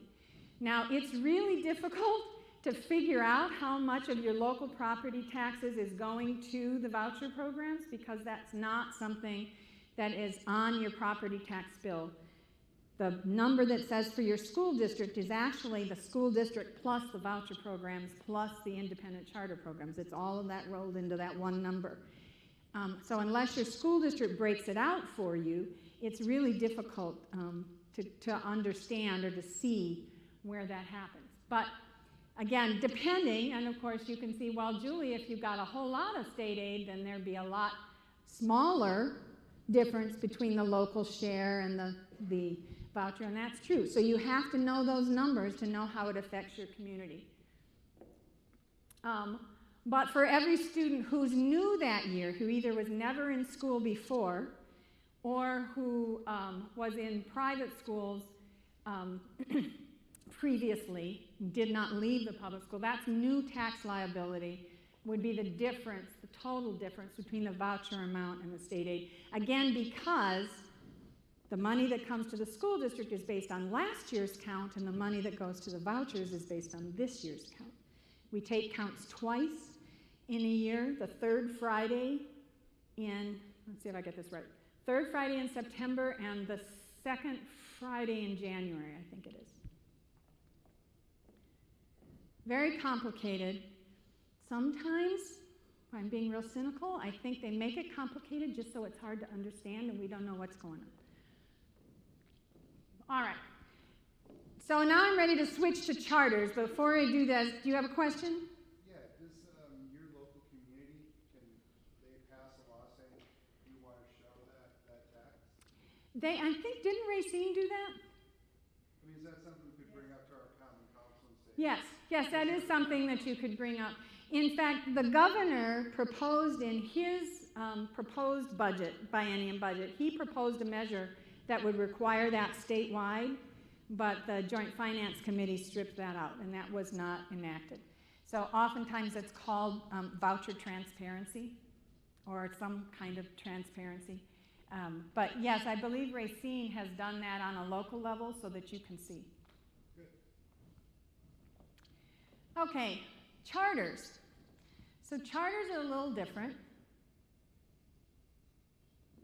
It gets confusing because charters and vouchers often look the same, and in fact they were created in terms of vehicles of the state legislature at about exactly the same time, the early 1990s. But the big difference is that charter schools are public schools. They're a specialized form of public schools that are created by means of a performance contract between an authorizer, whoever the state says that can be, and the operator, whoever's running the school. So that charter, then, that contract specifies a whole host of things. In exchange for being bound by this contract, which is usually a term contract. For example, in the state of Wisconsin, you get a charter for 5 years. And if you don't meet the metrics in your contract, you could have that contract be non-renewed. And if it's non-renewed, then you literally use your authority to offer yourself out as a charter school any longer.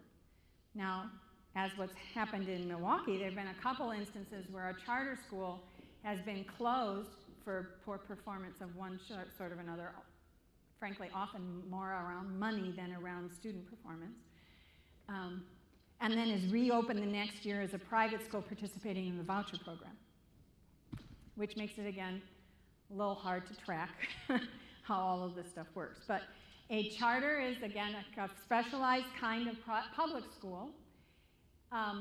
In exchange for being bound by this term contract, this 5-year period, for example, in Wisconsin, they are relieved from compliance with some state rules, some state laws and regulations. So they get relieved from some rules that are general, that generally apply to public schools, in exchange for being bound to a set of particular rules that are laid out in that charter contract. The contract can be revoked, taken away in the middle of a contract for a series of things that are really bad, as you can imagine. Health and safety issues, fraud, malfeasance, embezzlement, that kind of stuff. Or non-renewed if they just don't meet the terms of the contract. That could be, again, financial, or it could be student performance. Charter schools, though, because the states that have created them have said they're a specialized form of public schools, they may be relieved from state rules and regulations, but they're not relieved from federal rules and regulations. So charter schools, for example, I used the Individuals with Disabilities Education Act as an example before. Voucher schools, that doesn't apply to them. It does apply to charter schools. So charter schools do have to follow those rules. So even though they don't have to follow all of the state rules, they do have to follow federal rules. And the Constitution, by the way, although there's a little bit of, some of my academic friends were standing here with me, they go, Julie, they'd be yelling at me right now because there have been some case law where folks have actually argued that the Constitution even applies differently. And some courts have agreed, especially around employment. When those employers are not public entities, they've said that the teachers that work in those schools don't have the same rights as the teachers that work in other kinds of public schools, for example. But so there's a lot of that notion of publicness gets really, really muddy depending on the situation. The life cycle of a charter school has these kind of 4 steps. So first there's a proposal. Here's what we would like our school to be. Then if that proposal is accepted, then the authorizer and the operator enter into a contract. This is what's going to happen. Then the authorizer is going to provide oversight to make sure that that, in fact, contract is being upheld. And then at the end of the term, they're going to determine whether or not there is renewal or revocation. If there's renewal, then it's going to go back into the oversight, right? They may renegotiate parts of the contract too, for that matter. So just like with voucher programs, charter schools are creatures of the states that created them. So a charter school, although there are commonalities from state to state to state, the details about what is there is going to vary from state to state. So a charter school in Wisconsin is slightly different than a charter school in Illinois, in Michigan, in Minnesota, and so forth. And because, again, that state law defines all of those things, including who has the authority to create these things, who has the authority to enter into contracts with folks who want to offer these schools. They also determine by state statute how that program is funded, how the charter school is funded, and again, what role, if any, the Department of Public Instruction or the state education agency has for that school. In Wisconsin, charter schools are governed by state statute 11840. I gave you that number because it'll make sense when I get down to the end there, in terms of a term that you're going to hear here. In our state, we have 2 kinds of authorizers. The first kind is school districts. So the school district of Sun Prairie is a charter school authorizer. They can create as many charter schools as they like, and they have 2 kinds of charter schools that they can create. They can create one that we call an instrumentality charter school, meaning that it's a special school, but the school district of Sun Prairie is going to employ everybody who works there. Or they could authorize what we call a non-instrumentality charter school, which kind of means they're going to be a little more distant. So they're going to say, okay, you guys operate the school, you hire the people, we are not going to hire the people. They're all your employees, they're not the school district's employees. We're going to serve just in that oversight role alone. We're not going to serve as both employer and contract oversight. We're just going to do contract oversight, and that's it. And then there are independent authorizers. These are non-school districts, some other entity in the state, and I'll show you the list. And when you hear about these kinds of authorizers, what you often hear is a 2R charter. Has anybody heard that word before, a 2R charter? So you'll hear 2R charter or 2X charter. That literally comes from the statute. So the provision in the statute, you go into the statute and you find section 2R, That's where it defines who those people are. And if you go to 2X, that's where it defines those folks in that one. So when we hear 2R and 2X charters, those are independent charters in the state of Wisconsin that have authority to charter schools in the state. But because they're not school districts themselves, they're all non-instrumentality charters. In other words, there's no connection to any school district. Whereas the charter schools chartered by school districts may have that employee relationship or might not.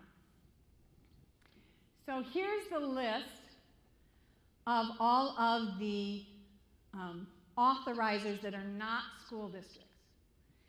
It started first with 3 in Milwaukee, but has now expanded. And so you can see that we've got the City of Milwaukee, any UW campus, the chancellor of any UW campus, each technical college district board, the Waukesha County Executive, that's the only one, the only county executive that has that one. That's an interesting story. The College of Menominee Nation and the Lakoutere Ojibwe Community College. And then this newest one, the Office of Educational Opportunity, in a special office created in Section 2X of the statute at the system level, not at any campus level. Now notice those columns.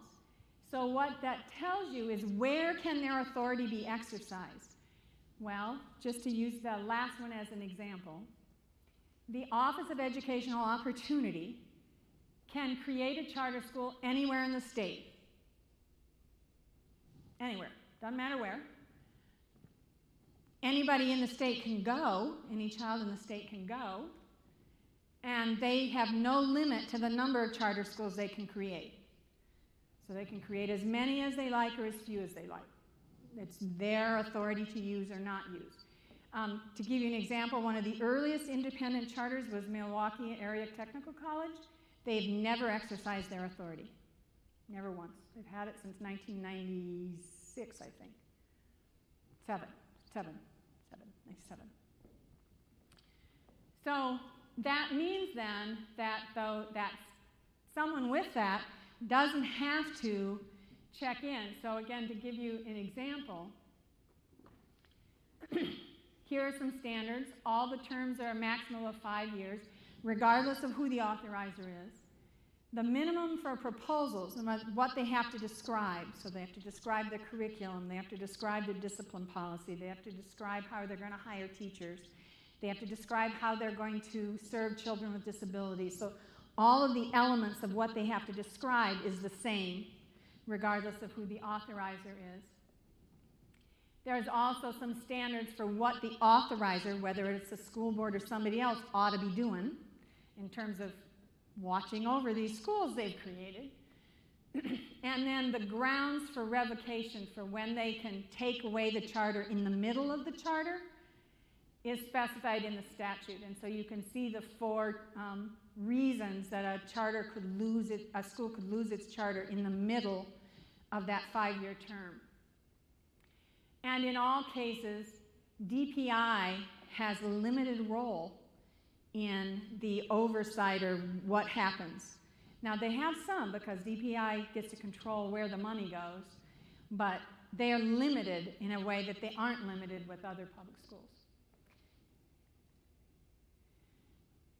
So for those 2X charters, that last one, just again to give you an example, that one is the newest authorizer created in the 2015 budget.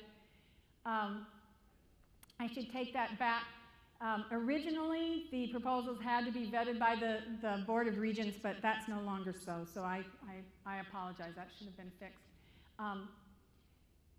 This is the 3-phase process the office currently uses according to their website, although again, the process that they use is up to them. That's not specified in the statute anywhere.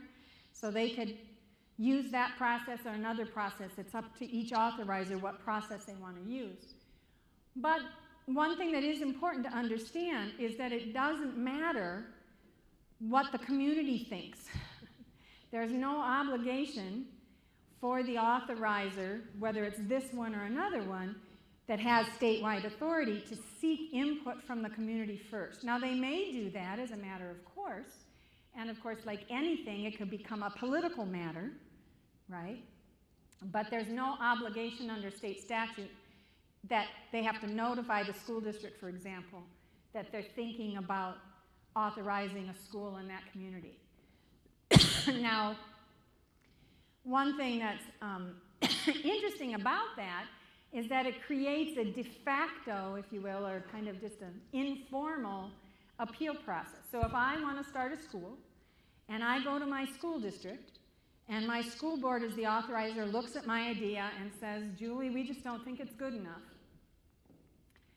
I can take my idea and go to one of those other authorizers and see if I can convince one of those other authorizers to give me the charter if my local school district won't. So it creates an informal kind of appeals process if you get turned down. And in fact, you do find that some people will actually send proposals to multiple authorizers simultaneously to kind of see which one they can get a better deal from. Hi, Julie.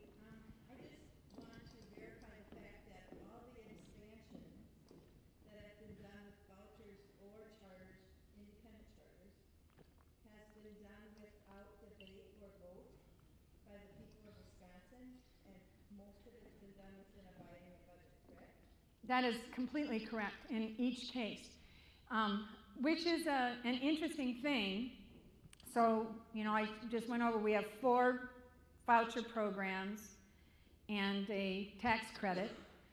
We've got all of these independent charters as well as the other charters. None of the voucher programs have ever received a standalone up or down vote. None of them. They've always been in a biennium budget, and what that means is you heard the governor explain how he struggled with whether to sign the budget or not sign the budget because it's, you know, covers everything that the state does. Well, that's the same thing. The person that, the person that that represents me, either as a state senator or as a state representative, gets 1 vote on the budget, and they have to vote for everything in the budget. So transportation, parks, roads, prisons, schools, everything the state does, right? DNR, everything is that 1 vote. And so the only way to oppose vouchers in that case would be to vote against the entire budget, which, as you can imagine, is politically difficult to do. So we have never had a, is this a great idea? Yes. No, we've never had one of those votes here. And the most recent expansion, this one, was also in the budget bill. Yeah. Okay. Anybody else? Julie? Oh, sorry. Julie, why could Governor Evers not use his veto of line items to veto the expansion of the voucher and charter schools? Well, the expansion happened before Governor Evers came. So when the expansion happened was the last one was 2015, so he wasn't able to do that. That was the other guy. Do you mean that it does not have to be renewed and approved every biennium? No. Once it's in state law, it chugs forward as being in state law until the legislature actively takes it out. So it's in there. Thank you. Yeah. Julie, I have one more question. In 2015, this is the part I have to put in my head in understanding how it is. Up until 2015, the statewide program, pot of money was elsewhere. Yeah. And Yeah. then it changed. Can you explain that a little bit? When they originally passed the statewide program, well, one, the income limit was much smaller. I think it was, Julie helped me, 175% of the federal poverty level, I think. It was limited to just 1% of each community's membership. I just got lost in my own head there a minute. So you wanted to know, oh, and it had a special pot of money, and that special pot of money funded just those that funded that voucher program. But then they changed it to have it be that pass-through that I'm talking about. where it counts in your membership and the money comes to you and you take some out of your state aid and all that kind of thing. Okay, so funding for those charter schools. Now, for those authorized by the district, this is interesting. It's not formula-based. It's up to the district and whoever they're authorizing to come to terms as part of the contract negotiations. So it's up to whatever the district and who they're contracting with says they're going to do in terms of funding. That's what happens in terms of funding. For independent charter schools, we're back to that some sufficient thing again, where the statute specifies a formula and that creates a dollar amount, and that dollar amount must be spent and it comes out of state aid. Again, just like what we talked about before, those kids are counted in the membership for purposes of determining that state aid, but that amount of money is specified as to how much money goes to each of those schools. Well, we've got 10 minutes left about. So we've got whatever questions I can answer that I didn't, let's have at it. Go ahead. I just want to throw this out there because I know you know all this, and it's just amazing to me, so we have to share this, is that the increase in special ed for private schools is some sufficient, and it's some certain for public schools, which means they're funded at a huge rate, higher rate than we are, and we're not in state statute. That's amazing to me. Is that true? Yeah, and that's that difference between some certain and some sufficient. Yeah, because she said, is it true that the kids in the special needs scholarship program are guaranteed an amount of money and the kids in the public schools, even through the special ed, are not guaranteed a specific amount of money? That's true. Yeah. So how does an alternative school like PPA differ from a charter school that's authorized, and I can't remember the term. Non-instrumentality or whatever? Governed by the school district. How are they different than from? Well, help me. I don't know what PPA stands for. Prairie Phoenix Academy. It's an alternative high school here in Sun Prairie. Okay. Well, it would depend on how that school is created. So any school district can make as many schools as they like, right? They can have one elementary school or 5. They can have, 2 middle schools or 3. And they could have 1 comprehensive high school or 2 or 3 or 4. There are some special rules around when something is considered an alternative. That's another category in the law that's the term that they have to meet, and there are certain things that have to happen. But in general, alternative schools are usually operated in the same way that a district school would be operated. It's just that they have to demonstrate, to tap into another pot of money with the state, they have to demonstrate that it meets certain rules around who they're serving, and often the alternative school has to demonstrate how it's different and how it's trying to serve a different population in some way. Often those kids who, I should say, put it this way, there is a privilege in the law that says if you can show that you've created the school to serve kids who have not been well served by the traditional comprehensive school, it's kids who are at risk, for example, is the term that's used sometimes, those programs would be privileged under that portion of the law. But an alternative school could be a charter school, or it could be just a school that's started by the school district. You'd have to check to find out which kind it is. And that's also, we get into those transparency issues. It's really hard as a parent when you see the name of the school to know what kind of school is this?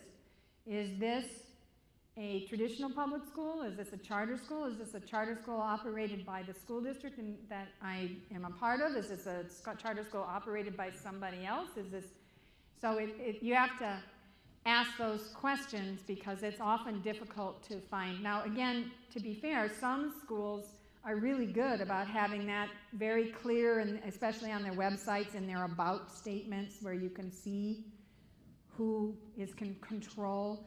But I think that's particularly important in my view because You know, if you have a problem with the school, it's nice to know who you get to go to complain to. And can I go to my school board and complain to my school board? Or is this a school that's authorized by somebody else and my school board has nothing to do with it? So it's important to understand those, to know how to exercise your franchise as a taxpayer and a voter. By the way, voucher schools have to have open board of directors meetings twice a year that permit parents to attend.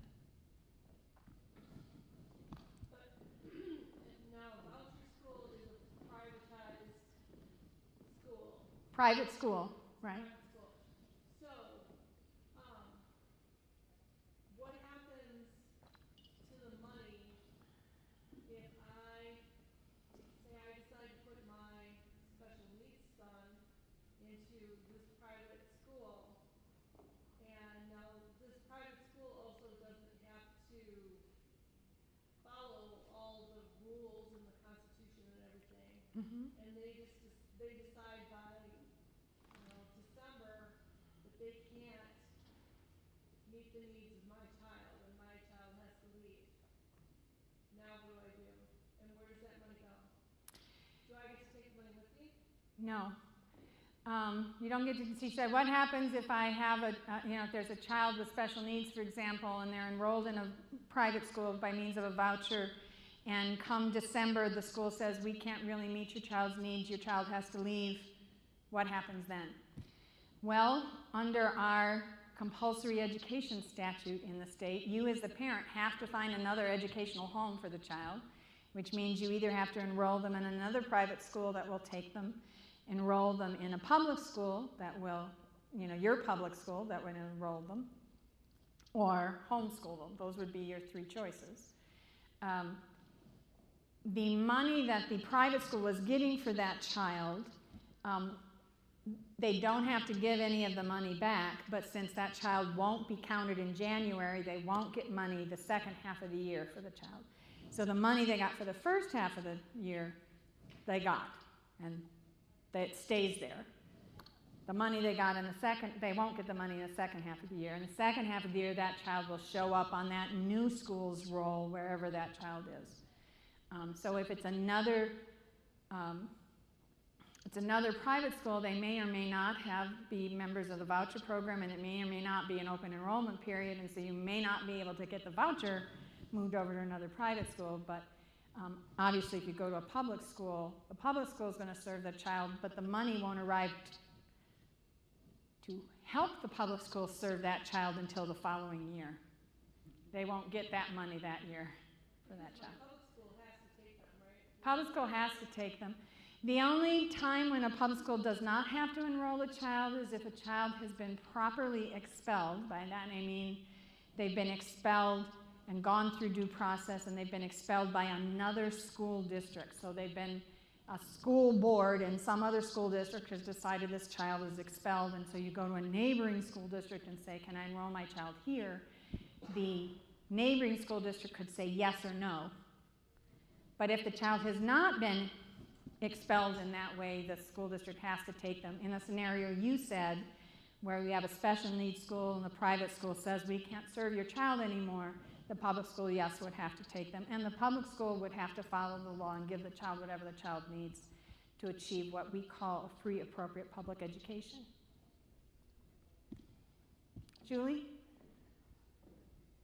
Not really a question, more of a thinking out loud, or maybe a statement of just being exceedingly pissed off. But in the litigation about vouchers, Yeah. in the Wisconsin Supreme Court, I recall, and I may be wrong, so you can help me with memory. Okay. That vouchers were okay. They didn't violate the Wisconsin Constitution about being a uniform system of schools, as long as the legislature continued to fund public schools to an adequate level. Correct. At this moment in time, Mm-hmm. there's a great question as to whether or not schools are provided for by the legislature at an adequate level. So wouldn't that be called into question whether vouchers continue to be constitutional in the state of Wisconsin? And I know that the Wisconsin Supreme Court would have to Well, I think so. In fact, I have well, you know this because you know me so well, but that's the exact argument I made in a very long law review article, if you would like to read this long review article that I wrote a few. What? That's my softball to you, yes. So, yes, that's the argument that I make, is that actually in every state that has approved voucher programs under their state constitutions, typically under the education clause of the Constitution, occasionally under the religion clause of the Constitution, but mostly under the education clause, all of them have said that they are part of the legislature's discretion, that what legislatures are doing for public schools is mandatory, compulsory. They have to do this because the state constitution says they have to create a system of uniform public school, district schools as nearly uniform as practicable in our state. Say that 3 times fast. So they have to do that. They can't say, this year we're just not going to fund public education. They can't, because the Constitution dictates that a primary purpose of the state legislature is in fact to fund public education. So every state Supreme Court who has heard challenges has said, every state has mandatory actions that the legislature has to do and discretionary things. Or like the, the metaphor I like to use is your homework and your free time. And so as long as you get your homework done, you can go play somewhere else. So here, as long as you meet your obligations under the state constitution vis-a-vis public schools, you can play in voucher land all you like. But if you're not doing that, then at a minimum, I think it suggests that there needs to be a freeze, if you will, on what's happening over here in not homework land, in order to fix that, in order to make this constitutionally permissible under the reasoning of their own decisions. But that, oh, it says my time's up, but let's get your question and then we'll be done. I'll let him go first because my voice has been heard. I believe in sharing this. Oh, you're very kind. Go ahead. Are there any simple actions the legislature could take to lessen the impact of voucher schools? Well, I think there are a number of things. You know, part of the issue that happens is that school districts, and you'll hear school districts talk about whether or not they are losing enrollment or gaining enrollment, and that losing enrollment could be for a whole host of things, including just demographics, how many people live there, and whether or not people are staying there, or whether they're moving to bigger places or whatever. But so one of the things that they try to do is they try to even out that variance. So that's one thing they can do. I personally think another thing that they can do is that they can be more upfront. I think by having the voucher programs be in school districts and through the state aid, that's a way to make it harder for me as a voter to know how much money is going there and how much is happening. So at a minimum, that transparency bill I think would be nice, but I personally think they should separate the funding for the two. If it's such a great idea, it should be perfectly able to withstand whatever sunshine is on it, and then let people see how much money is being spent statewide, how much money is being spent in various communities, and let folks be able then to talk to their legislatures about what that is, rather than taking money away from public schools in order to fund the private schools. So I think those things that happen, and then I think we really need to have a fulsome debate. Can we truly afford to fund two systems? One that has public control and one that does not.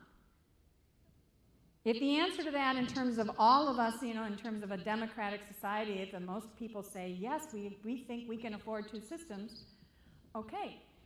But if we have that fulsome debate, which we've never had, that's what I think needs to happen in a democracy. Can we literally afford two systems?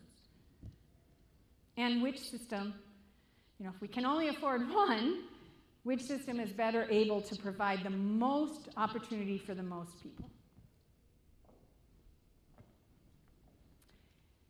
All right, I think we'll stop there. Thank you very much for your attention. If you have another question, I'm happy to talk with you after.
Yeah, sorry, I've got a bottom mouse out here.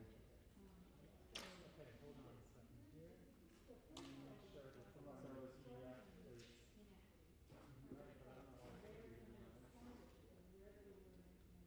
All right, I can fix that and send you the Sure.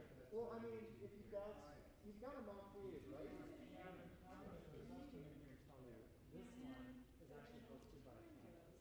Okay. And you'll just join as a guest. All right. So, but you can stay logged in as Yep.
All right, it's 2:30, and so we're going to begin to start.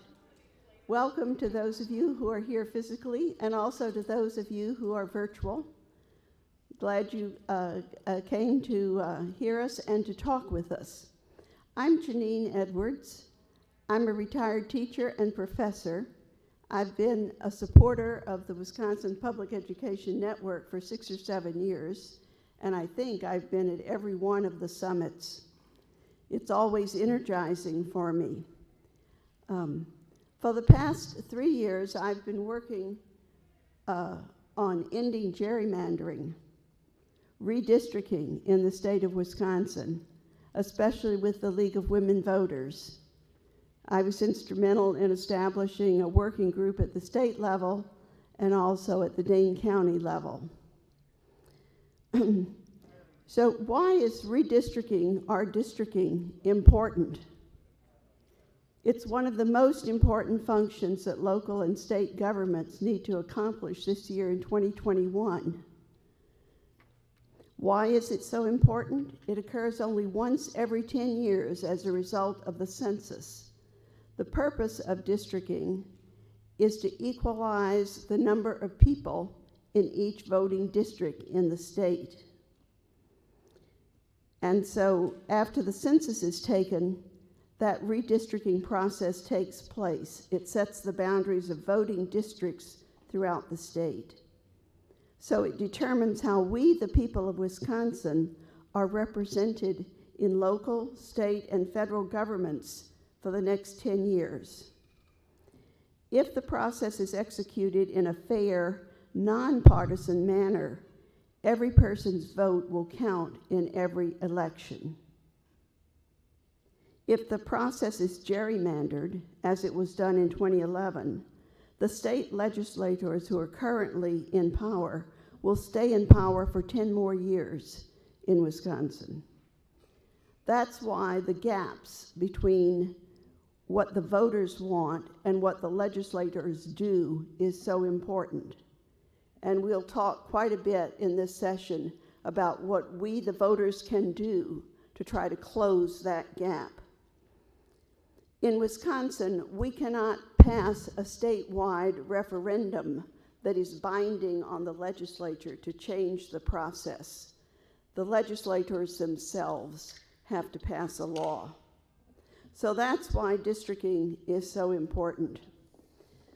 We have 3 excellent speakers today who are very much involved in the local and at the state level with this process. Mel Barnes will be our first speaker. She is a staff counsel for Law Forward. And Law Forward, if you haven't encountered Law Forward yet, Law Forward is a very big deal. And I hope that you will look it up on its website, read about it, and subscribe to it.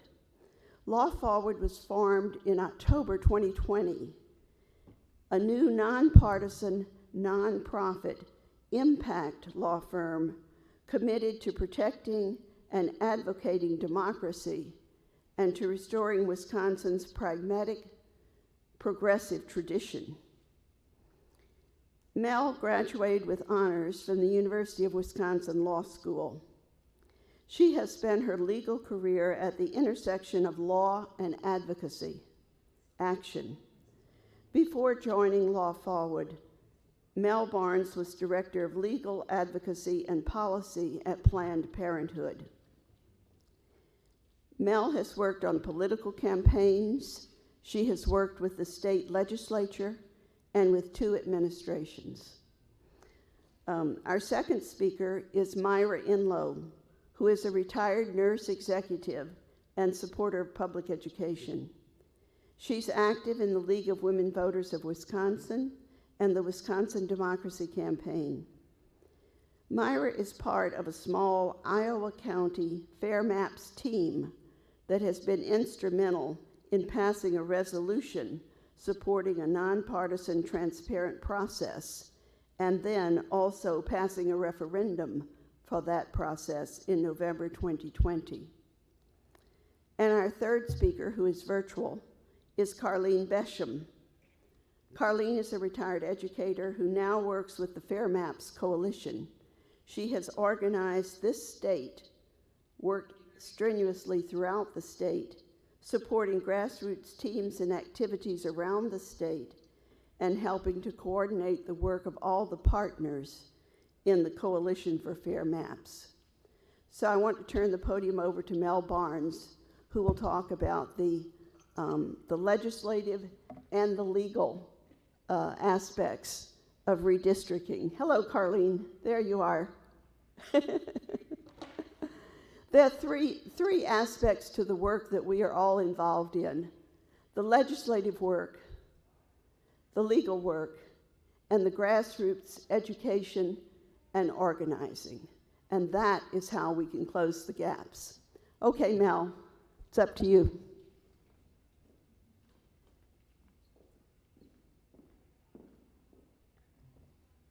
Thanks so much, Janine, and thank you everybody for joining us today. As Janine mentioned, I'm Mel Barnes. I'm staff counsel at Law Forward. We are a local, Wisconsin-focused, nonprofit law firm focused on democracy issues, protecting and advancing democracy in Wisconsin. And as we all know, redistricting is going to be a huge part of that work in the coming year.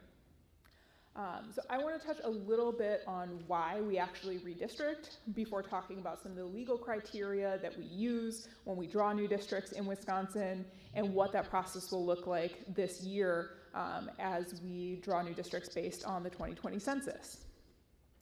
So redistricting is required basically to ensure that our democracy represents people and that people's voices are heard through their votes in our state capital and in Washington, D.C.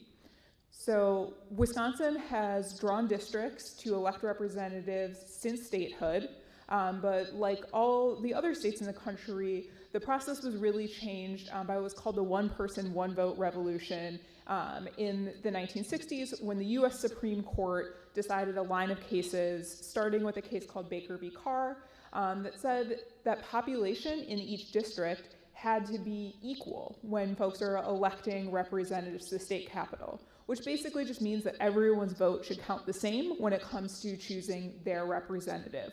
So you can imagine if I live in a state assembly district with 99 other people, there are 100 of us, we all vote for one representative and send her to Madison. But say my sister lives a couple towns over and there are only 50 people in her town electing one representative. Her vote is worth twice as much as mine in choosing a representative who will then have the same vote as my rep in the Madison state capitol. So that's what the Supreme Court saw happening around the country, and that is why we now have this principle called one person, one vote, which is derived from the equal protection doctrine in the Constitution, which makes sure that everyone's votes count the same. This is true when it comes to electing representatives to Congress, to our state capitol, and even at the local level, so county board, city council, things like that. The court will look at things a lot more strictly when it comes to congressional districts, but one person, one vote applies whatever representative districts you're looking at. And we basically make sure that one person, one vote is still true every 10 years based on the census data. So we do this big count of everyone and where they live, and then we redraw those districts to make sure that we're adjusting population and balancing people's votes appropriately. So we had a census in 2010. That was what led to the last round of redistricting. It had one in 2020. I'm sure all of you were following it relatively closely with the news and the challenges related to the pandemic. But we do now have census data, and the detailed data that is needed from the census for states to redraw their lines is scheduled to be delivered on August 16th. So it's later than usual, but we still do have census data that we will be using to redistrict this year. So I want to talk about how the process has worked in Wisconsin in the past so that we can zoom out and think a little bit about what is different this year in this cycle of redistricting. Basically in Wisconsin, every time there's been divided partisan control of government, so the state legislature held by one political party and the governor's house held by another, or the state senate held by one political party and the state assembly held by another, courts have actually ended up drawing the maps in Wisconsin. Now, that's not really how it's supposed to work based on our Constitution. The state constitution charges the state legislature with proposing and drawing maps subject to the governor's veto. And when we have a state legislature and a governor that are of the same political party, they usually find a way to compromise and get that done.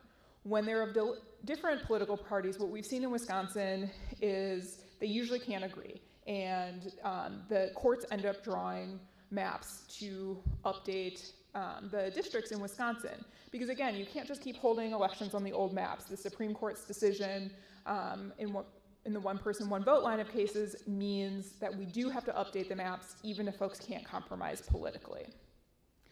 So when we've had divided government in Wisconsin, this has ended up going to the courts, and it's usually been a federal court. Federal courts use a panel of 3 judges to hear these cases in the first instance. So you have lots of experts taking that testimony, that evidence in, and then issuing a decision about what the maps should look like. Those decisions are appealable as of right to the US Supreme Court, which is a special procedure. Usually in regular litigation, the Supreme Court gets to decide whether or not they're going to hear your appeal if you don't like the decision below, but redistricting cases automatically can be heard by the US Supreme Court. So we expect the same divided government to lead to the same results this time in Wisconsin, which means redistricting will involve courts. This has almost always been federal courts in Wisconsin. There's been some talk this year that state courts might be a venue that people are pursuing as well, but any path to new and fair maps runs through courts in Wisconsin. Now in 2010, we also saw redistricting go to court even though we didn't have divided government. Why is that? That's because even though the state legislature and the governor could agree about what maps should look like, the people of Wisconsin did not agree that that's what those maps should look like. So we saw various challenges to the 2010 cycle, the maps that were drawn in 2011 for Wisconsin, really focused on the state legislative maps, which were the most contested. So there's a case called Baldus that ended up being litigated on what is called the Section 2 of the Voting Rights Act, which basically deals with communities that have minority populations, folks who have historically been disenfranchised in the United States, and the way that legislatures draw maps around those communities. And what the Supreme Court has said is you cannot dilute the votes of those communities. So when you're drawing maps, if you are packing or cracking those communities and their votes, the courts are going to take an extra close look at it. And that's what we saw in Baldus. The court decided that 2 districts in the city of Milwaukee were not in compliance with the Section 2 of the Voting Rights Act and redrew those districts. The challenge that you all might be more familiar with came later, which was called Whitford v. Gill. This was a challenge to all of the districts statewide based on the fact that they were gerrymandered on a partisan basis. The legislature drew these maps with an eye to not only empowering the political party that was in control at that moment, Republicans, for the next election, but they really drew the maps to make sure that no matter what happened with population shifts and voting pattern shifts in the state of Wisconsin, that the Republican Party would retain control for the next 10 years of the state legislative maps. Now, Democrats gerrymander too in other states. Our example is with the maps that these Republicans drew in 2011, but it's important to know that gerrymandering does cross political aisles. This is just what we have seen in the last decade here in Wisconsin. So these maps were challenged in court as an unconstitutional partisan gerrymander. Basically, the legal theory was you are not letting people make their voices heard. They cannot translate their votes into representation in our state government because of the way the lines have been drawn. And the court looked at a lot of evidence from the folks that the legislature worked with to draw the maps. They looked at all these alternative maps that experts were able to produce and present to the court. And the court agreed with the voters challenging these maps. And they said, you know what, yeah, we've got voters packed into some districts and cracked into others solely for the purpose of making sure that they can elect the people that they want to.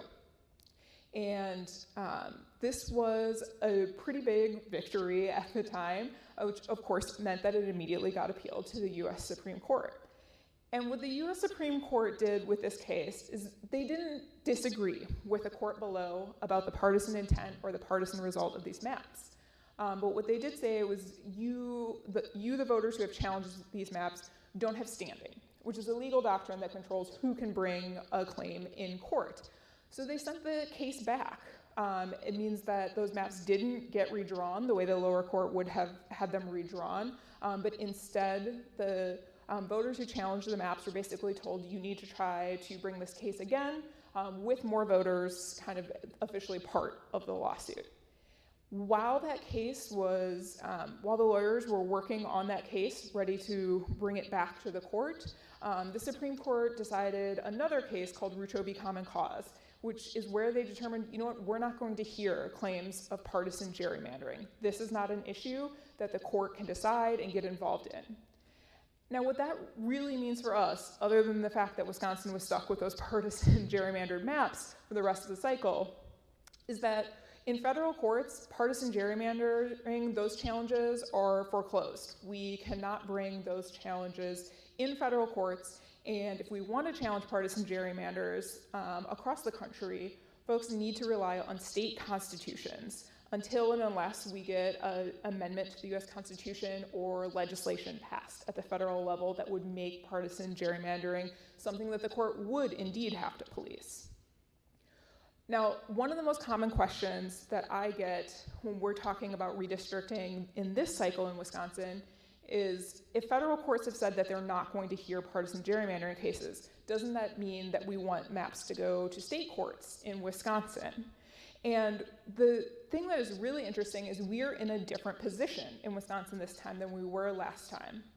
In the 2011 cycle, we were able to have these legally enacted maps that were passed by the legislature, signed by the governor, and voters were left to challenge those in court.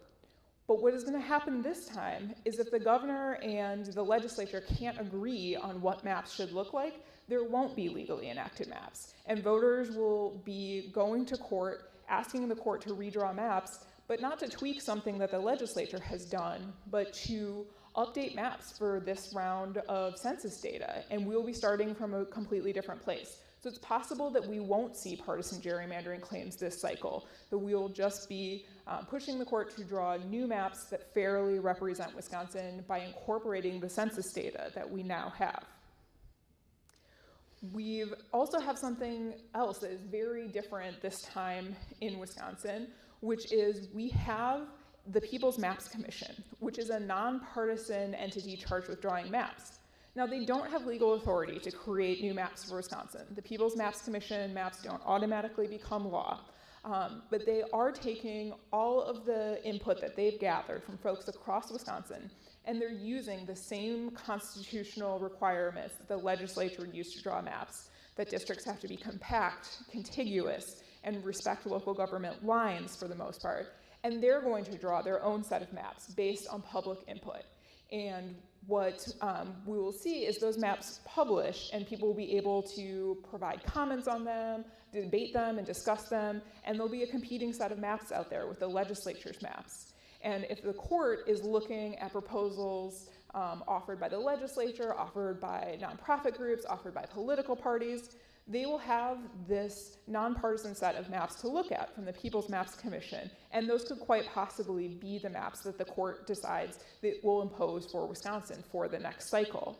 So I really want to emphasize that although the People's Maps Commission maps don't necessarily have binding legal authority, they could be a really important part of what makes this cycle of redistricting different here in Wisconsin.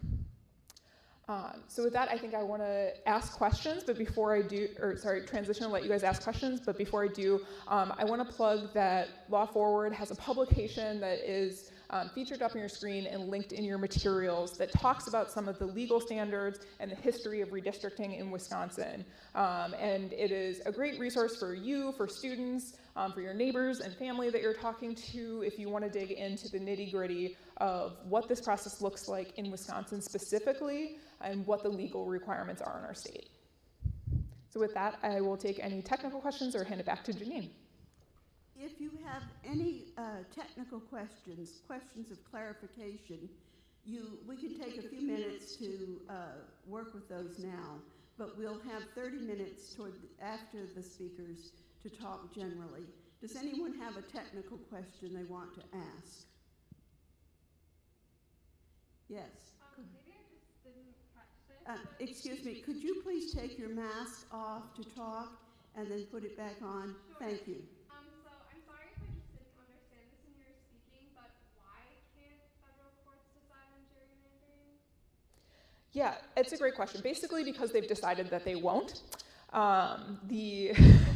The U.S. Supreme Court has been asked to address this issue of partisan gerrymandering several times over the years. This Wisconsin case was not the first time that this issue was presented to the court.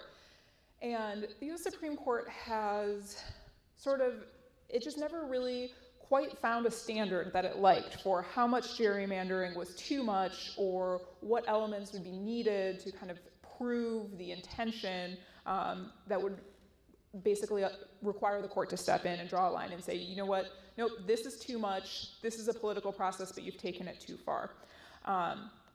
And there was a whole line of cases where the court basically didn't rule out getting involved, and they were searching for this kind of perfect standard. And that is one of the reasons that that my colleague, Doug Poland at Law Forward, and the legal team that litigated Whitford put together their case the way that they did. They used a mathematical measurement of partisan gerrymandering called the efficiency gap, worked with a lot of very smart mathematicians as well as lawyers on kind of creating the evidence to demonstrate how much this partisan gerrymander disenfranchised voters in Wisconsin.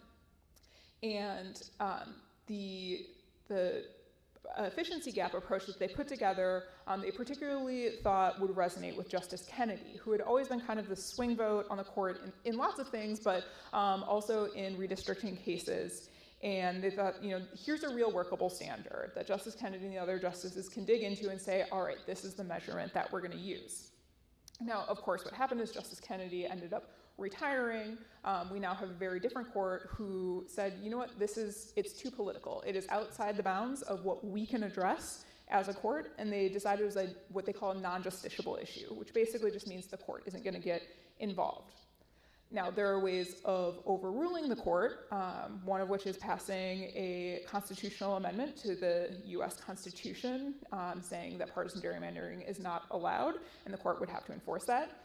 As you all know, amending the U.S. Constitution is incredibly difficult, so it's probably not our most likely path forward. Another option, however, is that Congress could intervene. If we pass legislation at the federal level that set out standards or required courts to intervene and prevent partisan gerrymandering, we would have another avenue to approach this at. So when I say that we are kind of stuck with state courts for approaching partisan gerrymandering and seeking legal remedies to that, that's very much the case for now, but lots of states are finding themselves in a challenging position where their state constitutions don't necessarily explicitly address partisan gerrymandering either. And when they go to pass legislation at the state level prohibiting partisan gerrymandering, well, of course, you run right into the legislature who has their own interests in drawing maps that favor themselves, their fellow partisans, and making sure that their seats are safe. So that's why in so many other states we've seen ballot initiatives, people kind of taking this into their own hands and passing legislation that way. I know that some of our other panelists are going to talk about how that is not really an option for us here in Wisconsin and why we've had so many non-binding referendums on this topic. But basically the federal courts could get back in the game if there was a change in the law that required them to. However, for now, they've decided not to and to leave it to state courts. Okay. Thank you very much, Mel. We're going to move on to Myra Inlow, who's going to tell you how she has worked in a rural area of our state to organize grassroots and to educate people to try to get fair maps. Myra? Hi, thank you, Janine. Hello, everyone. Thanks for being here. I have never really thought of myself as an activist until Janine asked me to be a participant in this panel. I've always paid attention to politics. I've voted in all the elections. I've financially supported a lot of good government organizations. And then 2010 alarmed me. I was shocked at how quickly the politics in Wisconsin changed and how radical they became with the help of people outside of Wisconsin. While I spent much of my career as a healthcare administrator, I've always supported unions and believe that they're necessary to provide some balance between workers and employers. I participated in the Act 10 protests at the Capitol. I also participated in public meetings in 2011 about new voting district maps. I was dismayed at how little impact these protests had. I was equally dismayed at how the rest of the United States was really not understanding what was happening in Wisconsin, and that it could happen in their state too. This really came home to me when I had an opportunity to reconnect with a journalist friend from Washington, D.C. during this time. And he realized he had no sense of the seriousness of the consolidation of power in Wisconsin in one party. Whether it was Act 10 in 2010 or drawing new voting district maps in 2011, there was no debate in the state legislature. One party was blocked out of the process. I became even more alarmed in 2020. I'm a nurse first, but I was drawn to management and administration early in my career because that's where I had the greatest opportunity to influence the system and make improvements. I studied quality improvement, systems thinking, and root cause analysis. It became a way of thinking. In politics, I thought of money as the primary root cause of many of our problems. I still see that as a problem, but something even more fundamental is likely a bigger root cause. I joined the Wisconsin Democracy Campaign. I liked the fact that it was a nonpartisan organization focused on good government and campaign finance reform. At the first annual meeting I attended, Ari Berman was the keynote speaker.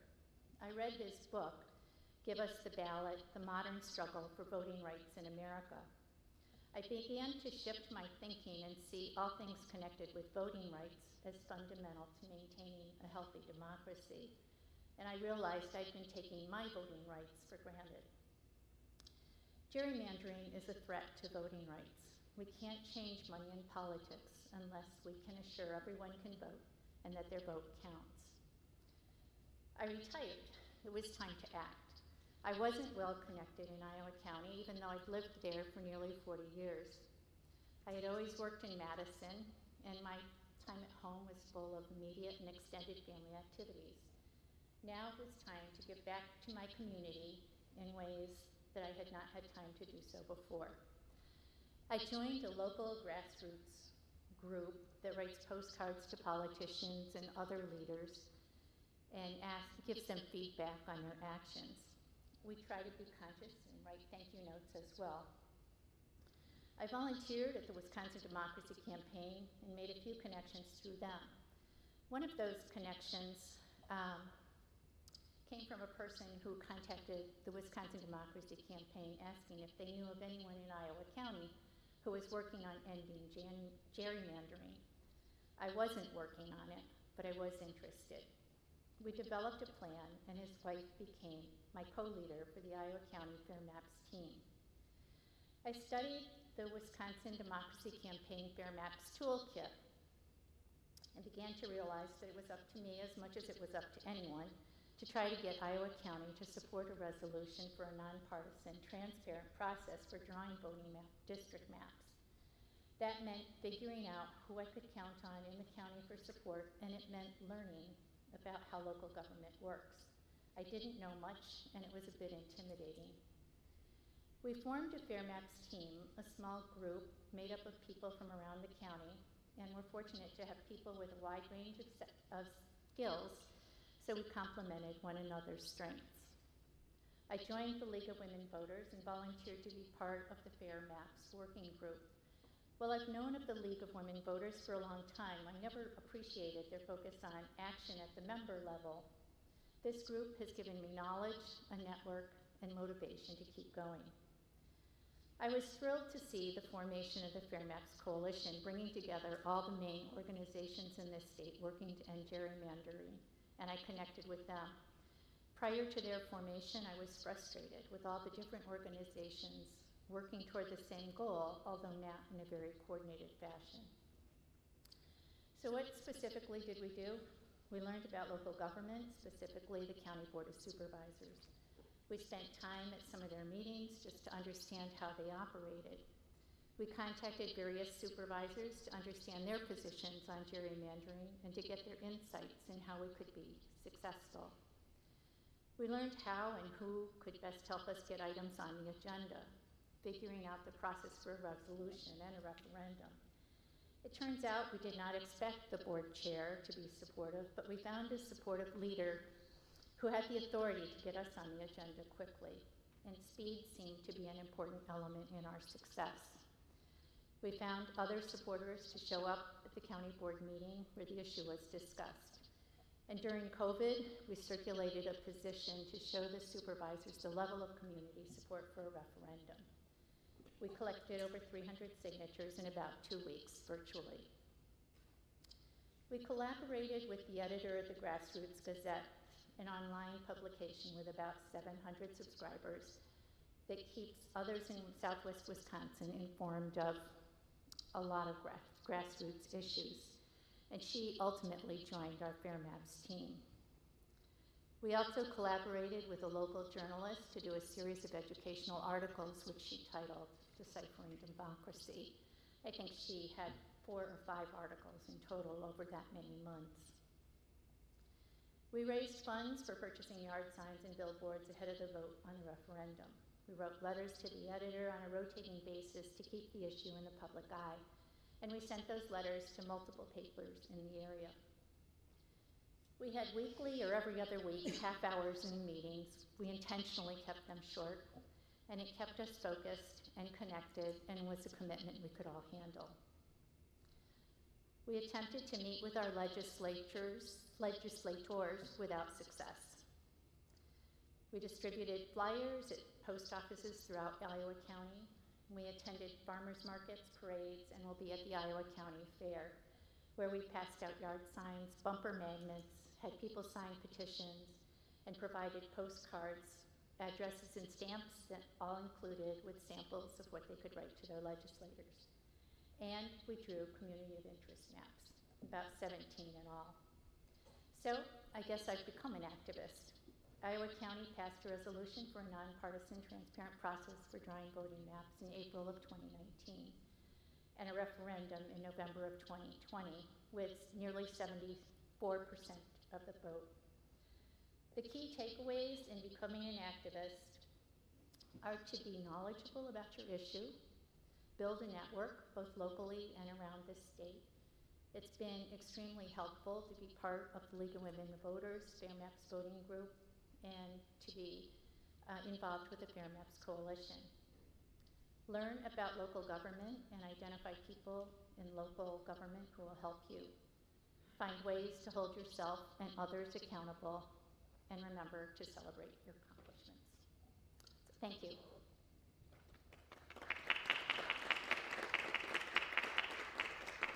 Thanks, Myra. And now we're going to go right on to Carleen Besham,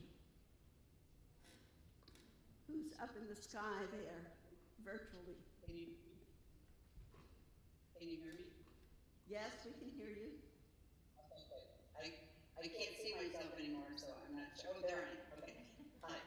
I'm Carleen Besham, and I am the organizing director with the Fair Maps Coalition, which is a group of organizations including Wild Fuller, the League of Women Voters, and the Wisconsin Democracy Campaign that have been mentioned here this morning. And I'm not going to, or this afternoon, I'm not going to tell you all the others, but I do want you to know that our mission is to advocate for and enact in law and practice an independent and nonpartisan redistricting method in Wisconsin, and to educate and engage the public in the process of adopting and implementing nonpartisan maps. We at the Fair Maps Coalition, actually I'll go back a little bit,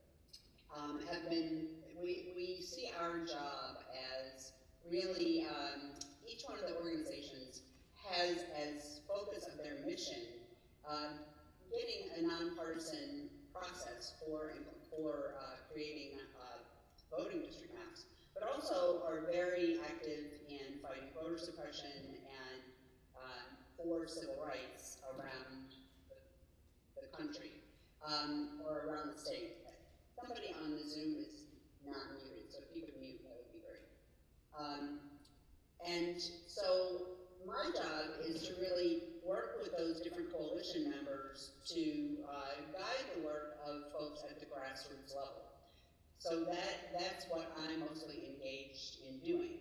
The two things that we are most engaged in is supporting the work of the People's Maps Commission, which Mel talked about, and also trying to get nonpartisan redistricting legislation passed. And one of the ways that we've been working on that is by getting resolutions and referendums passed at the county level, as in the things that Myra talked about.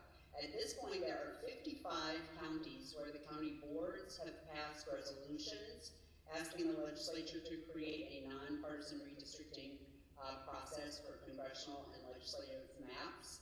And there are 32 counties where voters have had the opportunity to vote on referendums, and those have passed overwhelmingly.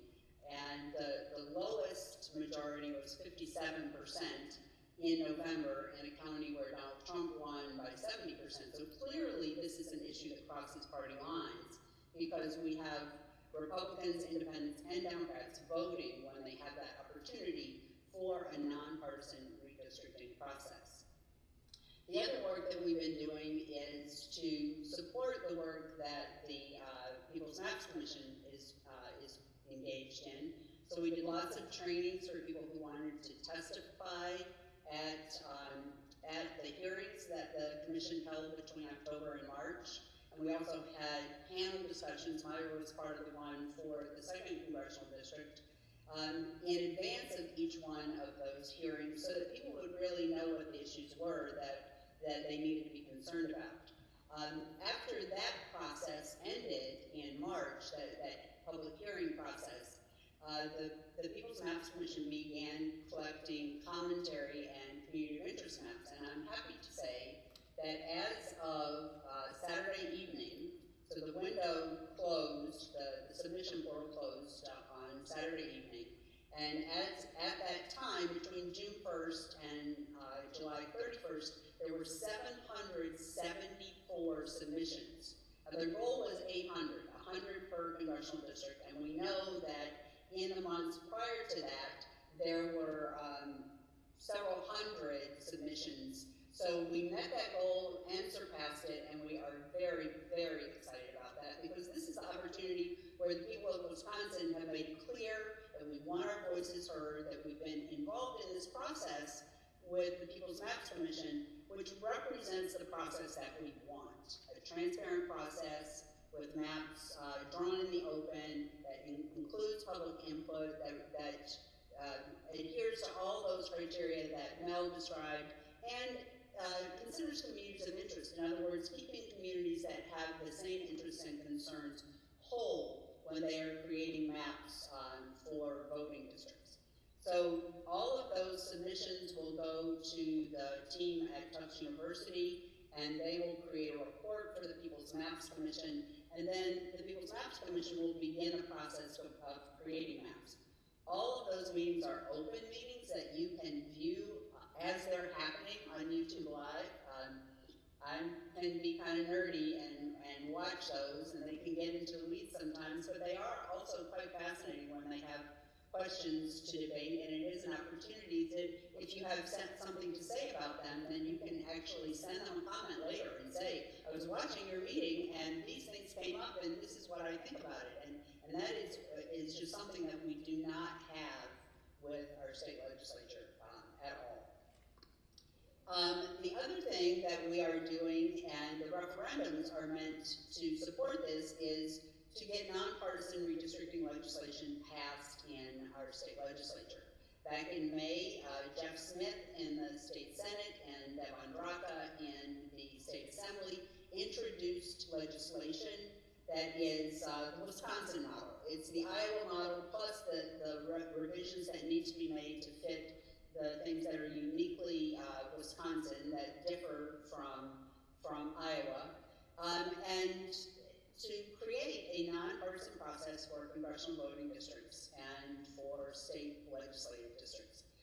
Those bills are now in committee and have been in committee since May. So we are asking folks to call those legislators that are on the committee. They don't have to be your representatives. They're on a committee that impacts legislation that you care about. And these links will be available to you to be able to contact the people who are on the Government Operations Committee in the State Senate and on the Committee on State Affairs in the State Assembly. So this is one more way that we are working to get this legislation passed. Myra mentioned letters to the editor and other kinds of things like that. We are doing that still as well. So just constantly keeping this in the public eye, in the consciousness of folks, that this is something that is going to impact us in the state for the next 10 years as it has for the last 10. And it's incredibly important that we are making our voices heard, not just for our legislators, but we're thinking, okay, these maps are probably going to go to court, and our level of participation and talking to our legislators about this is super important in making the case for, we don't want what's happening now in the state legislature. We want something very different than that. We also have a petition that is online or can be downloaded and printed, so you could collect signatures. I apologize for the blurriness. I couldn't make it any clearer, but basically it says we want nonpartisan redistricting legislation passed. Do it. So it's demanding legislators pass that legislation. So that's another very easy way that people can make their voices heard. And we are planning right now for a lobby day on September 27th. That's the Monday before the scheduled floor session. We know that the State Assembly has been in session, was in session last week, but the next scheduled floor session is September 28th, 29th, and 30th. So the day before that, we're planning a day-long event in Madison that will have training and how to lobby a legislator in the morning, and then in the afternoon, we'll go over to the Capitol and call on legislators. So it's a really good idea to make appointments with those legislators first, so that they know that you're coming and you know that they're going to be there. So there's also contact information here for that. And then there are lots and lots and lots of things going on around the state. The Cobb Corn Roast Festival is one that Myra is involved with over in Iowa County. So if you want to see Myra, maybe you want to sign up for that. There are also lots of educational events happening. And if you are interested in hosting one, you can certainly email me and I will work with you to get one of the folks who is involved in the coalition, somebody like Matt Rothschild or Deborah Kronmiller from the League or Jay Heck or any number of such and Chetta, any number of people who are very knowledgeable, or I can come and to make sure that we are getting the word out to as many people as possible around the state. And you can join a Fair Maps team. Myra's name is listed incorrectly here, so just so you know, that was, I cannot revise this, but her email is here correctly. But also, there are teams all around the state, and these folks are very engaged in this work. And so I hope that you would consider becoming part of the team if you are not already, or if you're part of another group that wants to have a representative on the team that can send somebody back to your group to keep you engaged so you know what's going on in this movement, that would be great. I'm just going to go up here to a slide that I'm not sure was seen before. This slide really is just so telling of the disconnect between the state legislature and voters. This is a 4-year analysis between October of 2015 and November of 2019, done by Sheila Plotkin, of all the open records requests that she sent to legislators on a variety of topics. And you can see that public education is in here multiple times over the years. And the number of contacts from people opposed to what was happening, the number who were in favor, and then legislators basically ignored that. So like in 2016, 98% of the contacts were opposed to defunding public education. They contacted 82 leaders, those were the ones that she made requests of. And in spite of the fact that 98% of their constituents had said, don't do this, they still did it. And that happens over and over again on a variety of issues. So our partisan gerrymandered maps are the root of this evil, that we are not able to get the things that we as voters want, and that is pretty much across the board. The only time that the numbers over those 4 years are less than 90% was the special session on gun regulations that the governor called, and still 63% of the constituents were in support, were opposed to what the legislature ultimately did, which was to gavel that session in and gavel it back out. So I think that speaks volumes to what is happening here and why it is so, so, so important that these maps are changed.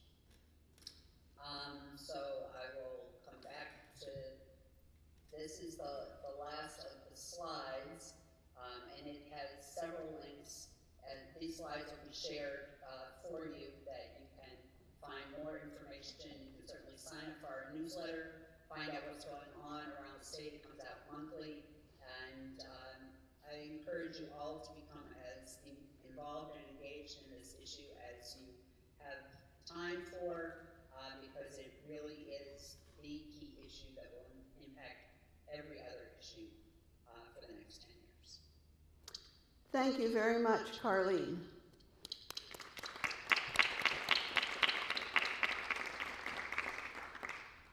You know, Myra used the term root cause, and that comes from the healthcare field.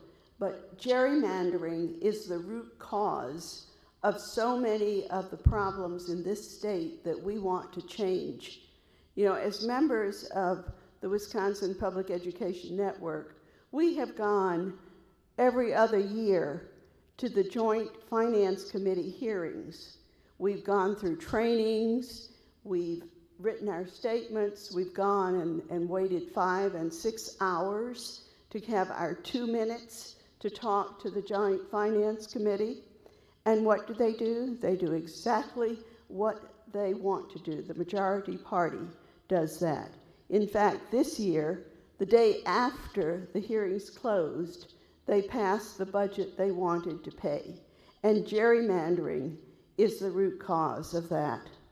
Now, we have quite a bit of time for questions and comments. So Carlene and I are going to alternate. I'll take questions here in person. Carlene will have questions on the chat, and we'll alternate that. And if you want to make statements, please do so. There's time for you to make comments. No question is too naive or too silly to ask. We really want to talk with you, and we have wonderful communicators here to talk with you. So who would like to start here in the audience? And I would just, excuse me, go ahead, Carlene.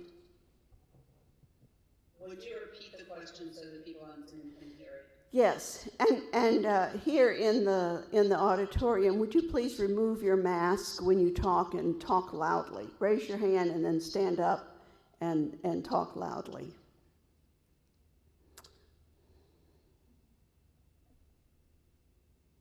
I'll go ahead and ask your question. Good. So first of all, I applaud this because obviously it's a significant issue with significant impact on so many of us. And but what's the next step? How do we also get this voter suppression and getting more people to actually vote, because whether or not this gets changed on this cycle, that's still an issue that needs to be done, is getting everybody out to actually vote so that their voice can be heard. So how do these two pieces relate? Yeah. So the question is, how does our grassroots work to get fair maps and in gerrymandering? How does that relate to getting people out to vote and to ending voter suppression? Mel, would you like to talk about that? Sure, I'd be happy to start and let you guys weigh in as well. These are absolutely interconnected issues, and these are both really central to the work that we do at Law Forward, which is basically litigating to make the government work and make sure that people's opinions, people's desires for public policy are then translated into what our government is doing. And one of the ways that we talk about gerrymandering is that it's basically voter suppression after you've already voted. So you're voting and your vote gets counted, but it doesn't count because it doesn't translate into political power. So it's really a very similar concept, and one of the reasons that I think that this is an appealing tactic for politicians who don't want to listen to constituents is there's only so much that it turns out you can do with voter suppression in Wisconsin. I mean, we saw a tremendous turnout in 2020 despite real difficulties, real, honestly dangerous conditions with people voting. Making their way to vote in person during the pandemic, as well as really going out of their way to make sure that their absentee ballots got in or whatever they needed to do to vote. But again, we see this coming back around on the other side. We have a gerrymandered legislature in Wisconsin that isn't interested in making voting easier for people, making voting as easy and accessible as it should be, and that the majority of Wisconsinites all agree that it should be. We've had absentee voting for a very long time in Wisconsin. We were, at one point, our state was on the forefront of adopting no excuse absentee voting. What we've seen since then is not only a stagnation of kind of keeping up with what the rest of states have done to make voting more accessible and more modern, but we've seen it roll back. In this legislative session alone, we've seen bills that would make it harder to vote absentee. It would make it harder to vote absentee if you were an indefinitely confined voter, so someone who, because of age or illness, is confined to their home and normally would enjoy a special absentee voting status in Wisconsin. So we've seen all of these proposals that make voting harder, even though we know it's not what the public supports, and it's because the legislature is gerrymandered. I know I'm describing the problem here and not talking about what we can do about it, but I think it's important to recognize that those two things are related. Unfortunately, the only real way that we can overcome what we have in Wisconsin is to fix these laws and fix the gerrymander one way or another. Now, voting is super important. Everyone should go and make their voices heard at the polls. Everyone should contact their legislators and be loud about what you want to see in the legislature, what our state laws should look like. Those are absolutely important tactics. And one of the other important pieces of the puzzle is what we focus on at Law Forward, which is going to court and litigating these issues when they are constitutional or state law violations. We have seen attempts to roll back voting in Wisconsin and keep voters from the polls that are contrary to our state laws. And that is why we started Law Forward, because we've seen so many of these attacks that really have come through the legal system, through the courts, and we recognize the need for there to be a voice pushing back, advocating for basically the status quo that we have in Wisconsin of being able to vote absentee and being able to make your voices heard that way. We have a lot of progress that's needed that the legislature needs to do to pass new laws, but we also need to be able to defend the access to the polls that we have in our state, and there have been attacks on that in Wisconsin, so much not just related to the 2020 presidential election, but the spring election and all sorts of things that, that we've seen moving through the legal system in our state, and we have I think at least 3 pending cases right now that are attacks on absentee voting that seek to roll back Wisconsin's laws and make it harder to vote here that we're pursuing as Law Forward. So that's kind of the legal side. I'll turn it to Myra. Yeah, I would say that, I would agree that gerrymandering and voting is very much intertwined. And the League of Women Voters, as well as other groups, but the League of Women Voters in particular, has really a robust voter registration efforts, and they focus a lot on college campuses. And if you're an out-of-state resident who wants to vote here, it can be extremely complicated and frustrating. And they have worked with some campuses to really streamline that process. I think for me personally, the hardest conversations are when I have close friends or relatives who don't vote. And their argument is, well, my vote doesn't matter anyway. And who am I to vote? I don't know these issues any better. I really just have to trust that the people who are in these positions know what they're talking about. And the reality is, the people that get voted into these positions are just people like you and me. And sometimes they really are very knowledgeable about some things, and sometimes they aren't. And I guess what I'm coming to appreciate is that living in a democracy carries a lot of obligations with it, and voting is one of them. And even though it feels like our vote doesn't always count at this point in time, the only way we're going to change that is to keep pressing the boundaries and vote as much as we can. So that would be my argument. Carlene, do you want to say anything about that? Yes, I do. I think it's really important to stay engaged in the process. It's very easy, and I am one of those people who gets discouraged pretty easily by the facts on the ground. But I think that it's pretty clear that some folks would like for us to just roll over and play dead and not really interact on this issue and others.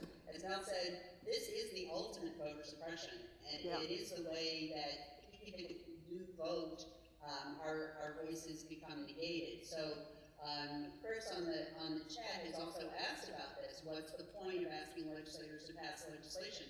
And I think that the next step is to keep pushing on this legislation, to keep supporting the work of the People's Maps Commission that is doing this work in the way that we want it done, through a transparent, open process with public input, so that as these issues and these maps in particular work their way through the next steps in the process, we can almost guarantee that Governor Evers is going to veto maps that the Republican legislature creates, unless miraculously they determine that they're going to adopt the People's Maps Commission maps. So there will be multiple sets of maps for courts to look at, and the more of us who have, one, engaged in the People's Maps Commission process, and two, really made it clear where we stand as far as wanting a nonpartisan process. And I'm not a legal person here, but it would seem to me that our case is stronger in the long run, because we are involved ahead of this game. I mean, I was an educator in 2010 and 2011, and I was marching around the Capitol in protest of that when these maps were drawn. And I wasn't paying attention to this. That's not the case this time around. Many thousands of us are paying attention, and we are not taking the spotlight off of what is happening. So I do believe that is good for us in the long run. We may not get everything we want, but I think that we will get more than what we have now. And I'm just not willing to stop pushing this rock up the hill. Yeah. So I guess to sum up, although ending gerrymandering is the root cause of so many of our legislative problems, we also have to fight the fight against voter suppression. So we have to continue both things. I'll come back to you in just a minute, but it's time to get a question from our virtual audience. Carlene, do you have any questions? Yes, Ann Munster from Appleton asks, is the Wisconsin Fair Maps Coalition making the appointments with legislators for the lobby day, or should local organizers? So not making the appointments, we would like constituents to make those appointments with their legislators. So folks who are planning to come, and there'll be more details forthcoming about the lobby day.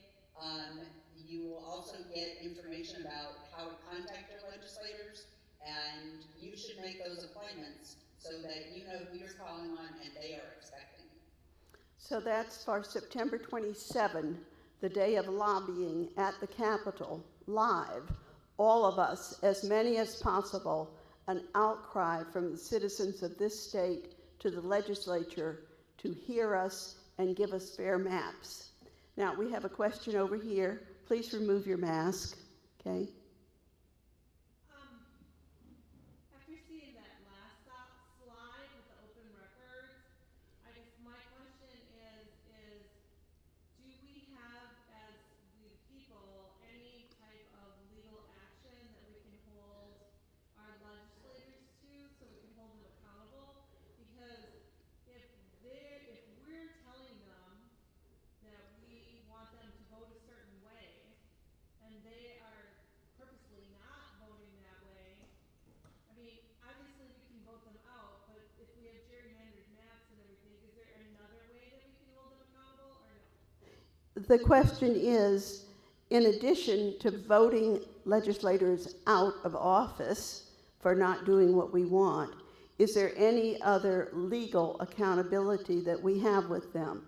So I'll refer this question to Mel. I didn't want it to sound like because we didn't get what we want, but I mean, if you can clearly see that the people are telling you one way and you're voting the opposite way, it's not even like, oh, it's different when you really are the majority of what they're getting, you know what I mean? I mean, that's different, but. Yeah, absolutely. Well, unfortunately, the second part of your question was right on it, right? The ballot box is supposed to be the way that we hold folks accountable when they're not doing what we ask them to do, which is why the gerrymandered maps are such a problem, because it makes it very, very difficult to do that. And the one, I think, spot of hope that I see in all of this is we've seen some, I think, really clear examples of how the gerrymander has made it so that legislators don't have to listen to public will in the past couple of years. And one is things like the pandemic measures, like the mask mandate and things like that. You saw through polling, you saw through news reporting that most Wisconsinites really agreed about a lot of this stuff, and then the legislature wouldn't take up policies that folks agreed about. But the legislators that we saw defecting across party lines were the legislators that are in the few remaining things that could be called swing districts, the places where they did actually have to listen to public pressure because they were worried that they might get voted out otherwise. Now, you would think that a simple majority would be enough to influence people and say, okay, the majority of my voters have asked me to do this, that's how I'm going to vote.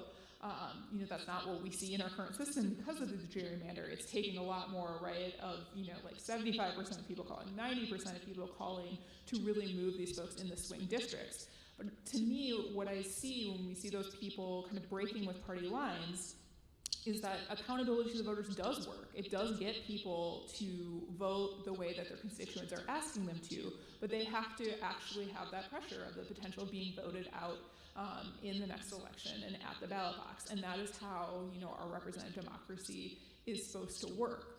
So while I don't think that there is a legal action that we can bring to directly address what you're talking about and say, 90% of your constituents asked for X and you voted no, I think that the legal avenues that we have to address the gerrymander and things like voter suppression are how we get to solving that problem, which I'm sorry is a kind of unsatisfying answer, but it is the work that is ahead of all of us. Yeah, thank you. Okay, Carlene, your turn. I don't have any other questions in the chat here. Okay, in person, let's have some more questions or comments or things that you've tried. Yes, sir. So what is the very last day the maps have to be drawn? What is the very last day that maps have to be drawn? Are you referring to the maps for the People's Maps Commission? Just the state has to come up with new maps. Okay, so what is the timeline for the state? What is the last day that the state has to have maps drawn? Mel? So it's, there's not a statutory deadline. There's not a single date, but the way that this plays out is we work backwards from basically the next election, and we know that we have to know who's going to be on the ballot in order to get those ballots printed. In order to know who's on the ballot, folks have to circulate nomination papers to get their names on the ballot, and in order to do that, they have to know what districts they might be able to run in. So kind of by working backwards through that process of election deadlines that we do have in the statute, we know that new maps really would need to be in place in December for folks to circulate nomination papers for spring elections, or next spring around April in order to have folks circulating nomination papers for the August primary and the fall general. So we are definitely on a tight timeline because of the census delay, but lots of states are facing that, and the good news is that we have much better technology and much faster computers than we did even 10 years ago, and computers and software are what folks are using to draw the maps. So we actually are not in as bad of a position as we would have been, had this census delay happened in the last cycle, and I think it's incredibly doable. I think that the legislature has already started drawing preliminary maps based on what's called the American Community Survey, which is basically estimates that foreshadow the census data, and that once the census data is available, they'll be able to finalize those maps really quickly. And I think that the People's Maps Commission will be able to do the same. And I think that pretty quickly after we see that data drop in August, we will be off to the races and see maps being drawn and likely litigation commencing this fall. I have a related question to that, Mel, and that is we expect the preliminary U.S. Census data, the legacy census data on August 16th, and it's very desirable to have new maps in place by December 1st. Do you think, or would you advocate for county and municipal bodies to begin drawing their maps immediately, regardless of what the legislators are doing with the state Senate and Assembly districts? Yeah, so in Wisconsin, we used to have a requirement that the local governments would go first, and they would update their wards, which are basically the smallest kind of level of like neighborhood voting districts that we have in the state. They would update their ward lines and use those to draw new county supervisory districts and city council districts. And then the state legislature would use those updated wards to draw their state legislative maps. They would use those as the building blocks. In 2011, with the last round of redistricting, the legislature got rid of that requirement and basically said, we're going to draw our state legislative maps based on the census data. And local governments, if our lines mess up your lines, you're the ones who have to go back and fix them. Which is not an ideal way when we think about kind of bottom-up processes for these, and the fact that local governments know these communities likely have a lot more local knowledge than even folks in the state legislature.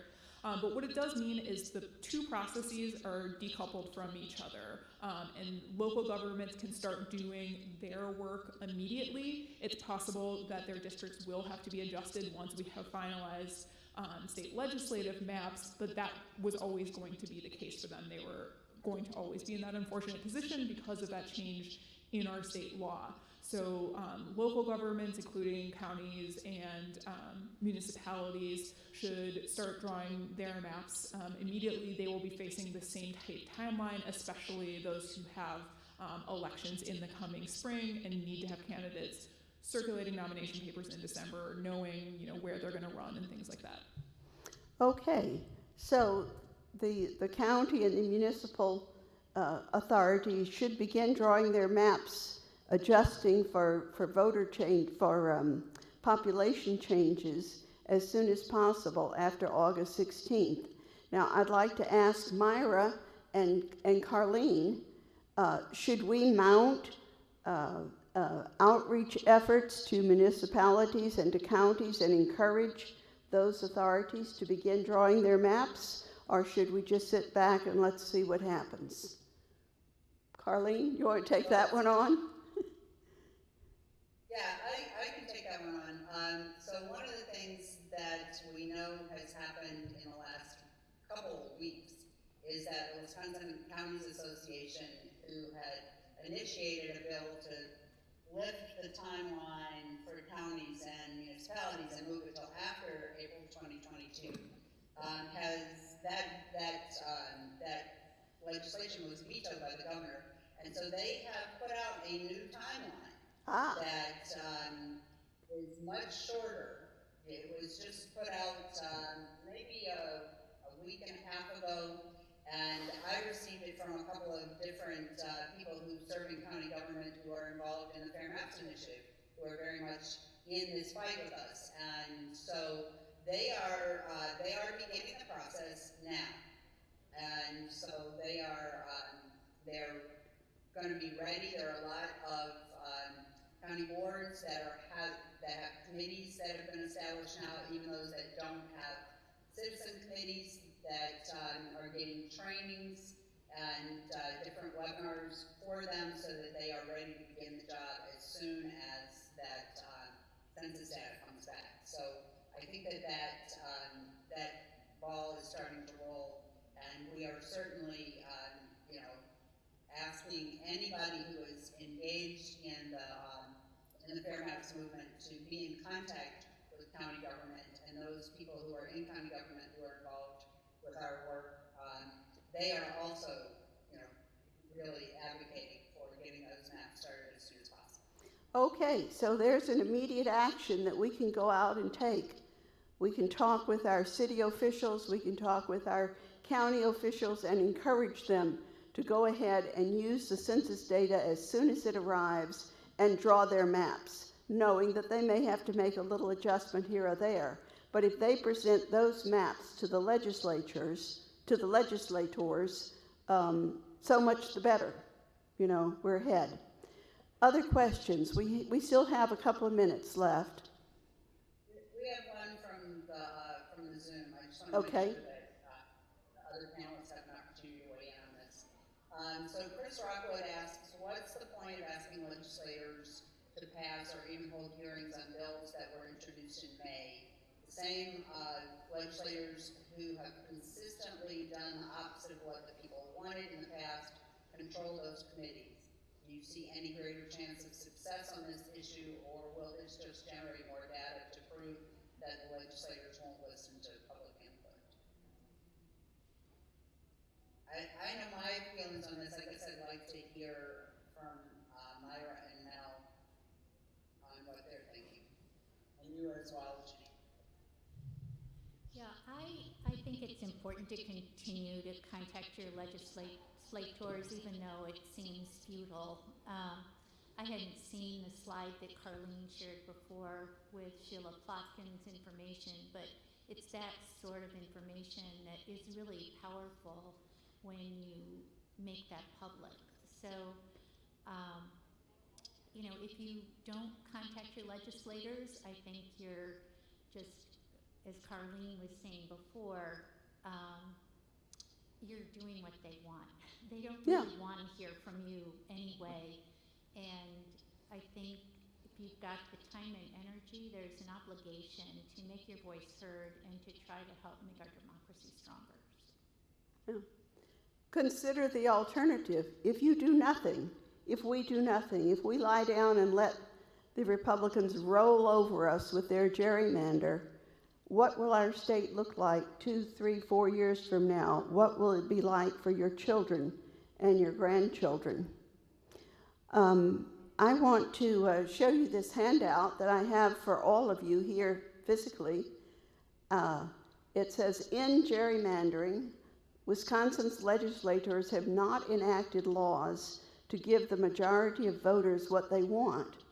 They have not accepted federal funds for Badger Care. They have not increased the minimum wage. They have not increased K through 12 funding for public schools and special education, dear to our heart. They have not legalized marijuana. They have not reduced carbon pollution, and they're not protecting drinking water.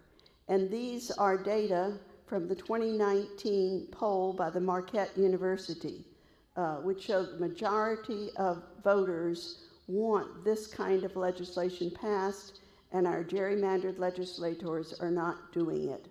So I hope you'll come up and take one of these or more if you want and spread them around the state. And so I'd like to thank Carlene, not only for being an excellent speaker, but also for handling Zoom for us and putting it all together. I'd like to thank Myra Inlow and Mel Barnes. And do subscribe free of charge on the internet to Law Forward. If you can give a donation from time to time, do that also, because they are our legal champions. Thank you very much for your rapt attention, and we look forward to continuing working with you.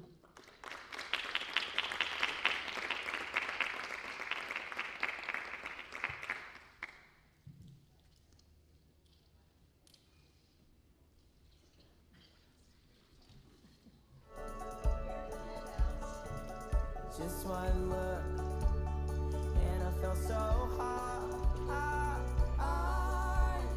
in love with you. Oh, I found out how good it feels to have your love. Say you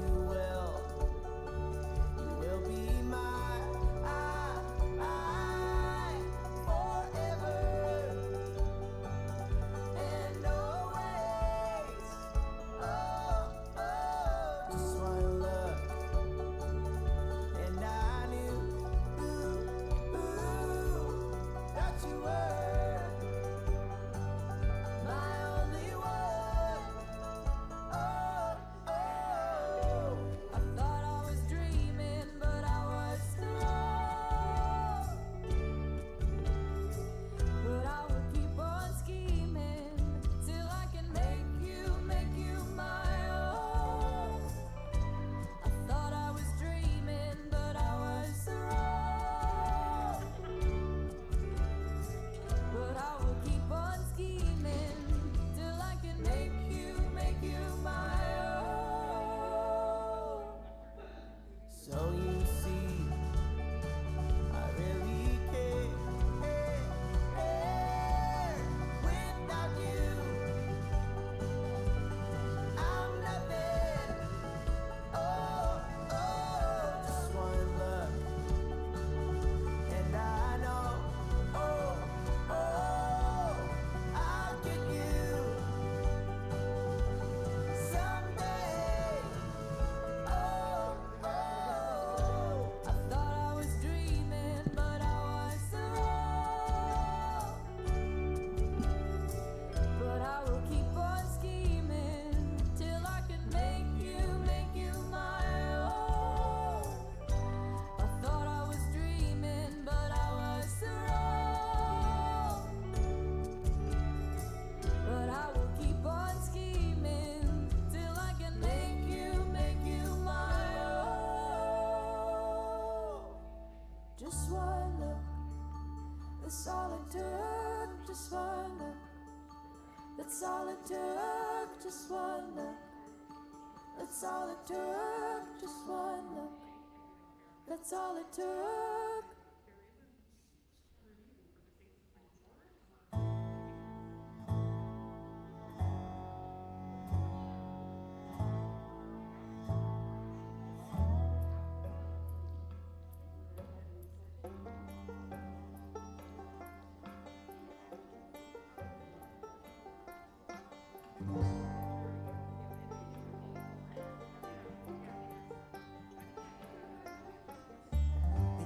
Don't you ever come around here? Don't wanna see your face, you better disappear. The fire's in the eyes, the words are really clear, so beat it, just beat it. You better run, you better do what you can. Don't wanna see no blood, don't be a macho man. You wanna be tough, better do it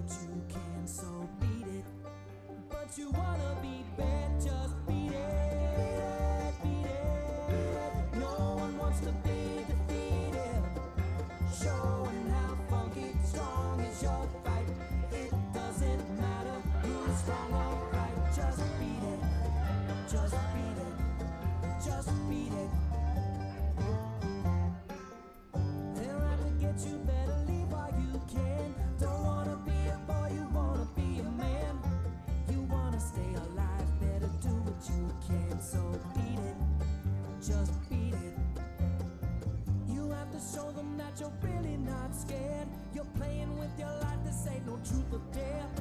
They'll kick you, they'll beat you, they'll tell you it's fair, so beat it. But you wanna beat fair, just beat it, beat it. No one wants to be defeated. Showing how funky and strong is your fight. It doesn't matter who's wrong or right, just beat it, beat it. No one wants to be defeated.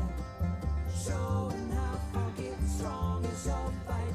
It doesn't matter who's wrong or right, just beat it. Beat it, beat it, beat it. Beat it, beat it, beat it. Beat it, beat it, beat it.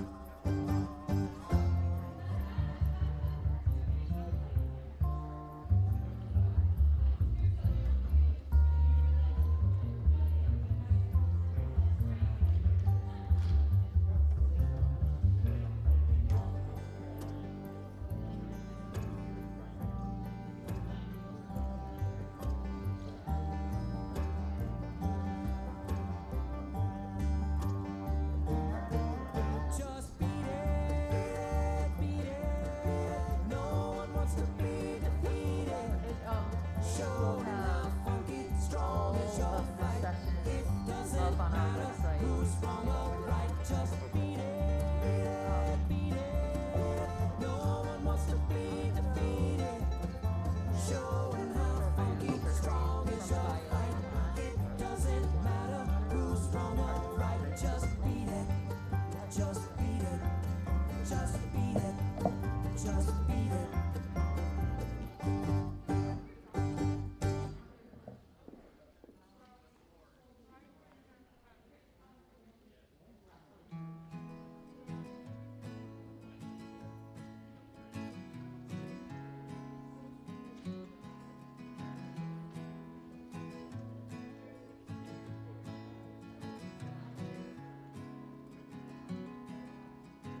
My baby don't mess around because she loves me so, at least I know for sure. But does she really wanna, but can't stand to see me walk out the door? I can't stand to fight the feeling, cause the thought alone is killing me right now. Thank God for Mom and Dad for sticking two together, cause we don't know how. Hey, hey, hey,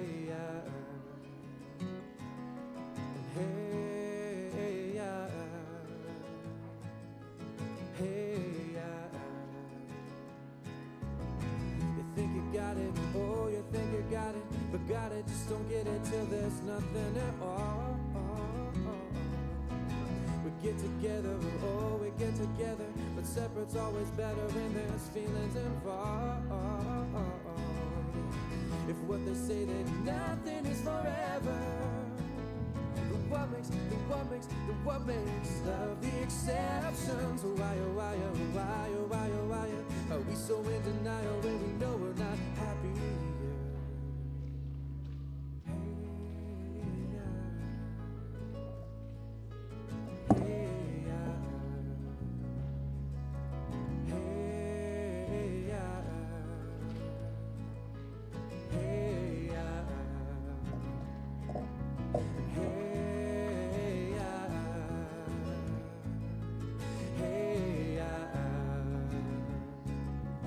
Hey,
Polaroid picture now, they're shaking. Oh no, they're shaking. Shake, shake, shake it, shake it, shake it, shake, shake it, shake it like a Polaroid picture now, they're shaking. I say, shake it, shake, shake, shake it, shake it. Oh no, shake it up and shake it up and hey, yeah, hey, yeah, hey, yeah, hey, yeah, no, no, hey, yeah. Recording in progress.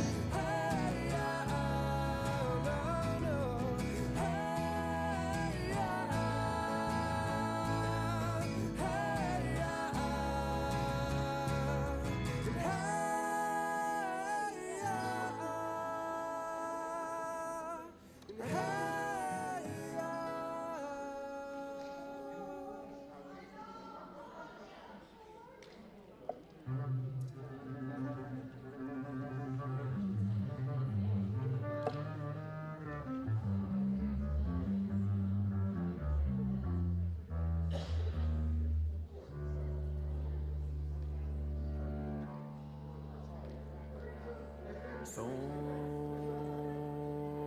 per the door, I'm a loser, baby. So why don't you kill me?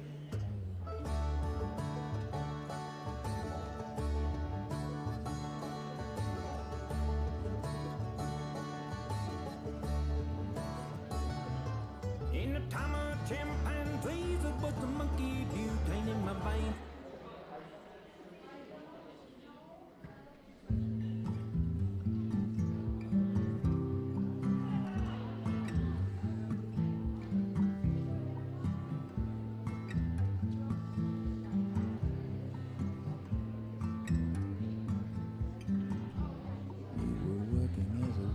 In some cocktail bar, I met you. I picked you out and pulled you up and turned you around, turned you into someone new. Now 5 years later on, you got the world at your feet. Success has been so easy, but don't forget that I'm the one who put you where you are now. I can put you back down too. Don't you? You know, I don't believe you when you say that you don't need me.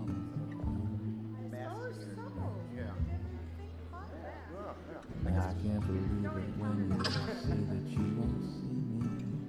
Now I wait to find you have changed your mind. You better change it back or we will both be sorry.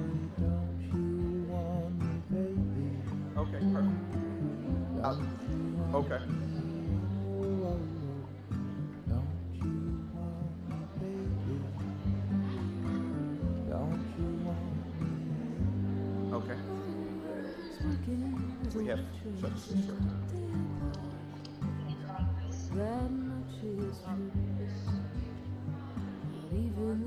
Yes.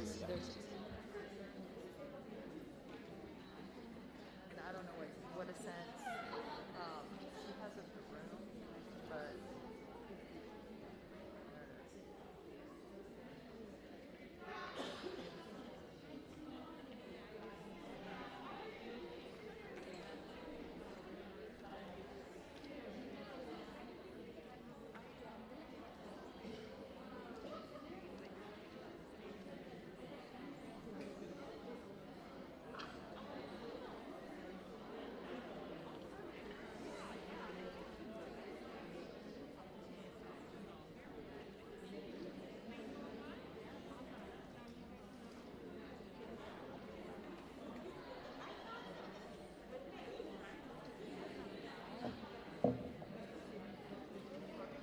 Good afternoon, everyone, and thank you for sticking around this long, rewarding, exhausting day into our closing session to reflect on what we thought about already and unpack one of the biggest questions of the day, which is how do we address and respond to some of the challenges that we're facing right now physically, rhetorically, mentally, emotionally around addressing how we teach and what we teach in our schools. And we've invited two expert scholars to address this question with us this afternoon. And I'd like to introduce Dr. Kevin Lawrence Henry Jr., who is an assistant professor of educational leadership and policy analysis at UW-Madison.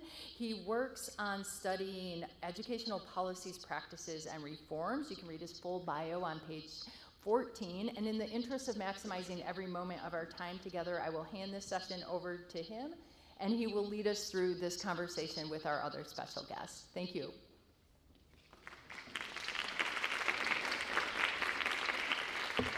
Alrighty, thank you all so much. How's the day going? Great, great, great. Thank you so much, Heather. I'd like to thank all the organizers here today who put forth this wonderful conference. We are in such dire needs right now for moments like these, and so I want to commend the organizers and you all for being here, particularly as we think about the interests of public education, as we think about democracy in these moments. And so it is my pleasure, actually, to introduce someone who in many ways needs no introduction, but nevertheless, I will do so. I'll try my best to do it. Gloria Ladson-Billings is the former Kellner Family Distinguished Professor of Urban Education in the Department of Curriculum and Instruction, and she was a faculty affiliate in the Departments of Educational Policy Studies at the University of Wisconsin-Madison.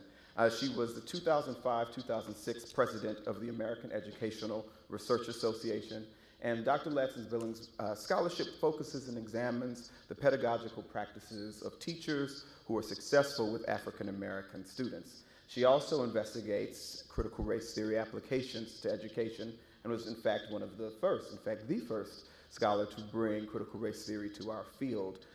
She's an accomplished scholar with several books, scores and scores of articles and book chapters, and she currently is a fellow where she has received a distinguished honor from the British Academies as well. So I could go on and on and on to honor this woman, but I want us to get into the meat of our conversation today on critical race theory and closing the achievement gaps. And I want to start today as well.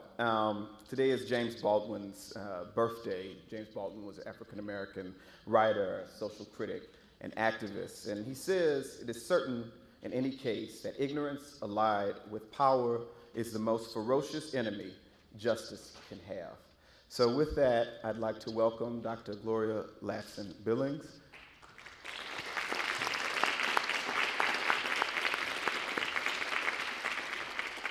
Thank you.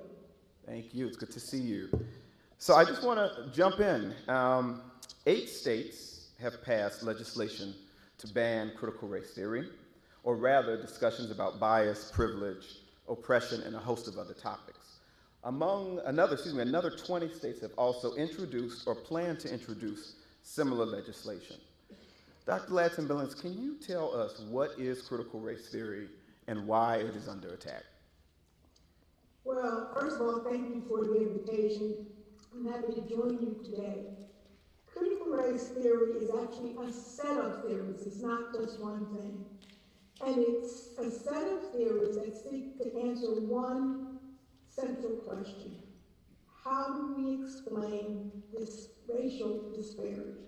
That's its whole purpose, is to try to figure out how do we make sense of racial disparity. This is a question that has dogged us in this society since its founding, before its founding. And so before 1619, up to maybe the mid-20th century, the most often used explanation for racial disparity was genetic. We just said, oh, these people are not quite as good as these other people. And so we had theories of eugenics, we had theory of racial superiority, and that's what we used to explain racial disparity. Somewhere in the mid-1900s, around 1955 or so, we began to talk about issues of lack of opportunity or lack of equal opportunity. And that's how we began trying to explain disparity, that there are some people that don't get an equal opportunity. The problem is every remedy that was proposed to equalize opportunity was rolled back. There were more than a half dozen cases designed to roll back the Brown decision. There were decisions that were still winding their way through the courts to roll back affirmative action. We have rolled back the voting rights effort legislation and civil rights legislation. So every time we try to move ahead, we end up having to fight this rollback of equal opportunity legislation. So critical race theory says, you know, the reason we have disparity is because it's systemic. It is baked into the system. It's not about an individual white person treating you a particular way. It's that you walk into a bank, you have the same profile as someone else, someone who is white, but yet you cannot get a bank loan or you cannot get a home loan. That's the way the system and the algorithms are all designed. And so critical race theory is designed to look at the systemic ways in which racism operates. All right, thank you so much. When I'm thinking about critical race theory and what we're seeing happening and as it relates to kind of this ideological attack on a theory, and I'm wondering if you could, for a moment, kind of historicize this moment in relation to other attacks that we may have seen or forms of resistance as it relates to democratic efforts at education. I think one of the narratives that we've always wanted to tell ourselves is a narrative of ever-increasing progress. And so we have a straight line narrative. We were at this place, and now we move to this place, and now we move to this place. But that's actually not how our narrative goes. Our narrative is much more like a pendulum, that we move ahead, and then we move back. We move ahead, and then we move back.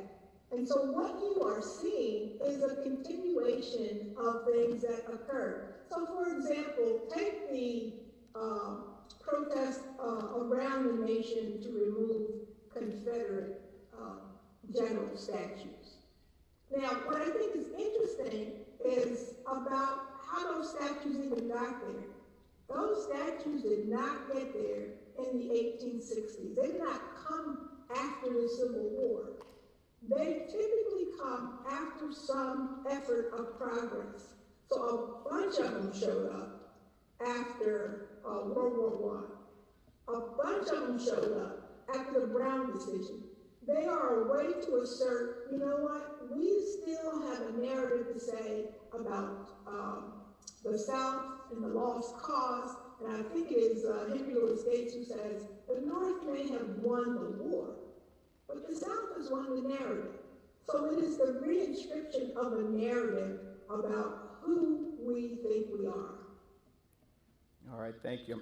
I'm actually taking notes, of course, so I'm thrilled about this as well. The reinscription of the narrative is really salient to me. And I'm thinking here as well about narratives that are used with respect to this legislation that suggests that the language around student discomfort as a reason for us to not engage in this type of work, a reason for us to introduce particular bans around critical race theory equity work.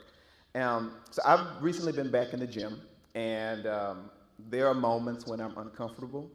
There are moments that I don't really like being there. I'm not very, I don't like it. But it serves a larger end. I'm looking at the screen, but I can't see you, right? So you can't see me. Anywho, but anyway, there are moments of discomfort there, but it serves a larger purpose. And so I'm wondering if you could talk a bit about the role of discomfort in learning, and what, if there's anything to fear about that. Well, I think it's interesting that it's okay for Black children to experience racism, but it's not okay for white children to know about it. I mean, that's essentially what you're saying, when you don't want them to feel uncomfortable. I also have raised this in several interviews in which I've said, where were these people who were concerned about discomfort when I was in school? Because I sat in a classroom with white students and read Huckleberry Finn and heard the N-word reiterated over and over. Who was there to protect my discomfort? So what we're going to do now is remove Huckleberry Finn. Are we going to remove Robinson Crusoe? Are we going to move Gone with the Wind? Are we going to remove Conrad's Heart of Darkness? Now, I would not argue for removing them. They have to be a part of the context. But I will tell you that Black children they don't feel comfortable when these things are discussed by white teachers with their white classmates, in which there's no consideration for how they feel. So it's interesting to me that the group of kids who have the absolute most power in the society are the ones that we have to protect. And never mind how Black or Latinx or Indigenous students have felt about these, what's been in the canon forever. It is indeed a double standard. Yeah, thank you. Yeah, as you talk about protection, safety, I'm thinking about a piece that was written a few years ago by Zeus Leonardo and Ronald K. Porter. In that piece, they talk about these notions of safety and essentially what you've said so well, which is that students of color don't have these safe spaces, quote unquote, in schools curricularly or in terms of other aspects. And so this question of protection makes me think about the January 6th insurrection at the Capitol. And as we all recall, that insurrection was led by rioters who were hoisting Trump flags as well as Confederate flags. And so I'm curious, when we think about issues around white denialism, white rage, perhaps even domestic terrorism, how much of these CRT bans are about white rage and maintaining kind of an ideological power, which you kind of alluded to with respect to the curriculum? So I guess I would put the CRT bans in the context of the political moment we find ourselves in. We happen to be in a moment where we have a national, federal administration who has essentially done the things it said it would do as a part of campaign promises. It said that job number one was getting on top of COVID, and that's exactly what happened. It said job number two was seeing what we could do about the economy, and that's exactly what happened with the CARES Act, and most school districts will be, getting these ESSER funds. Job number three is building our infrastructure. We actually have 17 Republican senators who have agreed to an infrastructure package. So it looks like that's going to happen too. I don't know what's going to happen with the evictions. But that's what the larger agenda has been. And when you cannot win on the policy side of something, the only thing you can do is gin up a culture war. And so that's essentially what I see these so-called bans and the CRT boogeyman is all about. It's not about schools. It's not about curriculum. It is about the 2022 midterm elections and the 2024 presidential election. Cut and dry. That's what this is about. All right, yeah. The cultural war aspect is really salient, because when we think, for instance, about the attack on CRT, we've seen this actually in Arizona regarding ethnic studies, as well as in the 90s around multicultural ed. And so this to your point about the losing on the policy front and having a red herring in some ways, this is what we're the moment that we're in and what we're experiencing. I kind of want to switch gears to thinking about what this means for educators. So educational historians, particularly those that study Black education, will speak of efforts by educators to right the wrongs of kind of a historical distortion or even inaccuracies, and work towards building, say, a functioning, healthy, thriving democracy, right? We can think of Carter G. Woodson, Anna Julia Cooper, Septima Clark, John Dewey, so on and thus forth. Could you speak a bit about this tradition and what this current assault does or might mean for this tradition? Well, I think anybody who is invested in issues of justice and liberty and freedom would find what is going on in these state legislatures anathema. They're anti-democratic moves. They are fascist in their underlying. They are not designed to help our kids be thinkers and active participants in a democratic society. I have no problem with someone having an objection to critical race theory as a way to look at racial disparity. But let me hear your evidence and let me share mine. Let's have the kind of marketplace of ideas that we claim we want our young people to be able to participate in. The idea of a ban really, kind of runs cold down my spine because they banned things in Nazi Germany. They banned things in fascist Italy. They banned things in certain Latin American countries where you saw sort of right-wing takeovers. The idea of banning information is really un-American. And that's the first thing I would say to someone. You're participating in something that's un-American. Yep, thank you. So this is kind of a personal question, but not really.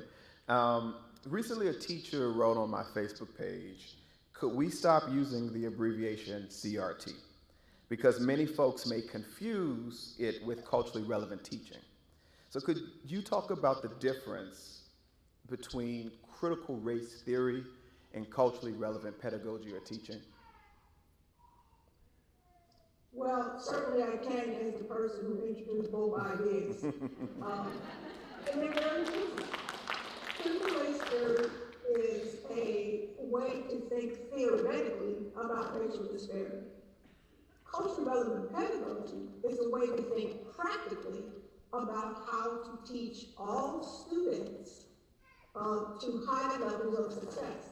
They're not related. They really are not. I think I mentioned to you in passing the other day, it's like comparing John and giraffes. What they have in common is a hard G-cell. Okay? I don't know how else to help people understand that one is about practice, one is about theory, and they're about different practices and different theories. All right, thank you. We had some feedback, so hopefully you all were able to hear the distinction. Okay, great. So I want to switch gears in the last 10 minutes that we have with each other and thinking a bit more about Wisconsin. And so what do you see or think is the biggest challenge facing Wisconsin students today? Well, for someone who has spent 30 years in the state, I would say the biggest challenge is the disinvestment of the state in public education. And I think Wisconsin, the state was all in. Wisconsin is touted as one of the best states in the nation for public education. But what we're seeing now is a retrenchment at the state level, where the state really doesn't want to fund public education. And I think a good example is that with the federal government releasing these federal funds as a part of the Rescue Act and the CARES Act and these ESSER funds, what our state wants to do is pull back on its contribution and say, no, use those ESSER funds. The ESSER funds are not for patching holes in walls and fixing broken windows. The ESSER funds are not for paying the basic salaries of the teachers. The ESSER funds are to help us move forward in a post-COVID era so that we can do more and more exciting things. And so the threat to Wisconsin students is that its state has failed to embrace them and is disinvesting in them. All right.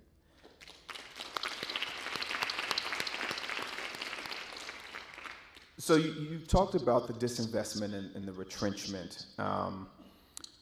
the question, you've also talked about and written about the education debt. And so when we think about that debt and the disparities that exist in education, the question that most folks are going to want to know is, well, what do we do about it, right? And so how do we close those gaps in Wisconsin and elsewhere so that children actually can succeed in society and live their dreams? Well, Wisconsin is an interesting state from the standpoint of educational debt, primarily because we don't have large numbers of non-white students. Black, Latinx, and indigenous students and non-immigrant students make up a much smaller proportion. And so if we were serious, we would probably concentrate our efforts on Milwaukee, Madison, Beloit, Racine, Kenosha, probably Brown County and all around the Green Bay area, and maybe around the Fox Valley with central Wisconsin, like Appleton. That's probably where we would just focus, we would begin to focus there because that's where we see the largest disparities. But my fear is that because people are so concerned about, quote, equality over equity, that the minute you do something like that, you get people in, suburban communities crying foul. If we are serious about, healing the problem, you have to go to where the hurt exists. And that's a big challenge. Because it's very, very difficult to get people to allow their tax dollars to be used in communities beyond themselves. But that's really the kind of thing that has to happen. We have to think seriously about how the entire state benefits when we have a strong school system in Milwaukee, when we have strong schools in Beloit and in Madison, Racine and Kenosha. That has to happen if we are serious about the disparity that exists along racial and ethnic lines in this state. All right, thank you. So I don't want to be an alarmist, but I'm going to be. I think it was Maya Angelou who said, if you're not angry, then you're a stone. And I want to know, if we fail to act now, whether it's respect to the critical race theory bans, whether it's respect to educational equity and justice, what is at risk? What is at stake for us? Well, let me draw a crude analogy here. We are failing to act in terms of the environment, and we are seeing what's happening. The entire West Coast is on fire. The Gulf Coast region is always now at threat for more storms and more intense storms. We're seeing tornadoes and drought. And a lot of this because of man-made issues. Part of this state can't even drink its own water because of what's now in that water. What I'm suggesting to you is that in the same way that we are on the brink with environmental collapse, I think we're on the brink with educational collapse. We don't have decades of time to get this right. My fear is that what's at stake is really public education. Now, I made this statement 20 years ago, and people called me an alarmist. But I really feel that our democracy rests so heavily on bringing people to a space, a democratic space, like the public school, that says that everyone is entitled to an education. And I think if we don't do this work, we will watch democracy slip through our fingers. All righty.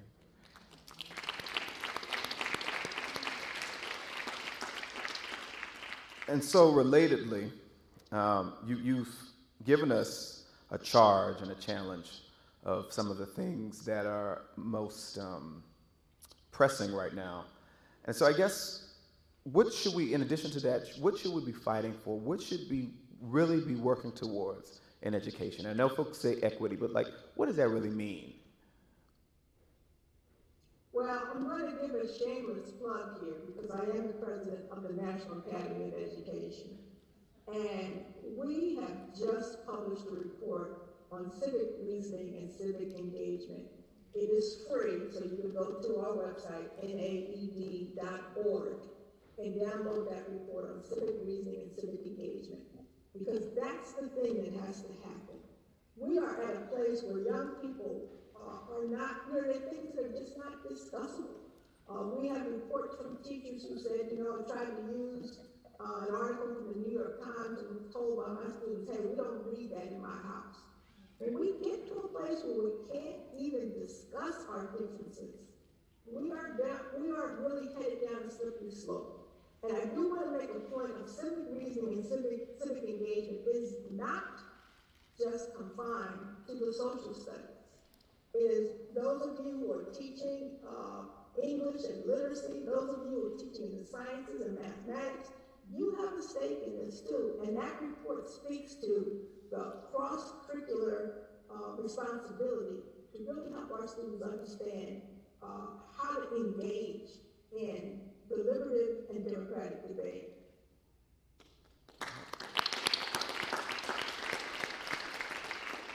All right, last question before we open it up to Q&A.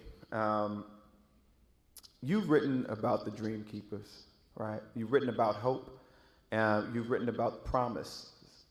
What gives you hope right now? Well, right now, my hope is really linked to the young people. These are, we're teaching the most imaginative, the most intelligent, the most technologically savvy group of young people the world has ever seen. And we need to catch up with them. I love John Dewey's quote that says, if we teach today's students like we taught yesterday's, we will rob them of tomorrow. And I am afraid that too many of our students are experiencing education that is somewhere out of the 19th century. We have 21st century kids who have 21st century ideas. And if we will allow them to express themselves and express those ideas, I can be quite hopeful because I think that they will do things and explore worlds that we've never even imagined. All right, thank you, Dr. Gloria Ladson-Billings.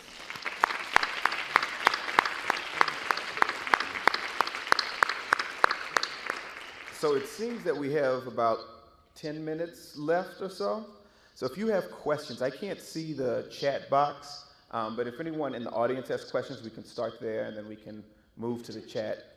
So feel free, there's a microphone here. I'll work on my wait time.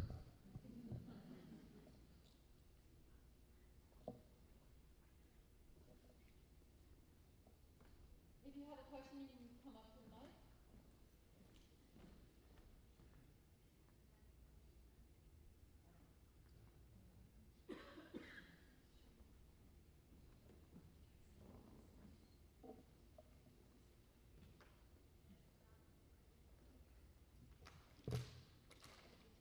It's right in the front.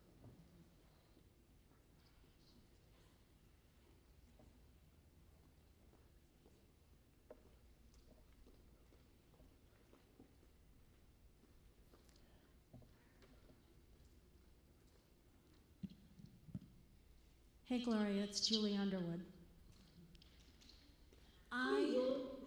Nice to see you. I know you can't see me. I love the question about hope. What gives you hope? I also hope that we can think about what gives you energy and what gives all of us here as a coalition who support public education energy and hope for the future. One of the things that we deal with on a daily basis is horrible legislative action, not just the divestment in terms of finances, and the critical race theory bills and lots of other crazy shit that goes on. Sorry, I'm retired now, I can say things. That goes on, I mean, these bills that are just like ludicrous. You have a wonderful, wonderful gift for turning a phrase. What should we say to the legislators when we come to them and ask, either for money or for just sanity, one or the others? Can you give us some language? Oh, wow. May I just begin to ask them to tell you what's the future you envision? What do you want to see down the road? Because I think one of the things we struggle with is a lack of vision.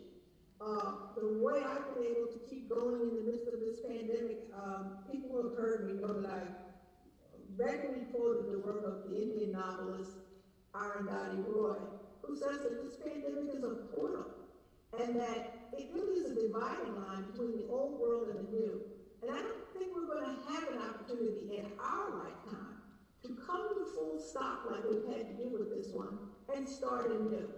And so because we can start anew, I have a new vision for what that world could be. And so the question that I have for the legislatures is what is it that you're envisioning? What's the world you want to see? What is it that you can articulate about what you're doing? Because I don't think that they have much of a vision.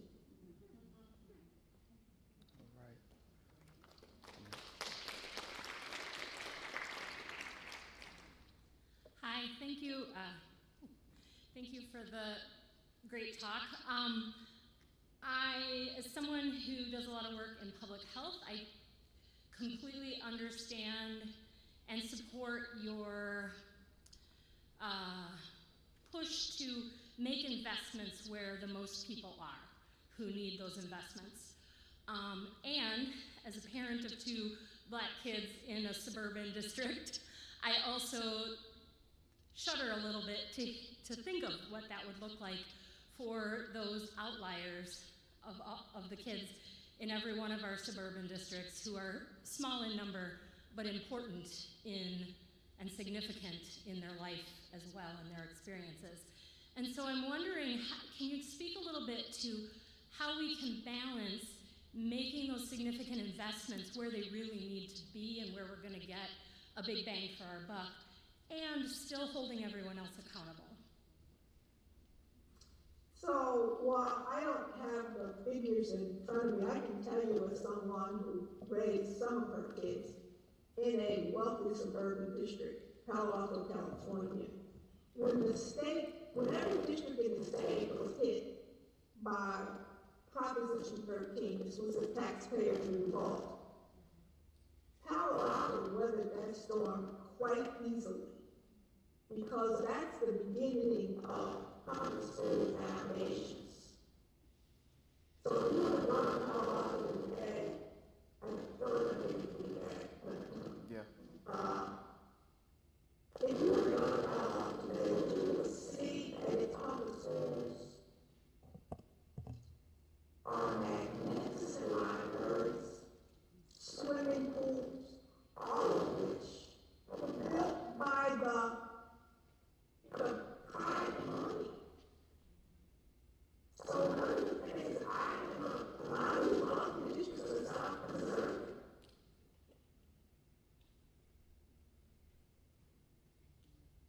So we lost some of that. I think you heard some of the feedback as well. But I think you were, testing. Okay.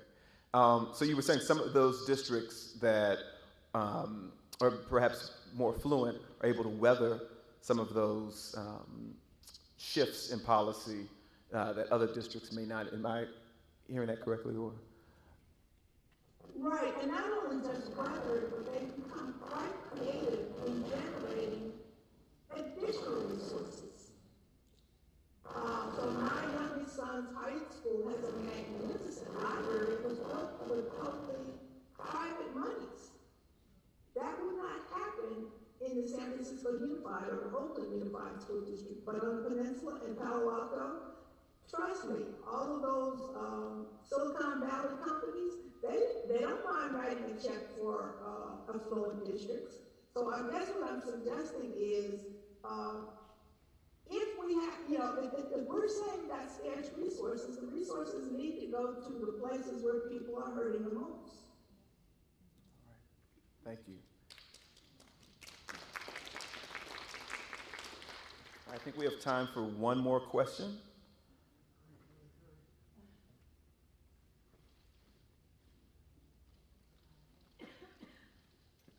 Thank you so much, Dr. Ladson-Billings. I really appreciate you being here. In the face of all that is going on, your name has been brought up in all of these discussions, and yet you have remained courageous and steadfast in who you are and what you believe in. For those of us who are doing the work and facing some of that, can you give us some hints as to how we maintain our strength and our courage in the face of all of that? And thank you, I really admire you.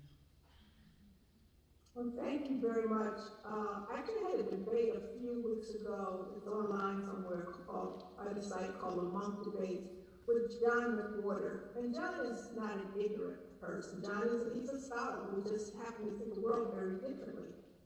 And one of the things I said to him is, I'm not worried about people like me. I'm not worried about scholars who are in some ways insulated. I'm worried about that teacher in Iowa, or in this case, the teacher in Beloit, or the teacher in somewhere in Brown County, in Green Bay, right? I'm worried about that person who just wants to do good work. The question I have over and over for these folks who are proposing these legislations is, well, what can the teacher teach about slavery? What can they teach about Reconstruction? What can they teach about civil rights or Black Lives Matter? Tell us. Because what I'm seeing, you know, I just saw something about Texas saying that the teachers in Texas cannot describe the Ku Klux Klan as a terrorist group. Well, if that's not a terrorist group, then nobody's a terrorist group. So I think, you know, I hope teachers will stick together. You know, I think your communities trust you. I think that many of these people who are jumping up and down are not in your community. In fact, probably don't even have any kids in school. Because I think this is, again, a political ploy, a distraction from the fact that they don't have any policy to put forth before you. So I would hope that people will lean on each other, that they will stand for what's right. You know, the last time we sort of saw this en masse was in the 1950s, and where did it emanate? From Appleton, Wisconsin, with Senator Joseph McCarthy.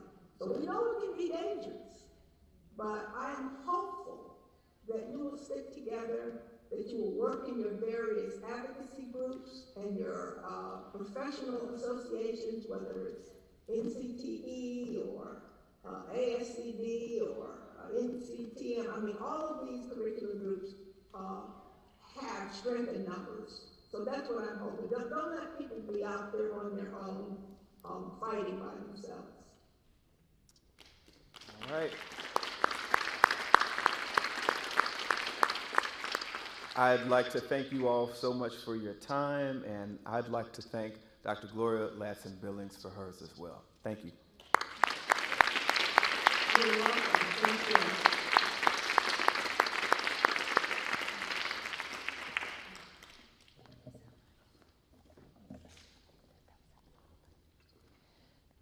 Thank you both so much for that wonderful discussion. May we leave this room and engage in productive dialogue with all who are ready to have these conversations with us. Let us demand better of ourselves and our communities so that every child in the state is truly well served by our public schools. That is our responsibility. And we know from everything we've seen and heard and felt today that we're not alone in wanting that. So let's look around our communities and recognize that passion for doing best by kids in others and demand that we lead with it. Thank you so much for this conversation, and I hope that we can take a moment now to take a little bit of hope from one of our state senators, Tammy Baldwin, who has delivered a special message for us. She had hoped to be here today in person. I will add that we invited our other senator, Ron Johnson, today, but he did not respond to our invitation. Recording in progress. Senator Baldwin did send a video message and her regrets that she couldn't be here in person. And if you want to go ahead and play that, Matt, thank you. Hi, I'm U.S. Senator Tammy Baldwin. Welcome to this year's Summer Summit. Thank you to the Wisconsin Public Education Network and the Sun Prairie School District for hosting this year's activities. I also want to thank Governor Evers and Wisconsin's newly elected State Superintendent of Public Instruction, Jill Underly, for joining us today. We owe a debt of gratitude to Dr. Gloria Ladson-Billings and Karan Blair and all of the other leaders who are working to protect and support our public schools. Their work ensures children in Wisconsin and throughout the country are receiving an equitable education. Thank you for all you do for our students, our teachers, and our schools. This has been a tough time for all of us, and I want you to know how much I appreciate the heroic work Wisconsin educators have done during this pandemic. I think we can agree that having a president who respects the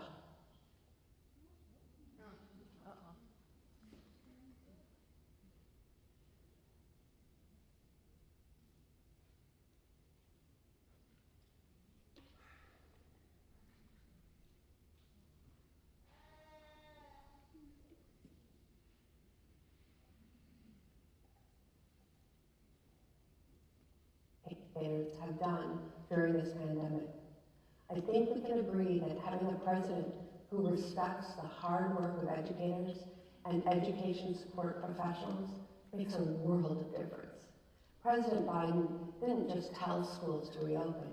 He worked to deliver resources to our state and school districts to help us safely reopen. He understands, as I do, that our teachers are frontline workers who are doing everything they can to protect and educate students. I want you to know that I share the Biden administration's commitment to making historic new investments in public education and building back better than before. Together we will move forward. Thank you for everything you do to help lift students up each and every day in our great Wisconsin public schools. Stay strong, keep up the great work, and have an amazing summit.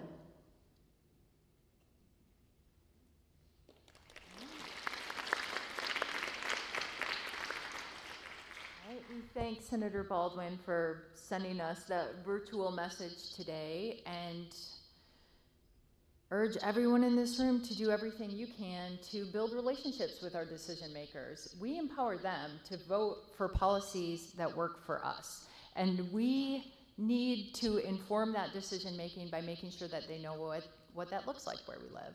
They don't know if we don't say, and so part of the work that we need to do as a network is to speak up and make that change happen.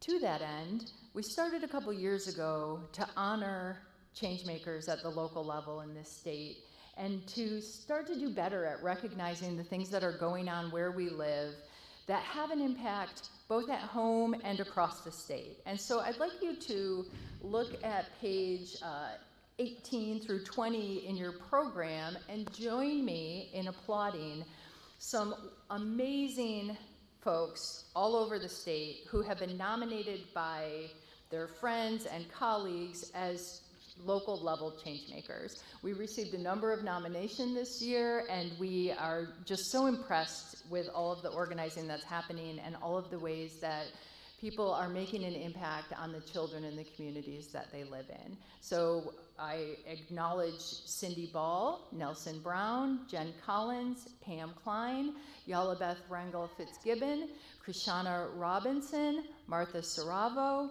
Jory Ruff, Nikki Vandermeulen, and Kira Zielinker as some of the people in this state who just deserve to be applauded for the change making that they're doing. Please join me in doing so.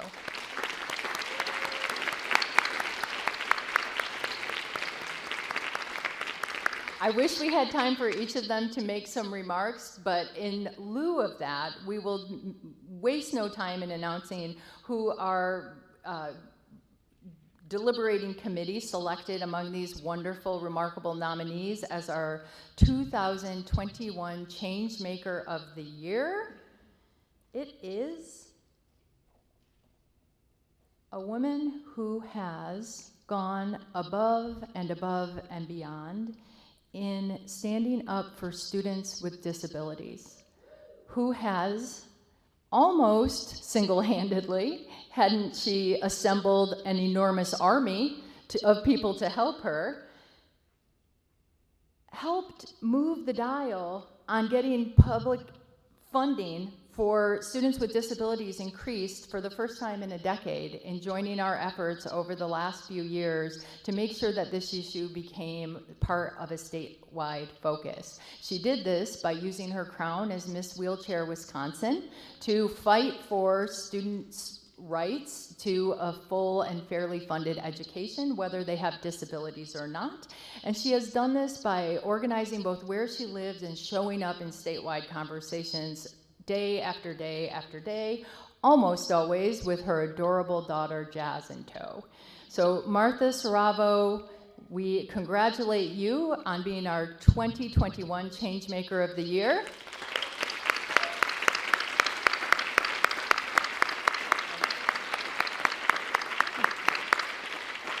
And we applaud all of you at the Madtown Mamas and Disability Advocates for the great work that you do in supporting Madison kids and standing up for students with disabilities across the state. Thank you. Yeah.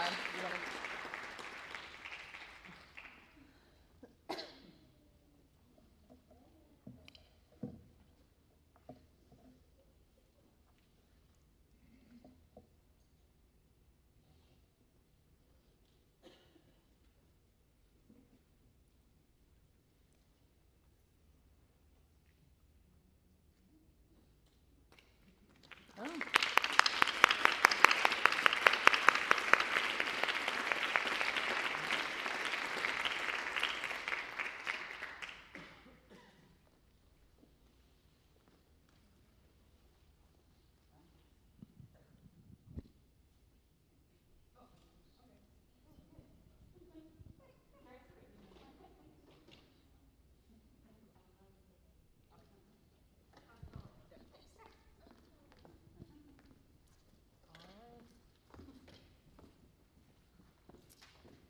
Okay, Martha, I present to you the 2021 Changemaker of the Year Award. May you continue to make change in all ways, big and little.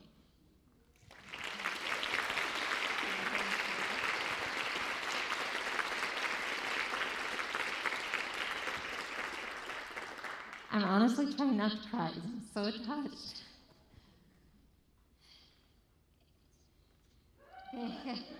This means so much to me because I'm so inspired by everybody that I get to be around every day. And I wouldn't be doing the things that I do without the strong community that is not only within Madison but across the state of Wisconsin. I remember watching the Changemaker last year and thinking, how do you do that? Never friendly, it's by showing up, and like during COVID, you find social media. I mean, we all found our ways and then we learned from each other. And Heather, as long as I've known you, man, I just see, again, it's just, you drive off of all the wonderful and amazing advocates around you. I'm so honored by this, so thank you so much. Thank you, truly.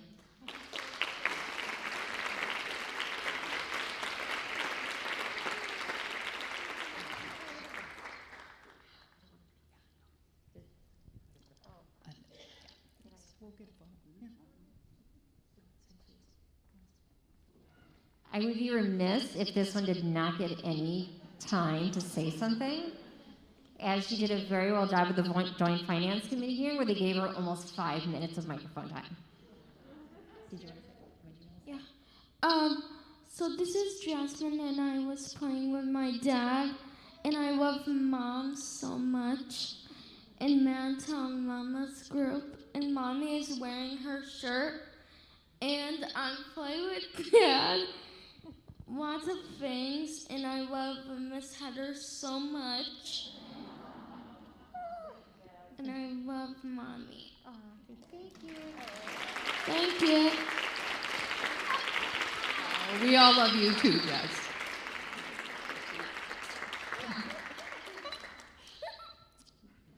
All right, we told you we were going to have some fun today. We like to bring the doom and the gloom and the hope and the joy all in one place, because what else can we do with the great mess that we've got to work with? To that end, Jenny would like to announce our basket winners. Yeah, you all put your tickets in?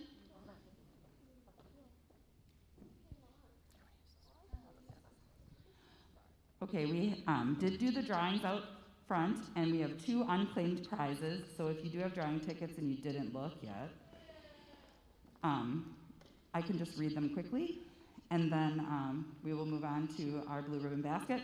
So if you have ticket 8381571 and you haven't checked yet, check your prize at the door. Or if you have 8381440. The final thing that I'd like to present today is our blue ribbon basket. So anyone who participated in the summit today at the blue ribbon level was put into a drawing, and one of the students with Milwaukee scores helped me draw, so it was a completely legitimate drawing. But if John Horn is still here, you have won this year's blue ribbon basket for supporting the Public Education Network. There you are. John, come get your basket. So the basket contains a smattering of all of the different auction items that we had this year donated. So congratulations, John, and thank you to all of our blue ribbon sponsors. All right, thank you very much, Jenny. And now I'd like to bring Christian back on stage, if he would, to tell us a little bit about what else we can do today to make sure that what happened in these walls doesn't just die between our ears, but travels out to other people who need to hear it.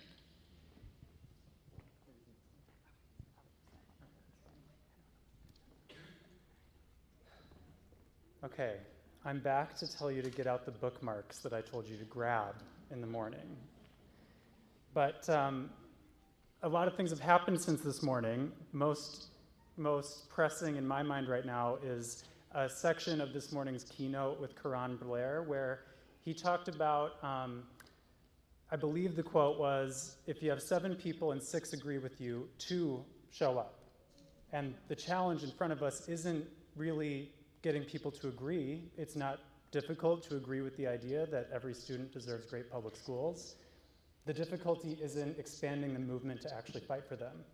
And when we look around here and on Zoom, I see some new faces, but I also see a lot of familiar faces. And we have a lot of the same people that have shown repeatedly that they're going to do the work, and over the past year have made it abundantly clear that we were on the majority side of the budget fight, of putting public schools at the center of elections. And so the task in front of us is to expand that movement. So the challenge that we all have at this point is to think of 3 of our friends that care about the same things we care about, who should be here today, that could expand what we've done in this room and on Zoom at this summit by 3-fold in one fell swoop. And we've been using digital actions a lot over the past year, not only because they're effective, but because it's one of the only tools we've had during COVID. So there is a QR code in your program and on your digital actions bookmark that will implore you to think of those 3 friends and just send them a story about the things that we have accomplished and the things that we have yet to accomplish over the past year. It asks them to get involved. One of the options is to contribute financially to the Ways and the network, and also just to get on our list, start coming to the action opportunities and events that we have over the next year. It's challenging to think about what's next, because it feels like we've accomplished a lot, but it also feels like we're right back where we started in some ways. And I think Karan Blair said very eloquently that we need to expand the number of people involved in order to build the power that is needed to achieve what we all agree on. So This is what I'm talking about as far as the digital action, and there's a few others on the bookmark and other ways to get involved, but please, before you leave today, think of those 3 people who you can bring next year and can get involved in the fight in the 12 months between now and then. Thank you.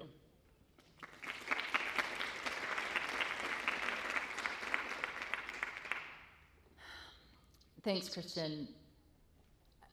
On behalf of all of us at Wisconsin Public Education Network, a loose coalition of people who care so deeply about making sure we're doing right by kids, thank you for taking time today to join us. Thank you for taking whatever next steps you're taking where you live to connect to more people who need to hear this message, who need to be here doing this work with us, who need to help us put pressure on decision makers so that we can actually see the change we seek within the lifetime, within the childhood of our children. We're so grateful that you are here today with us doing this important work, and we hope that you'll come to dinner where we can relax and enjoy each other's company for a while. There are still tickets available at the door, just feel free to come. And I just can't thank you enough for being here, and I would like to just turn things over to our Ways Board Vice President, Jim Shaw, who will give us our closing for the day. Thank you again.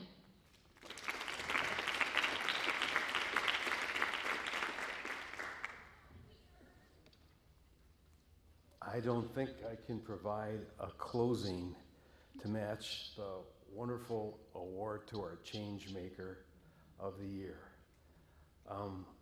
I was very moved by that because I think Martha and Jasmine are living examples, living models of what public education is about. We're about the schools for all the children of all the people. And I'm just so grateful myself to be part of this organization and to be part of an organization that recognizes the importance of public schools to provide equal opportunity for all children.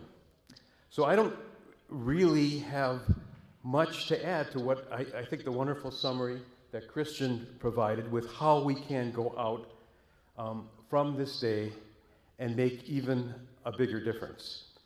I do want to thank specifically 2 people, if I could just, I think this organization gets better and better year after year, and that's because of the leadership, first of all, of Heather.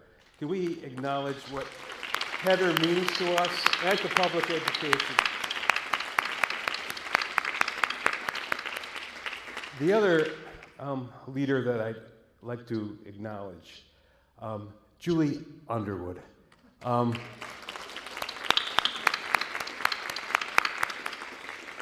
Julie is retired, but she's just relentless in what she is, in her work in support of public education.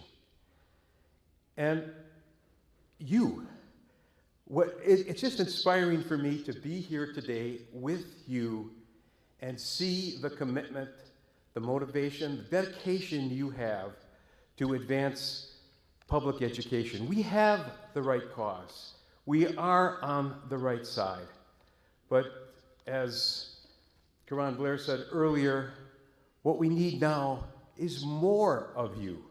More, and more of you. We need money, but more importantly, we need more of you. So I just want to reaffirm what Christian asked you to do. Please go out, talk to friends, neighbors, tell others how important our work is. 80% of the folks agree that public education is a priority. So we need more people to get involved and support Wisconsin Public Education Network. Again, thank you for what you do. Thank you for being here today. Thank you for supporting public schools, the schools for all the children of all the people. Thank you.